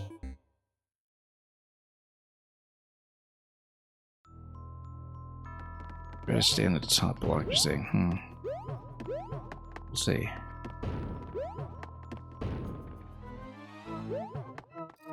Yeah, it's kind of hard to independently determine that that would be the correct pattern, because obviously there's some aspects of the pattern you just don't see until you're at the top. So you can't really plan around it. So we'll see if we can muddle through it.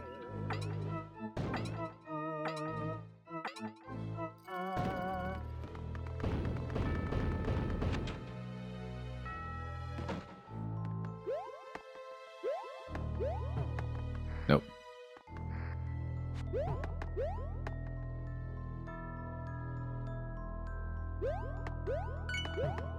No, that was a little too aggressive. We previously waited around for that, and should have known that because we do need a bit of space to jump up towards the key and get back down without being smushed.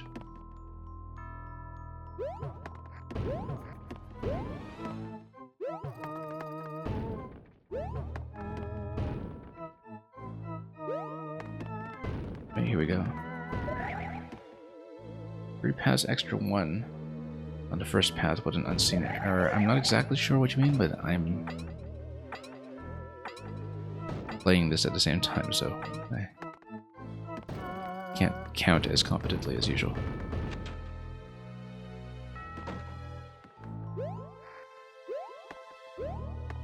Whoop.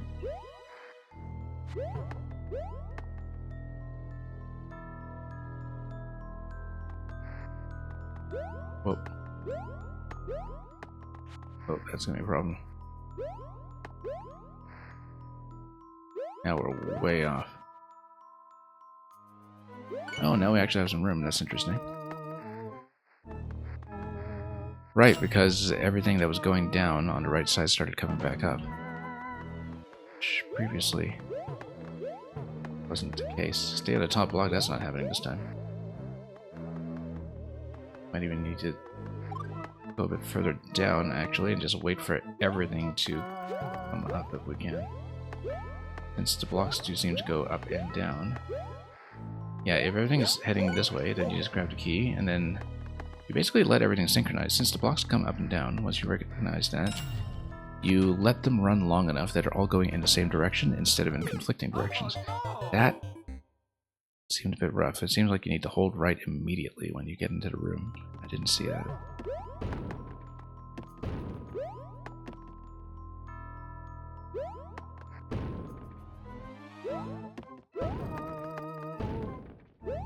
Yeah, so I think that's my new approach, actually. I'm going to stall until everything's heading in the same direction, and then you just wall jump up.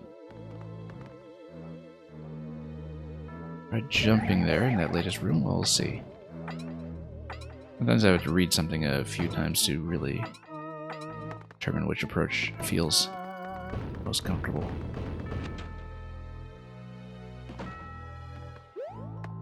And from a playtesting perspective, it's probably valuable for you to see how I read the obstacles anyway, so.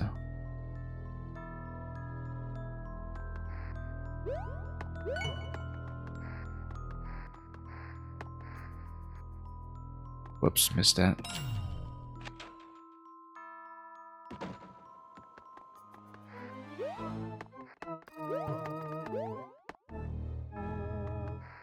Yeah, we're gonna stall until everything is coming down. That's the approach. Oops. You're not stalling that much. Okay, that's a problem. That strategy was dependent on my making a jump into that gap, and that did not happen. Still a valid strategy, just slow. Because once you understand that it's the same blocks that reverse back and forth, you just make sure they don't oppose each other too much.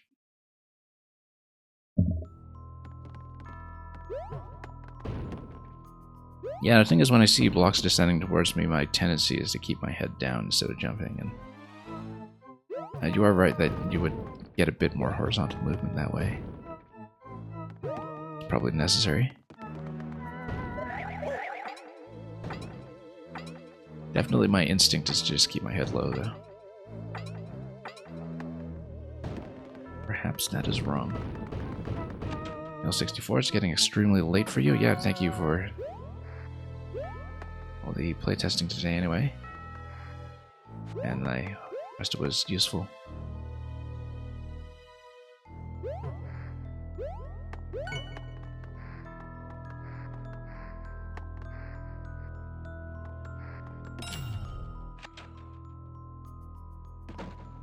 Sometimes I definitely have a bit of an excessive wall slide in certain locations.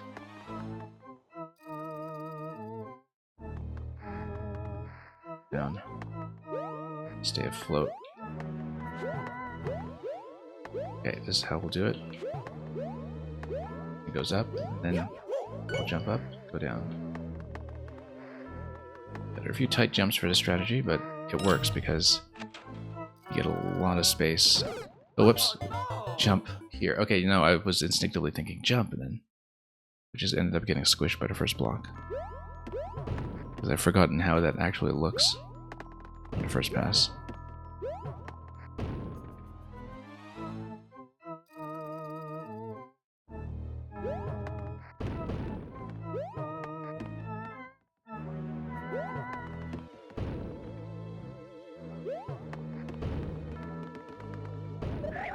Yeah, it's a fun concept. The issue with it is that sometimes it is possible to get into seemingly unwinnable situations that the player doesn't necessarily have the information to expect. It's the only thing.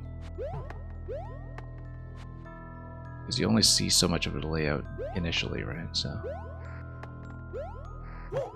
Oh, you see? Now I'm in trouble. But everything's going to line up the same way, and then maybe I'm not in that much trouble, but...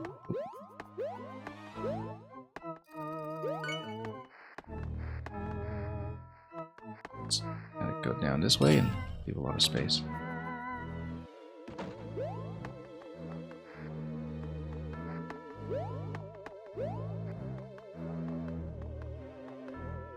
You didn't know that was possible? Oh, you mean getting smushed right away on the last room? Oh, whoops. Remember to stay in the middle there. We're music, welcome. It's going alright. Had a pretty good run of levels today, as usual. As I always say, I find that I'm pretty satisfied with the quality of my viewer queue. Especially when I watch other streamers and see what they get, which... I mean, there's a lot of the same makers who hang out like, across Mario Maker Twitch. It's just that for some reason I tend to be pretty fortunate with who comes here and what they show me.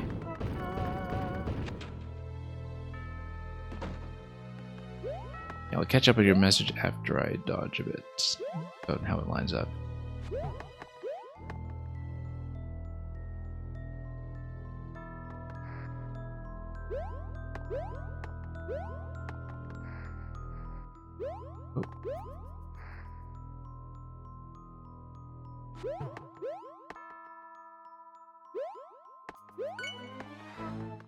Okay, we'll go straight down.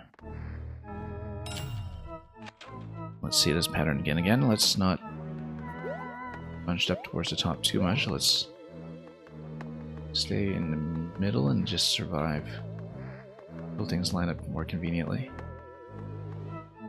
Way down.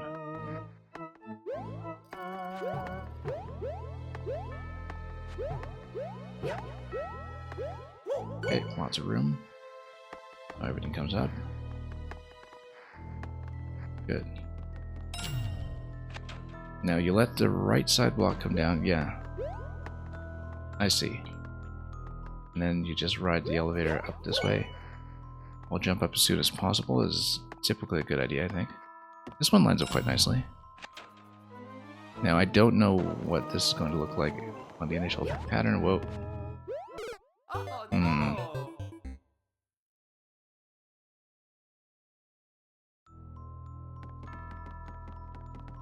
And you told me this is the Daredevil Comet version, so to speak, of something you designed previously, right? Hence, not why we are replaying before we learn a new segment. Not complaining about that, but sometimes because the openings of each room can take me by surprise. First try, that's the only thing that makes it kind of stick out that we are playing checkpoint free. I'm generally not somebody who complains about checkpoints. In this case, the issue is mainly that when you see a room for the first time, you don't really have that much time to determine what the pattern will be.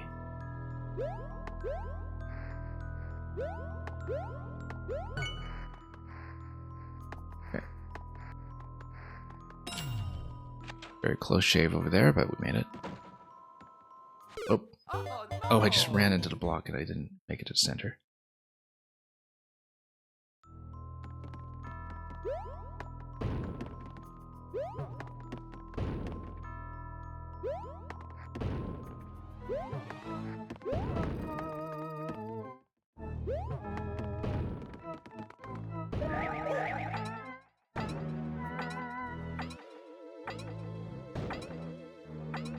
Yeah, like I said, it's a fun concept. The main issue, again, is just the learning process and trying to figure out what the unwinnable situations are going to be so you can avoid them. Because it's not something you can see from your first trip through the layout necessarily. Oh, whoops. Let's get lifted a little bit at the end by that first block. Oh, whoops. That was an accidental wall jump as well.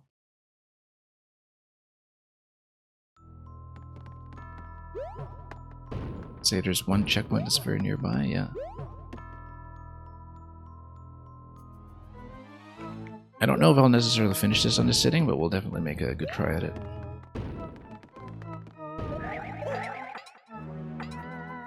Since I closed the queue already and we know what's remaining.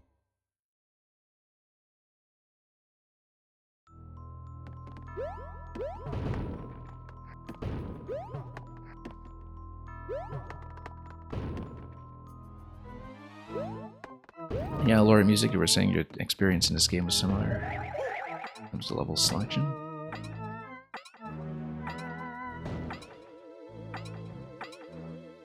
Yeah, I mean, in some ways, you know, the composition of people that you get submitting to viewer levels is very different than it was, say, 2 or 3 years ago. Simply because of who has stayed active in Mario Maker and who hasn't.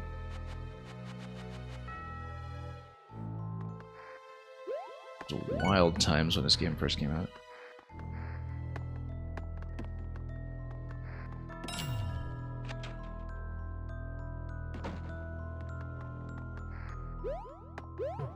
And I wasn't streaming this right from launch. I started streaming a couple of months in. But I've been watching both Maker 1 and 2 for some time at that point to get a sense of what works and what doesn't for viewer levels.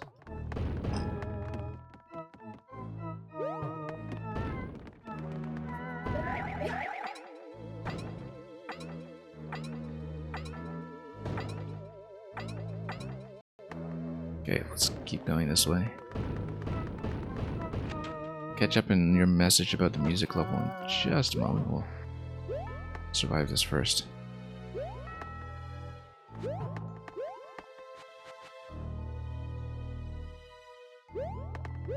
Oddly kind of a relaxing level, to be honest. Because the challenges are not really twitchy necessarily, but more about reading the situation and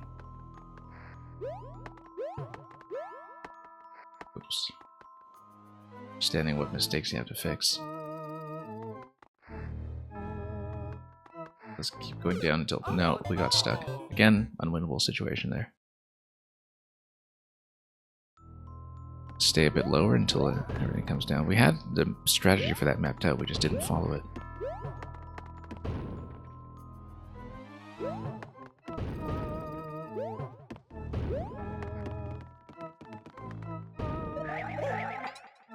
Working on a music level, but you're trying to get a song playing in your band. Interesting.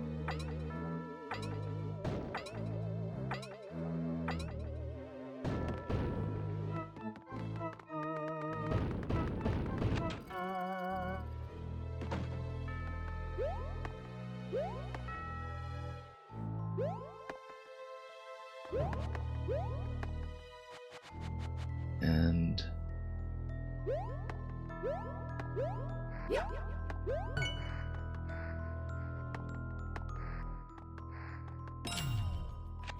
see. Yeah, again, we'll just kind of try to stay in the middle until we get everything to line up to avoid surprises.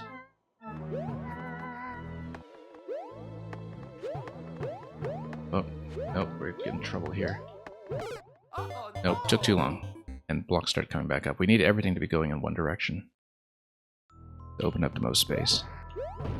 There's a particular jump that's tricky with that method to get in that one tile gap, but I still think it's the most readable method. And I still prefer it.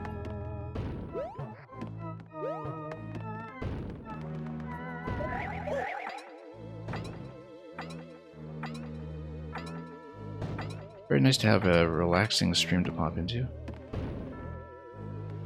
You got hateful like crazy for an hour. Oh, was it a bot swarm thing? Because I remember there was something like that that happened on Twitch to everybody for about a month, about a year or two ago.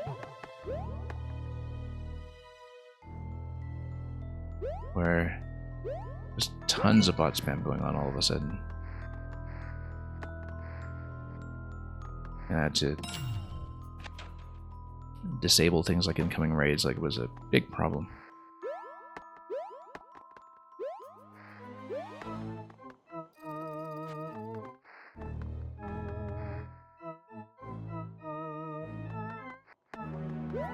Okay. This jump here, we can make it, and we're in the clear.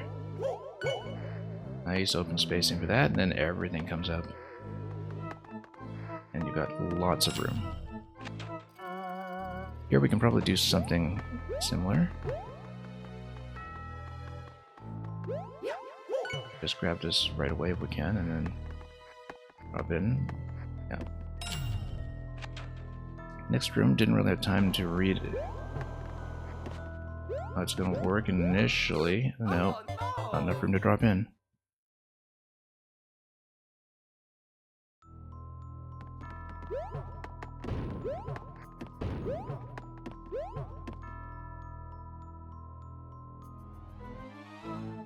Not a bot swarming, they were all unique accounts. Interesting. Oh, did they have a particular vendetta or history against you specifically, or were you just random bullying target? That seems pretty unusual, unless they were just, you know...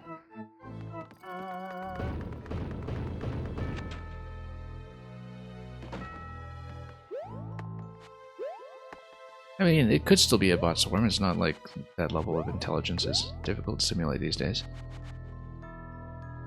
Yeah, I'll give this a few more tries. We'll see. If I'm still kind of before checkpoint 1 on this, I might have to return to it at some point instead. And at this point, I will not have actually lost progress yet, so...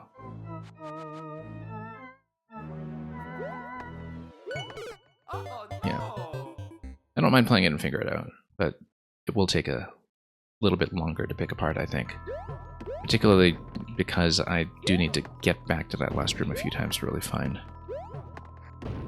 the approach I want for it. So we'll try to put in a reasonable effort here. After the horizontal section, it's a CP. Yeah, I figured. It looked like it kind of opened up towards that. Which is why I wanted to give it a bit of a try, just to see if we can make it and get even deeper into this, but we'll see. Yeah, I'm sure some of my patterns here don't even remotely resemble yours, but... Oh, whoops, missed that. Okay, that's okay. This will line up. We've done this with this pattern before, just fine.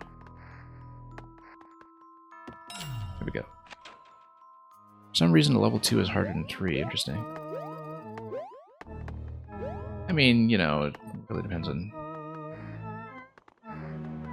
Players are going to read the design. You don't always have that much control over it as the developer.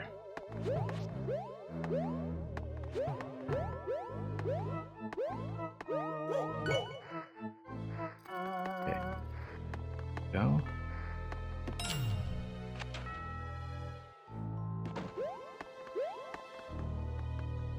Yeah, I just want to stay on the top segment.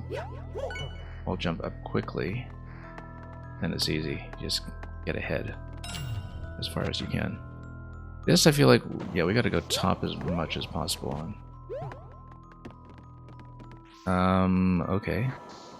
Oh. Yeah, I need to make the one tile gap there to do that. That's the best attempt yet, though, so. It's just that I need to jump accurately into the one tile gaps to get pushed back. It took me a while to react to what the bottom timing would be. And realize that I need to make some adjustments. But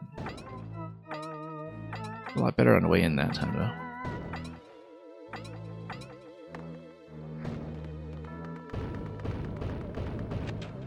They try to dox you by looking up your LinkedIn like it's not completely public knowledge, yeah. I guess you're easy to find.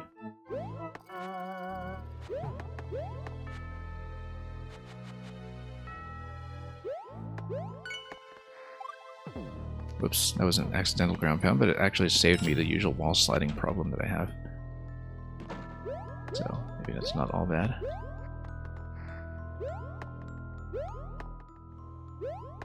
We'll stay lowish.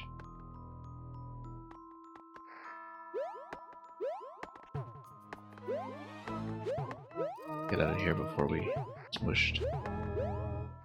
Low, and then we grab a key, and then come down.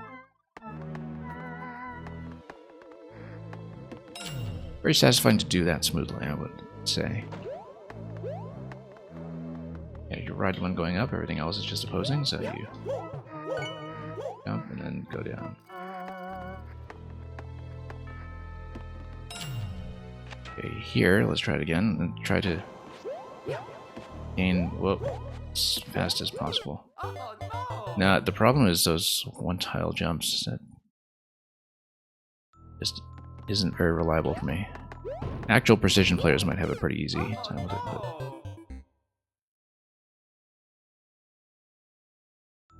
yeah, generally it seems like going up top is the desired solution for a lot of these obstacles. Whoops, like I was saying before I got squished on the bottom.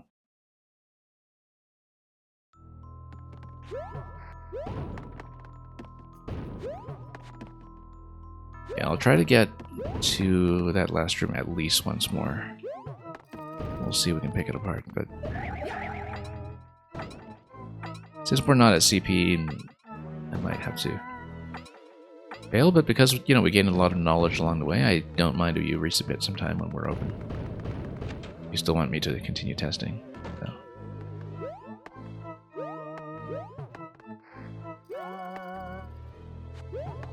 I don't mind playing through it, it's just that it will take some time, potentially, if I don't resolve the issues in that room relatively quickly.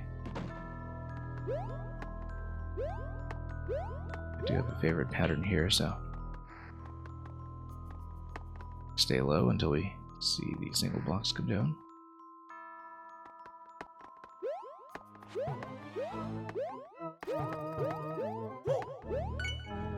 And put it down.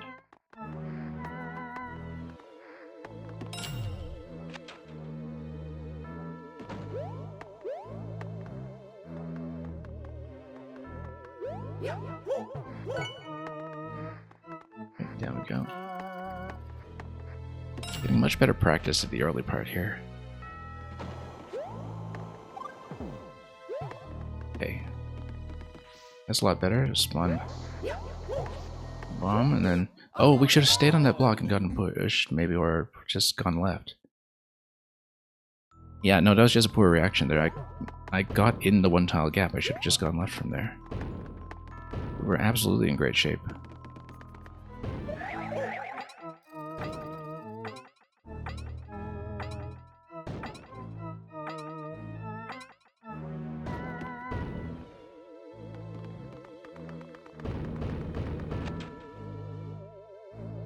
But we're close. I'll try to take one more crack at it.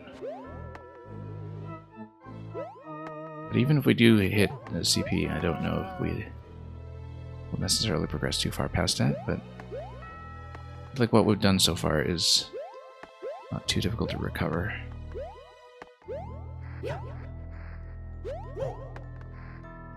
Oh, there we go. And all the way down. I probably have the current record on this level. I guess it's a fairly new playtest, so I haven't seen anybody clear it yet. Oh, I should have... Here, let's...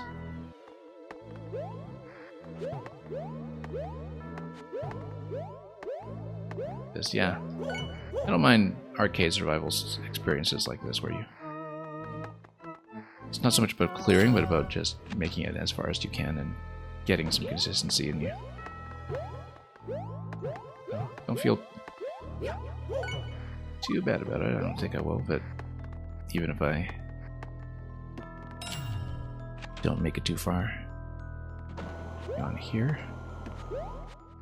Oh, that's gonna be a problem. Yeah.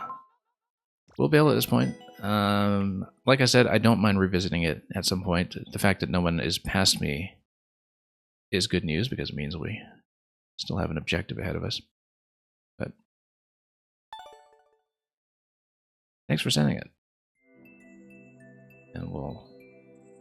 Not that we track any win-loss stats, but we'll continue. Yeah, like I said, some things feel a little blind the first time until you find the pattern.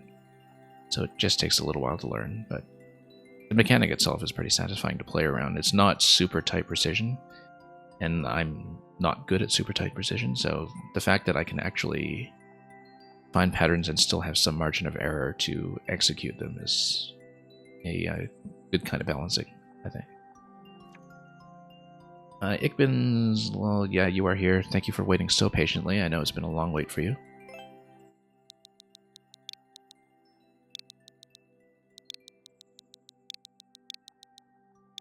We'll do yours next.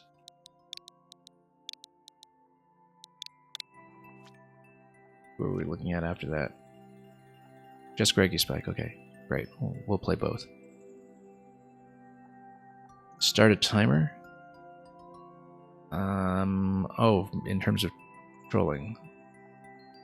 Do you just want to see how long I take on it? Because there's a timestamp in chat, so... Anyway. Let's take a look and see what it is.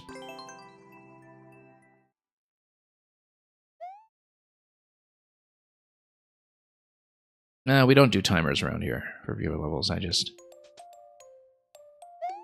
go with how things feel. Okay, let me reread this. I am expecting a troll. I just need to see what was actually going on. Oh, I see. Okay.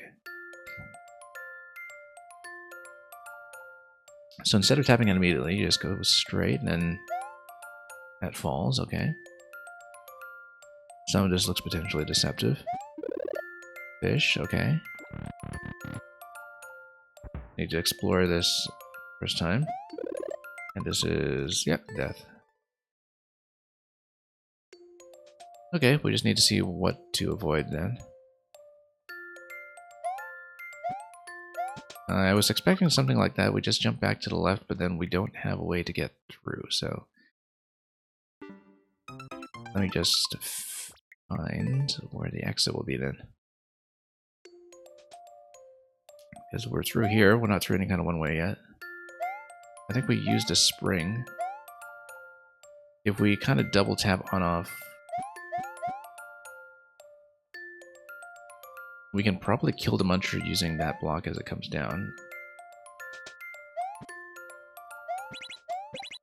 No. You know what? That was probably fine, because the spring was accessible, and the muncher was not really necessarily going to die, so that actually looks doable, because then you... Yeah, I thought about a double tap because that kills the Bill Blaster, and then...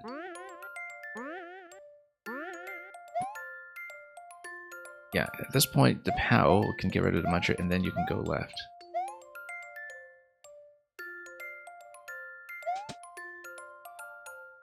Now, do we want to do that, or do we want to take the POW instead of... Well, I mean, we need to learn this. Yeah, it is going to be POW over here. Okay, so that's death, but... Basically, you trade spring and POW, and you take the POW over to the right, and then you open up the Yellow pipe. Whoops. And, oh, you can even just kill it straight up. That's fine. That's even better. This means you can get this out of the way, hit the on-off switch. Well, let's see here. It's just for the muncher.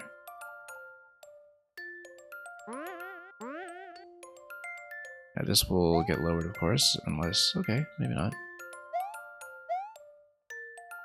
Then you just take the power with you, because you can only take one... Wait, I got a better idea. We take the power with us up there and the spring. The reason is because you'll expend the power in the muncher, but then you still have an object that you can take through with you. Like that.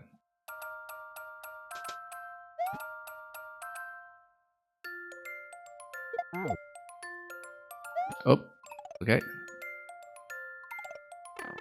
Then you can go through. This looks very suspicious.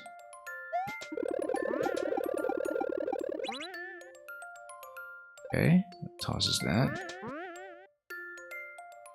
You need to be extra careful over here.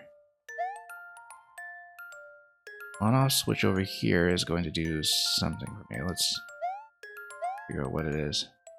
Or we can just jump up through here. And skip this way. And just... Oh, I guess I can't see what's here, but... We can just jump it, we're learning the level anyway. Platform, okay, so you can't quite do it, but there is an upper platform up above. That won't be it. You're saying no? I don't see why not.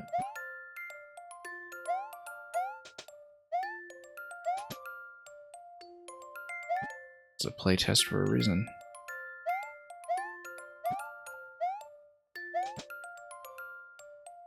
Yeah, I don't know what the whole switching mechanism was at Spike Ball area in terms of what it was supposed to be doing, but... Oh, should have watched that, we knew it was coming.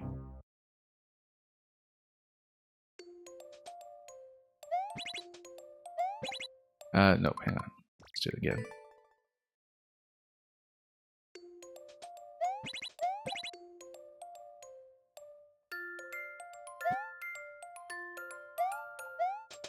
Okay.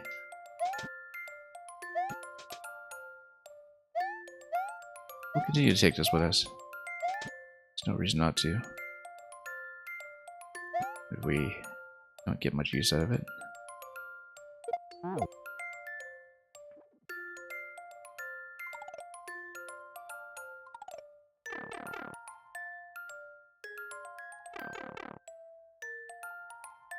If we skip the spike ball, then we don't hit the on-off switch. Or do we?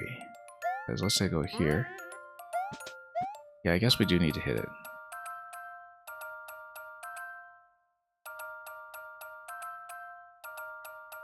It activates, but then there's everything else here about. Let's... I guess we have to. Ah, yeah. That punishes you for going too soon. That's why we didn't previously see it. I saw the spike ball go off screen earlier and we just didn't see what the interaction was.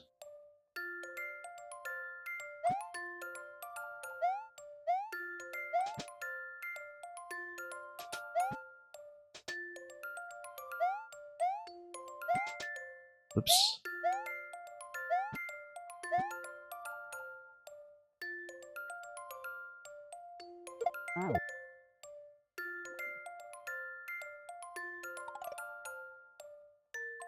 You know, if I just throw this, can't I just block the pipe? No, I can't. Okay.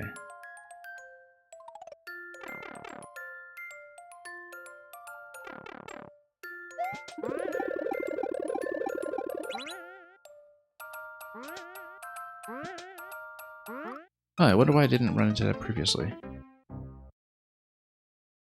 Maybe because I just didn't spawn in the springs by running right. I actually didn't see the position on those, but Maybe you stay left and you don't have that issue with it bouncing back.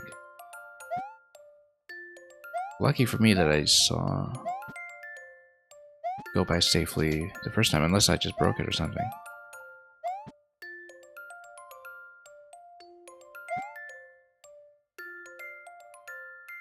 Or you can always toss the spring to just roll the spike ball somewhere else, right?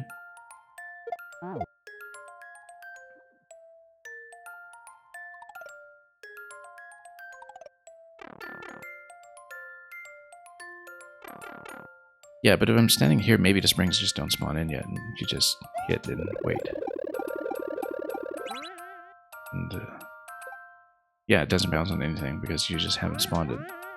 So you're okay. Kind of dependent on a bit of the meta knowledge here, but I kind of see what's going on here too. That you're supposed to maybe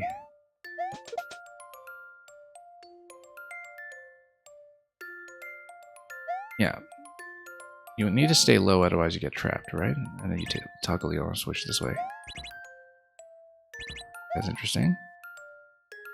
Oh, but then the switch doesn't reactivate. Just go back and forth. Oh, wait. Oh, I see. It's a repeated switch. Like, by proximity, every time you go there, then there's a toggle. Okay. That's fine then. Let's keep going this way.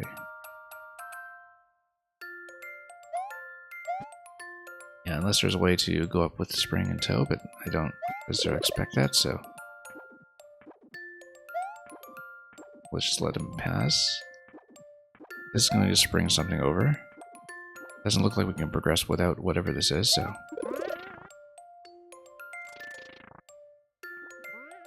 Yeah, we'll stand back so it doesn't spring back towards us. There are springs. And there are. That's a bit of a problem, isn't it? Because we need to get through those.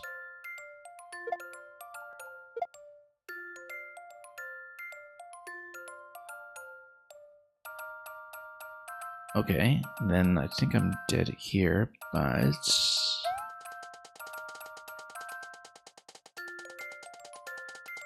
Yeah, maybe we should have run ahead a little bit to see what was going on there. In case the spike balls just demolished something that was keeping them out of position.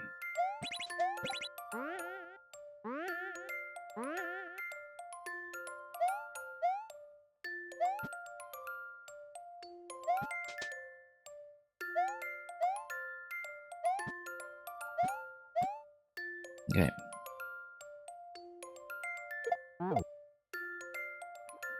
It's gonna come out.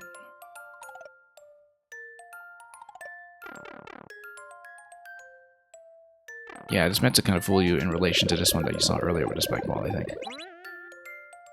Launch. We'll go. It's fine. Then here. Again, just trying to jump over immediately. There should be enough room. Stand here. Fish over here. Maybe if you just walk past this without spawning something will happen to make this work? Nope. Ah, I see. Spike ball kills the cloud. That's what it is. So you would need to let it demolish all this, but...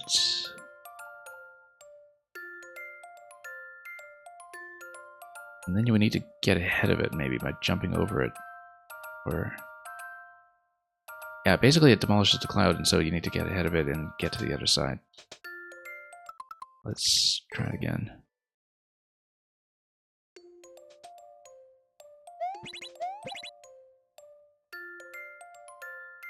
Okay.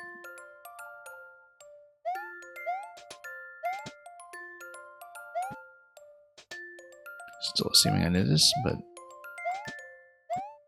sure if it is the case.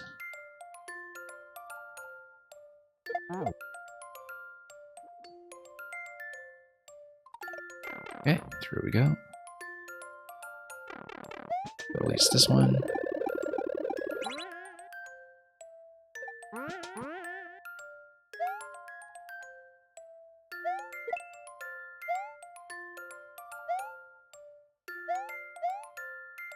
Switch this up.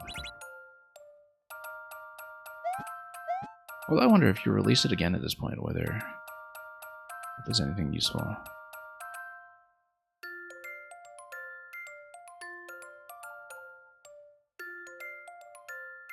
Okay, let's spawn it, let's follow it. Let's try to make it fast. There we go. Oh, that's sort of interesting that... Okay, no, you do want to spawn these, because if you spawn to springs in advance, the spike ball doesn't hit. If you do not spawn to springs in advance, because the cloud is loaded as a ground tile, the cloud gets broken by the spike ball before these load in. So yeah, you don't need to chase it over and jump it like that, but you do need to make sure you follow closely enough with the camera that the cloud isn't by itself, because that's the circumstance where it gets hit. This, of course, looks very suspicious. Oh, maybe we need to alert it. Yeah. Funny thing is, if we had dropped a spring here, we get through this. And we get through it just fine. Unfortunately, we are dead here. And if you do successfully get a mushroom, then you can punch through that to checkpoint 1. And so if we dropped a spring in advance, then that actually solves it, right? And then we get CP1.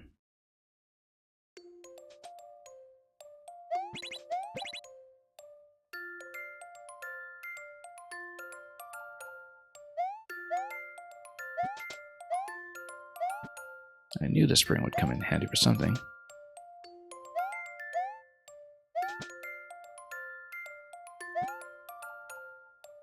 I mean, the mushroom would kind of come down and squash, though, so... I don't know if that would work, but...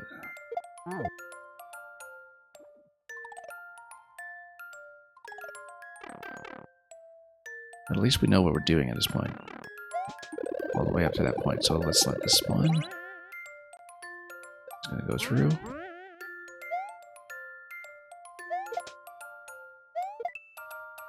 I wonder if that gives me enough range by itself. Yes, it does. Let's do this. We'll follow closely.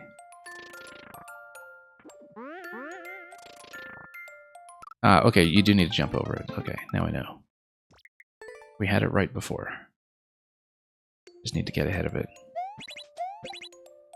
That's alright, it's important to establish some of these things with certainty. At least there are hidden switches that save you or something, like there often is a level of this nature. Oh,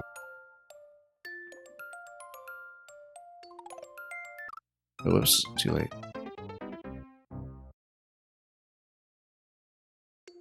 I actually didn't see what happens if you take the POW with you to the... Whoops.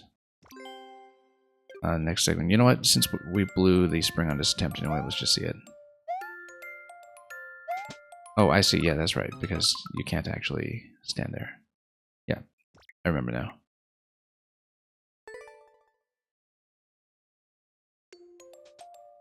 I couldn't remember what trap that was, so...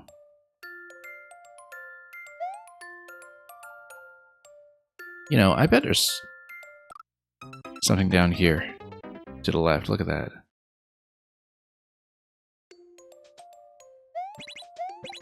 Maybe everything is just one big knowledge check until you do that. Oh, okay, no, never mind. Too good to be true. But hey, we found it. You can be satisfied that we found it. Put it in for a reason, right? Somebody had to see it.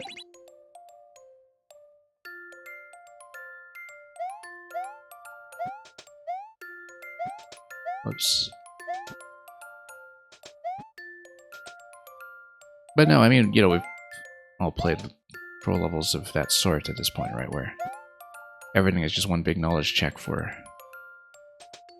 something at the very beginning of the level that's meant to look like death. This one would have been too obvious, I think, so I'm glad it's just a fake out, but...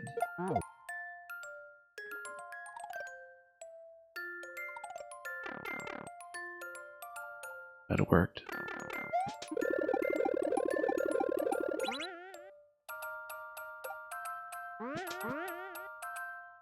Okay.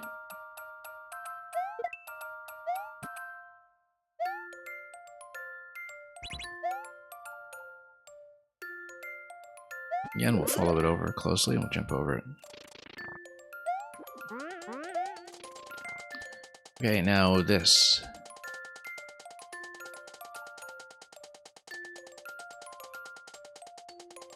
Let's drop this over here. I don't think the Muncher will get enough of a bounce, but maybe we can still make it through.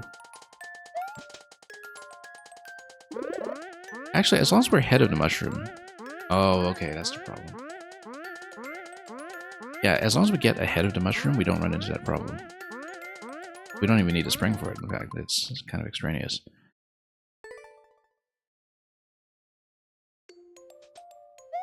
Superfluous, rather.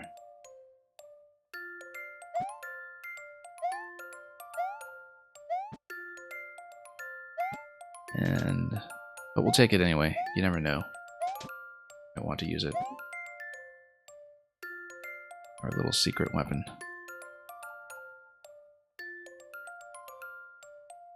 Which might turn out to be necessary anyway, who knows? Let's wait.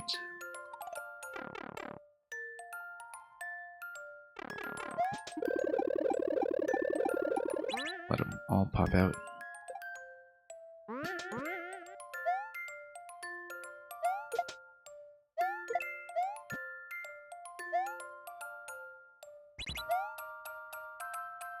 Okay. Again.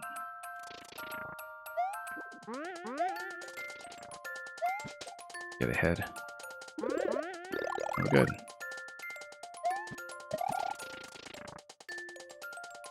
Now we won't be able to have the spring if we respawn from checkpoint.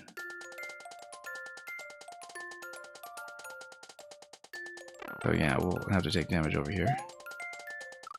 I thought so. I actually did think so.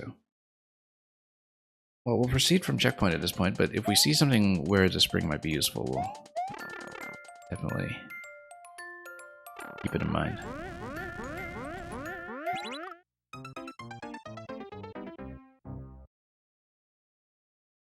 Okay, interesting. Let's see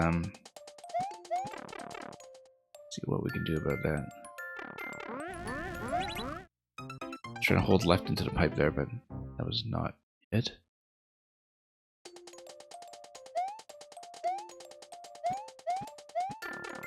Maybe we need to wait for something. And Luigi, yeah, we will.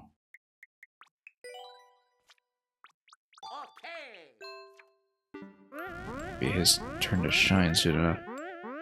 Let's go back. I should lock you in, but then I wonder if there's something like a state change or something else from loading this. No, you just hold right, actually.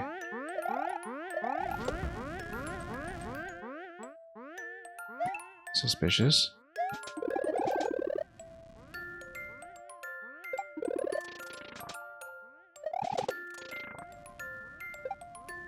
Okay. Interesting.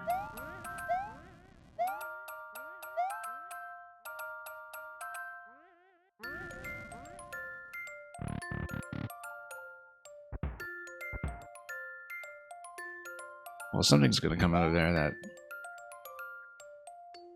is going to cause problems, right?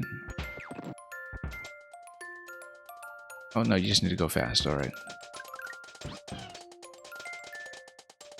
Mushroom and Yoshi check. Yoshi grabs the mushroom and then you go through, or at least in theory.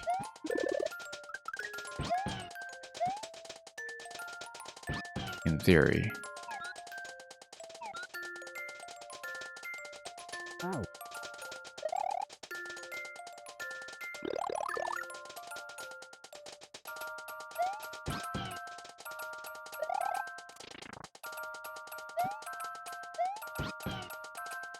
This is suspiciously calm and straightforward. Okay, yeah, if you take Yoshi through, then you get bopped up here.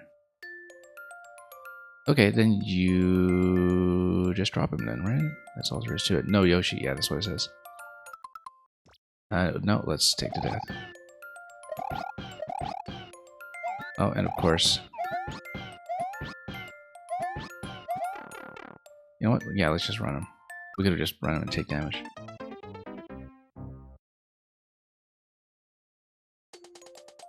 Luigi time. Okay, just kind of hold right. Yeah.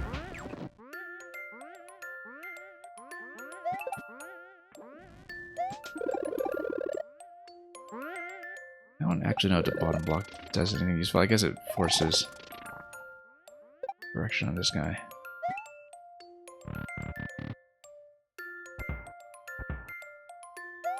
Plant from the left. Yoshi here, and we just drop him, right? It's just pretty simple check for that.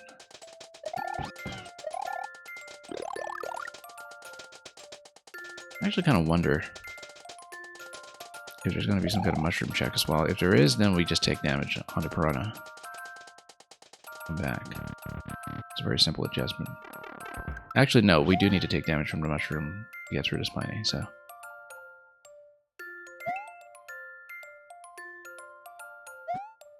yeah, you just climb through it. That's all there is.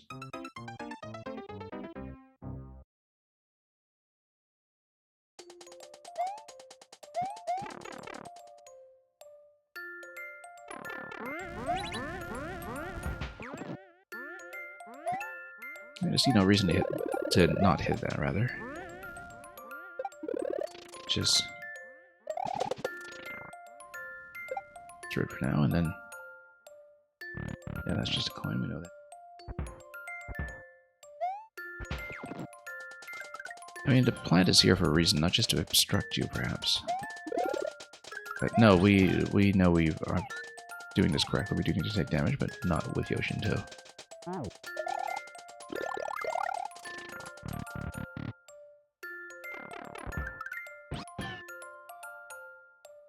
And we know there's a block over here. The flower is almost certainly some kind of bait. Interesting what the goal setup here is. Because then how do we...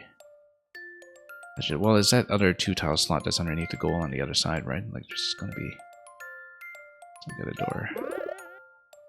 Oh, interesting. Yeah, so that's the no block overlap. Yeah. Let's see what this is anyway. Yep. It's entirely no block overlap, which implies to me that... Well, if we try to hit it from below first, maybe. We'll see what the overlap does. Anyway, let's take damage on it. Or we could just take the crush death. Does it just spawn a muncher on top? I think it does. But it depends on the overlap.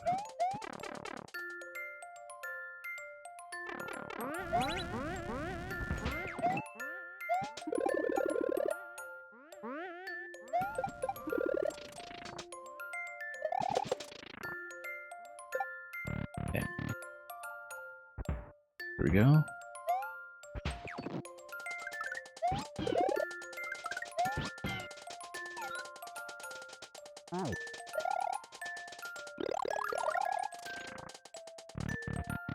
Then we go down.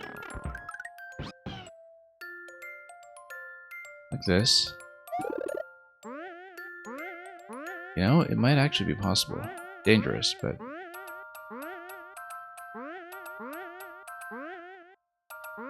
Very dangerous, actually, but... We're right at checkpoint, I should actually go for it.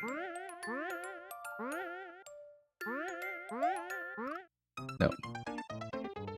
I feel like it is doable, just barely. If you're very, very careful. I'm not going to put too many attempts on that, though. I should try to proceed without first, but... For testing purposes... If that's not intended, you definitely want to make sure that you check whether it is strictly possible. I feel like somebody who's got better execution than me could do it. Looking at it.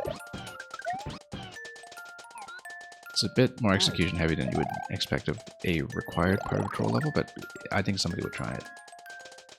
Going to pipe? Yeah, we will eventually. We'll get there.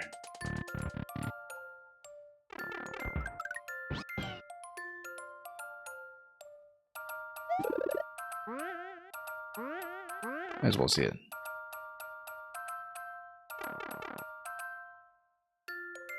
On off over here, and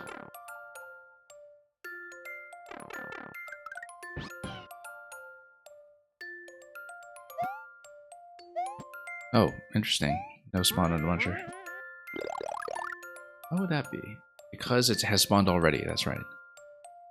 If we spawned it already, then it only does that once.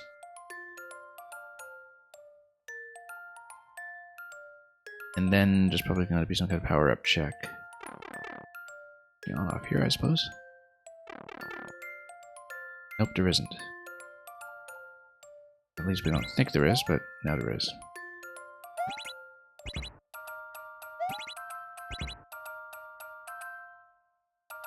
Well, we could always toggle this and go back. I was kind of thinking that... yeah, we just push through that way. Okay, yeah.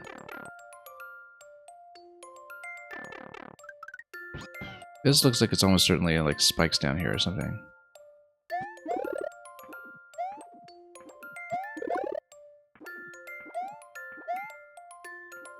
But in this door might also be a troll door. Oh no. Spikes? Oh, just one way, okay.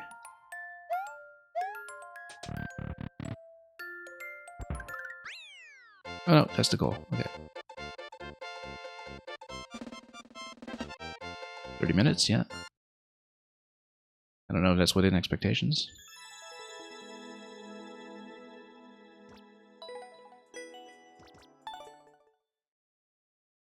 But thanks for that.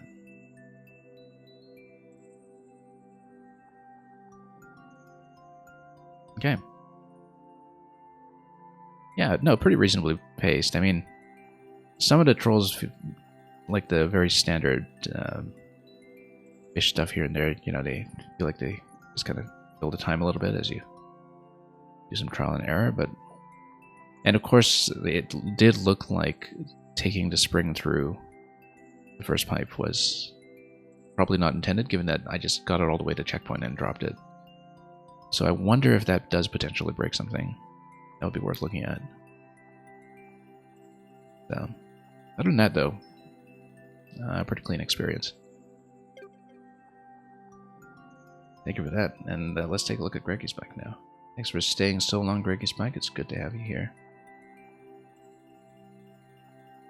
And it means if you're last, we can take our time with whatever you have, since I know from experience that some of your levels can take me some time. Extensive experience, in fact.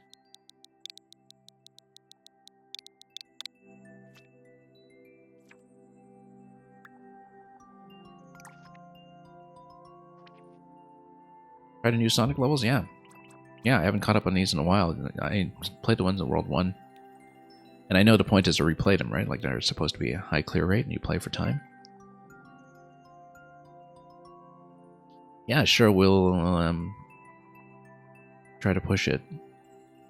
And kind of nice that you're saying the benchmark is under 30, but somebody's done it in 15, which tells me that, you know, it's a fairly generous margin for doing the suggested objective, but let's start at the top and work down. Unless you'd prefer that I keep going in order, but we can start with the latest if you want to see it in action. I don't think I'm particularly attached to the order, so let's see it and we'll take some time to replay.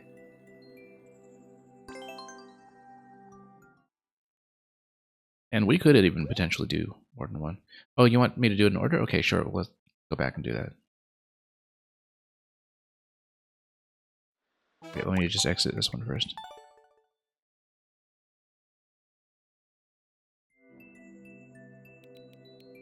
So we'd previously done up to 2-1. We'll do 2-2 and do these 3 together. Bonus challenge is interesting. Get world record, can keep speed. Oh, 13 seconds. I mean, this looks like the leech consistently took you seriously here. Scored a pretty good number of records. But we'll do what we can.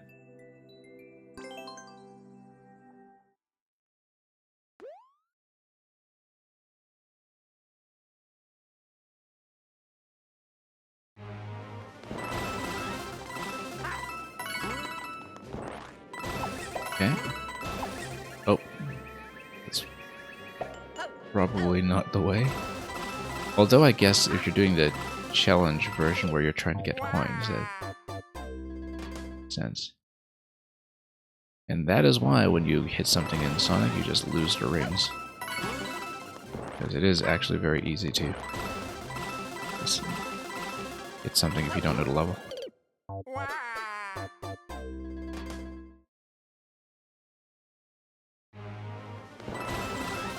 Don't know that there's an elegant way to implement that part of the mechanic here, but the star.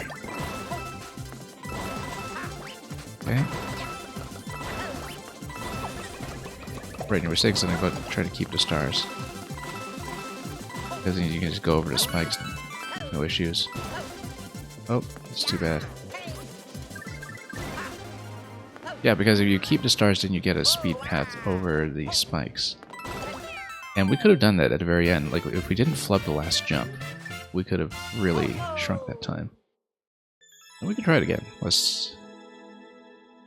Yeah, 35 seconds. That's not under 30, but we can try to squeeze the time a little bit. Oh, there was a star up there that we should have gotten. Hang on. Yeah, we can try top path too, of course.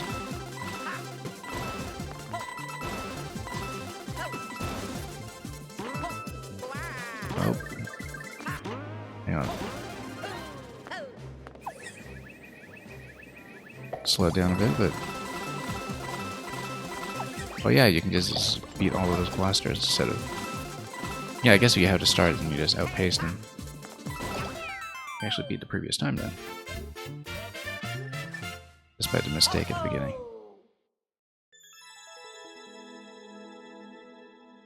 Yeah, nice, very satisfying. We'll do more than one of these since you're last in the queue when we have time. Hang on. Oh, we can try to squeeze time further here, I think we can.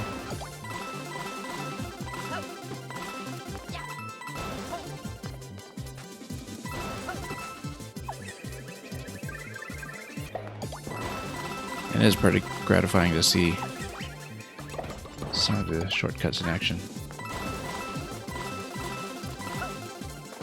Oh, too bad, that was almost a big gain. Hang on. If we grab the star, we should actually go down. Maybe. Or maybe not. 10 seconds of that pipe.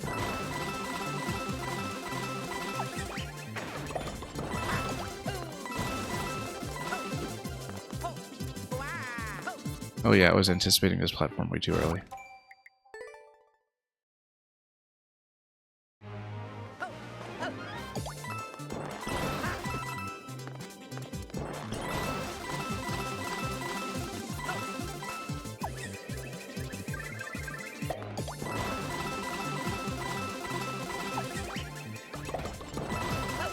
And, oh, we should have kept that star, but... Okay, squeezed out of time quite a bit, actually. Just over a few attempts. Probably improvable, too. Maybe we'll try for 20. I'll just skip the first star, actually. This adds unnecessary time by the looks of it.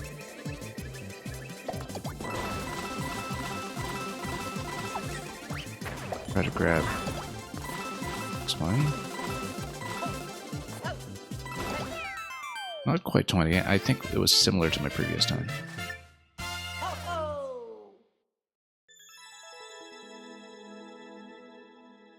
But yeah, we can do the World 2 here effectively if like me to try that. Collect at least 100. And defeat Boom Boom Egg. Yeah, let's just do it as a set. And if it's just the same level, I mean, we can probably do it. Maybe not in 15 seconds, but, you know, we'll attempt something.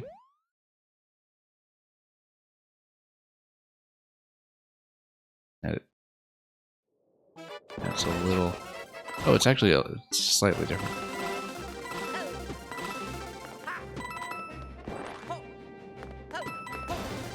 Oh, no. Trying to be extra cautious there, and that didn't quite go. I mean, if you have to start, it's not an issue. Oh, I see. No, it is the same level. It's just that because of the clear condition text at the beginning, I couldn't see the first platform.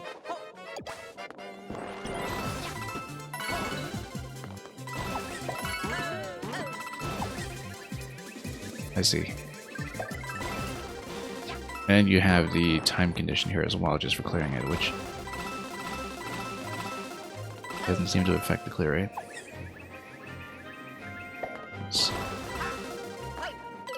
Oh, whoops. Didn't think about a star expiry.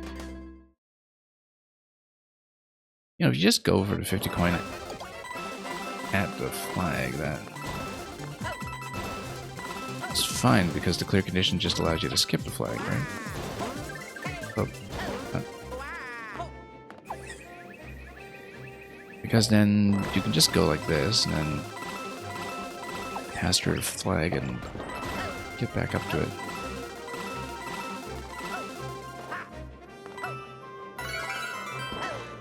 And then just touch the flag that way, right? So we can take a very similar path. We don't really even need to care that much about the coins if we're just going for a straight 100, because the 50 at the end takes care of that at the expense of maybe a second.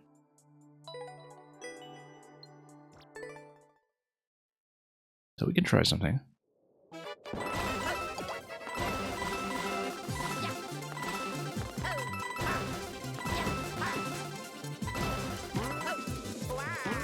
Oh. This thing here. Very Sonic-like moment for sure. I think we're going to wind up with a pretty similar time. Whoops. Star.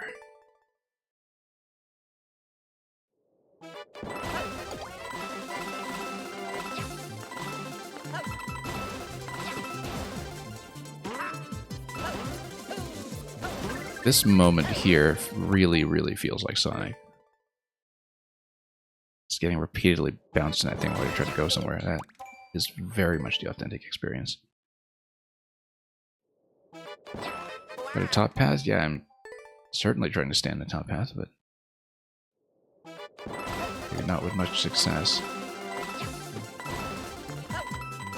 Oh, you mean through the pipe, yeah. Or through here, rather.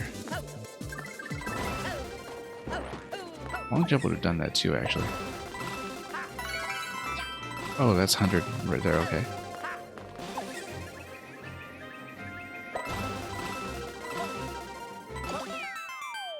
Okay, 25. Probably improvable now that we know what to look for. Be a faster way to get that pipe too, so.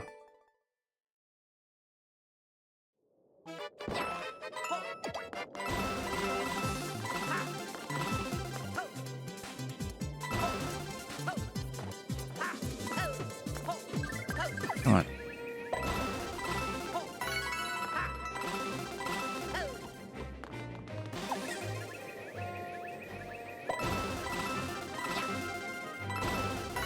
And off by 3 coins, actually. No, we'll just dash into it.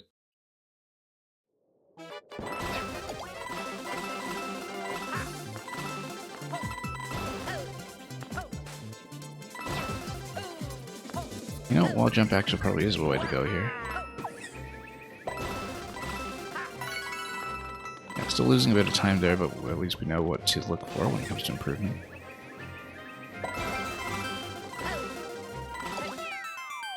$25 again, yeah, even with the mistake. Again, probably improvable. Try to do it. Don't have a particular target time, but try to get something respectable.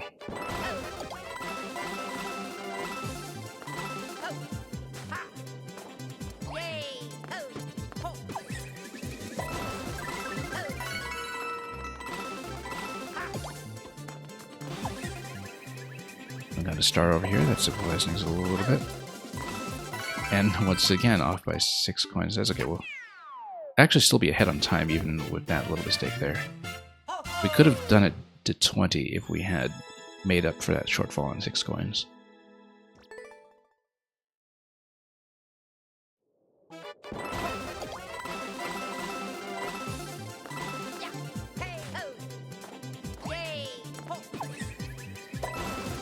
Yeah, I think that still kind of puts me under.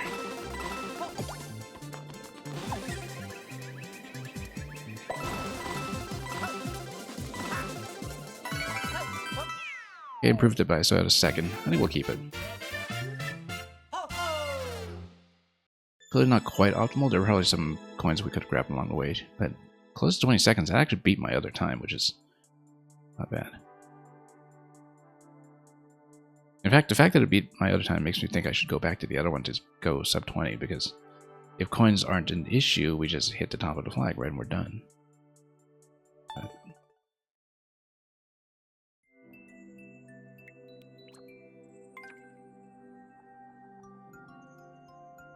Let's try it. I guess that's the point of having a companion level like that, is to motivate this kind of play. Oh, hang on.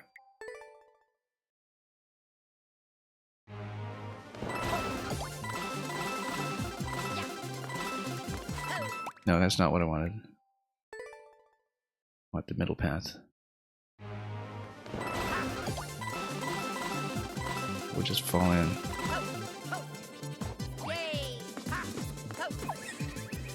Yeah, that's still a little suboptimal there, just that little mistake. Oh, I'm missing a star too, that's too bad. It'll slow us down slightly. But that's still gonna be funny, so even with the star mistake, that's actually a decent improvement. It was 99 coins too, so. Okay, we'll take that. And we'll do your World 2 boss, and we'll finish on that for today, and that'll be the end of the stream today. After this one. Defeat Boom Boom Egg. Well, we're about to find out.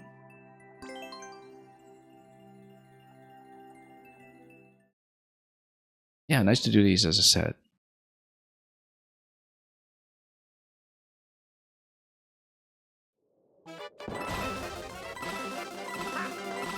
Now we do want to jump up the slopes a bit so we don't slow down on them.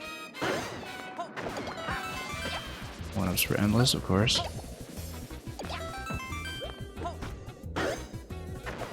We want to get up there right away as soon as... Whoops. We get the third hit, we want to get right up to the flag.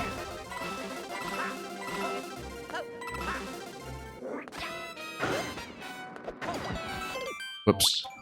Being a bit too aggressive here.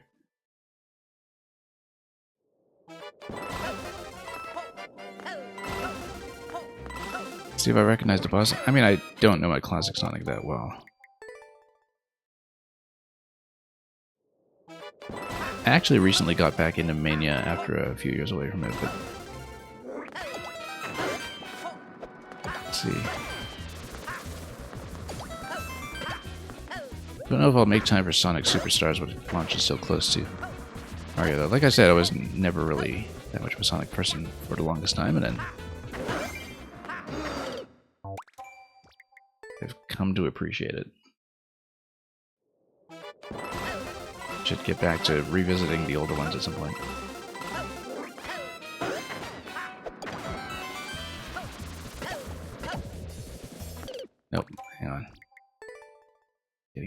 eager to get in position for the exit. We've just long jumped all of that from slopes, actually. Whoops.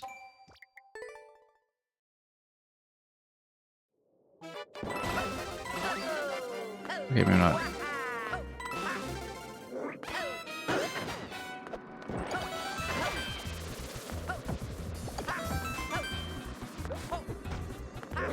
Yeah, actually, if you leave one bullet alive, then it does simplify things a bit when it comes to timing.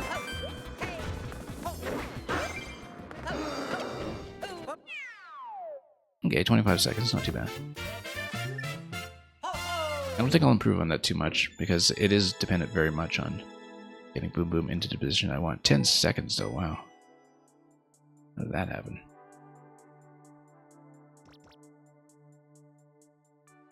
Oh, I see. Like, if you maybe get bullet explosions or friendly fire? No. You're right.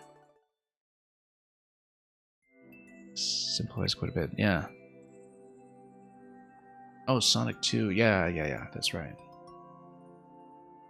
I have to really search my memory for that. I should really revisit it at some point. But anyway. Thank you so much for that, Greggy Spike. We've got quite a lot in World 3 at some point where we can catch up. Fresh Boom into Cannon. Yes, that makes sense. That makes a lot of sense. You can get him in position for that. That would be the method. Yeah. Okay, well, thank you for that. Great way to end today. So, we are going to send you folks on to someone else. Like I said, I recently hit a few major landmarks in both Tears of the Kingdom and Pikmin, so we'll have some new content that we're rotating in September, including a lot more Mario Maker, I hope. And it's going to be clear sailing for the most part until we get to Super Mario Bros. Wonder in late October. We'll hopefully have a fair bit of variety and a fair bit of activity between now and then. So thank you so much once again for the levels today, and for anybody who came in with the 2 raids we received, one from Puffin Fiend and one from MGM1. The levels, as always, are interesting and varied across the board, and we'll send you on to somebody else interesting, probably someone doing Maker, but I'm going to inspect who's on. Without further ado, have fun, and thanks for watching. Enjoy everything you may be doing on your end. Always, fare thee well.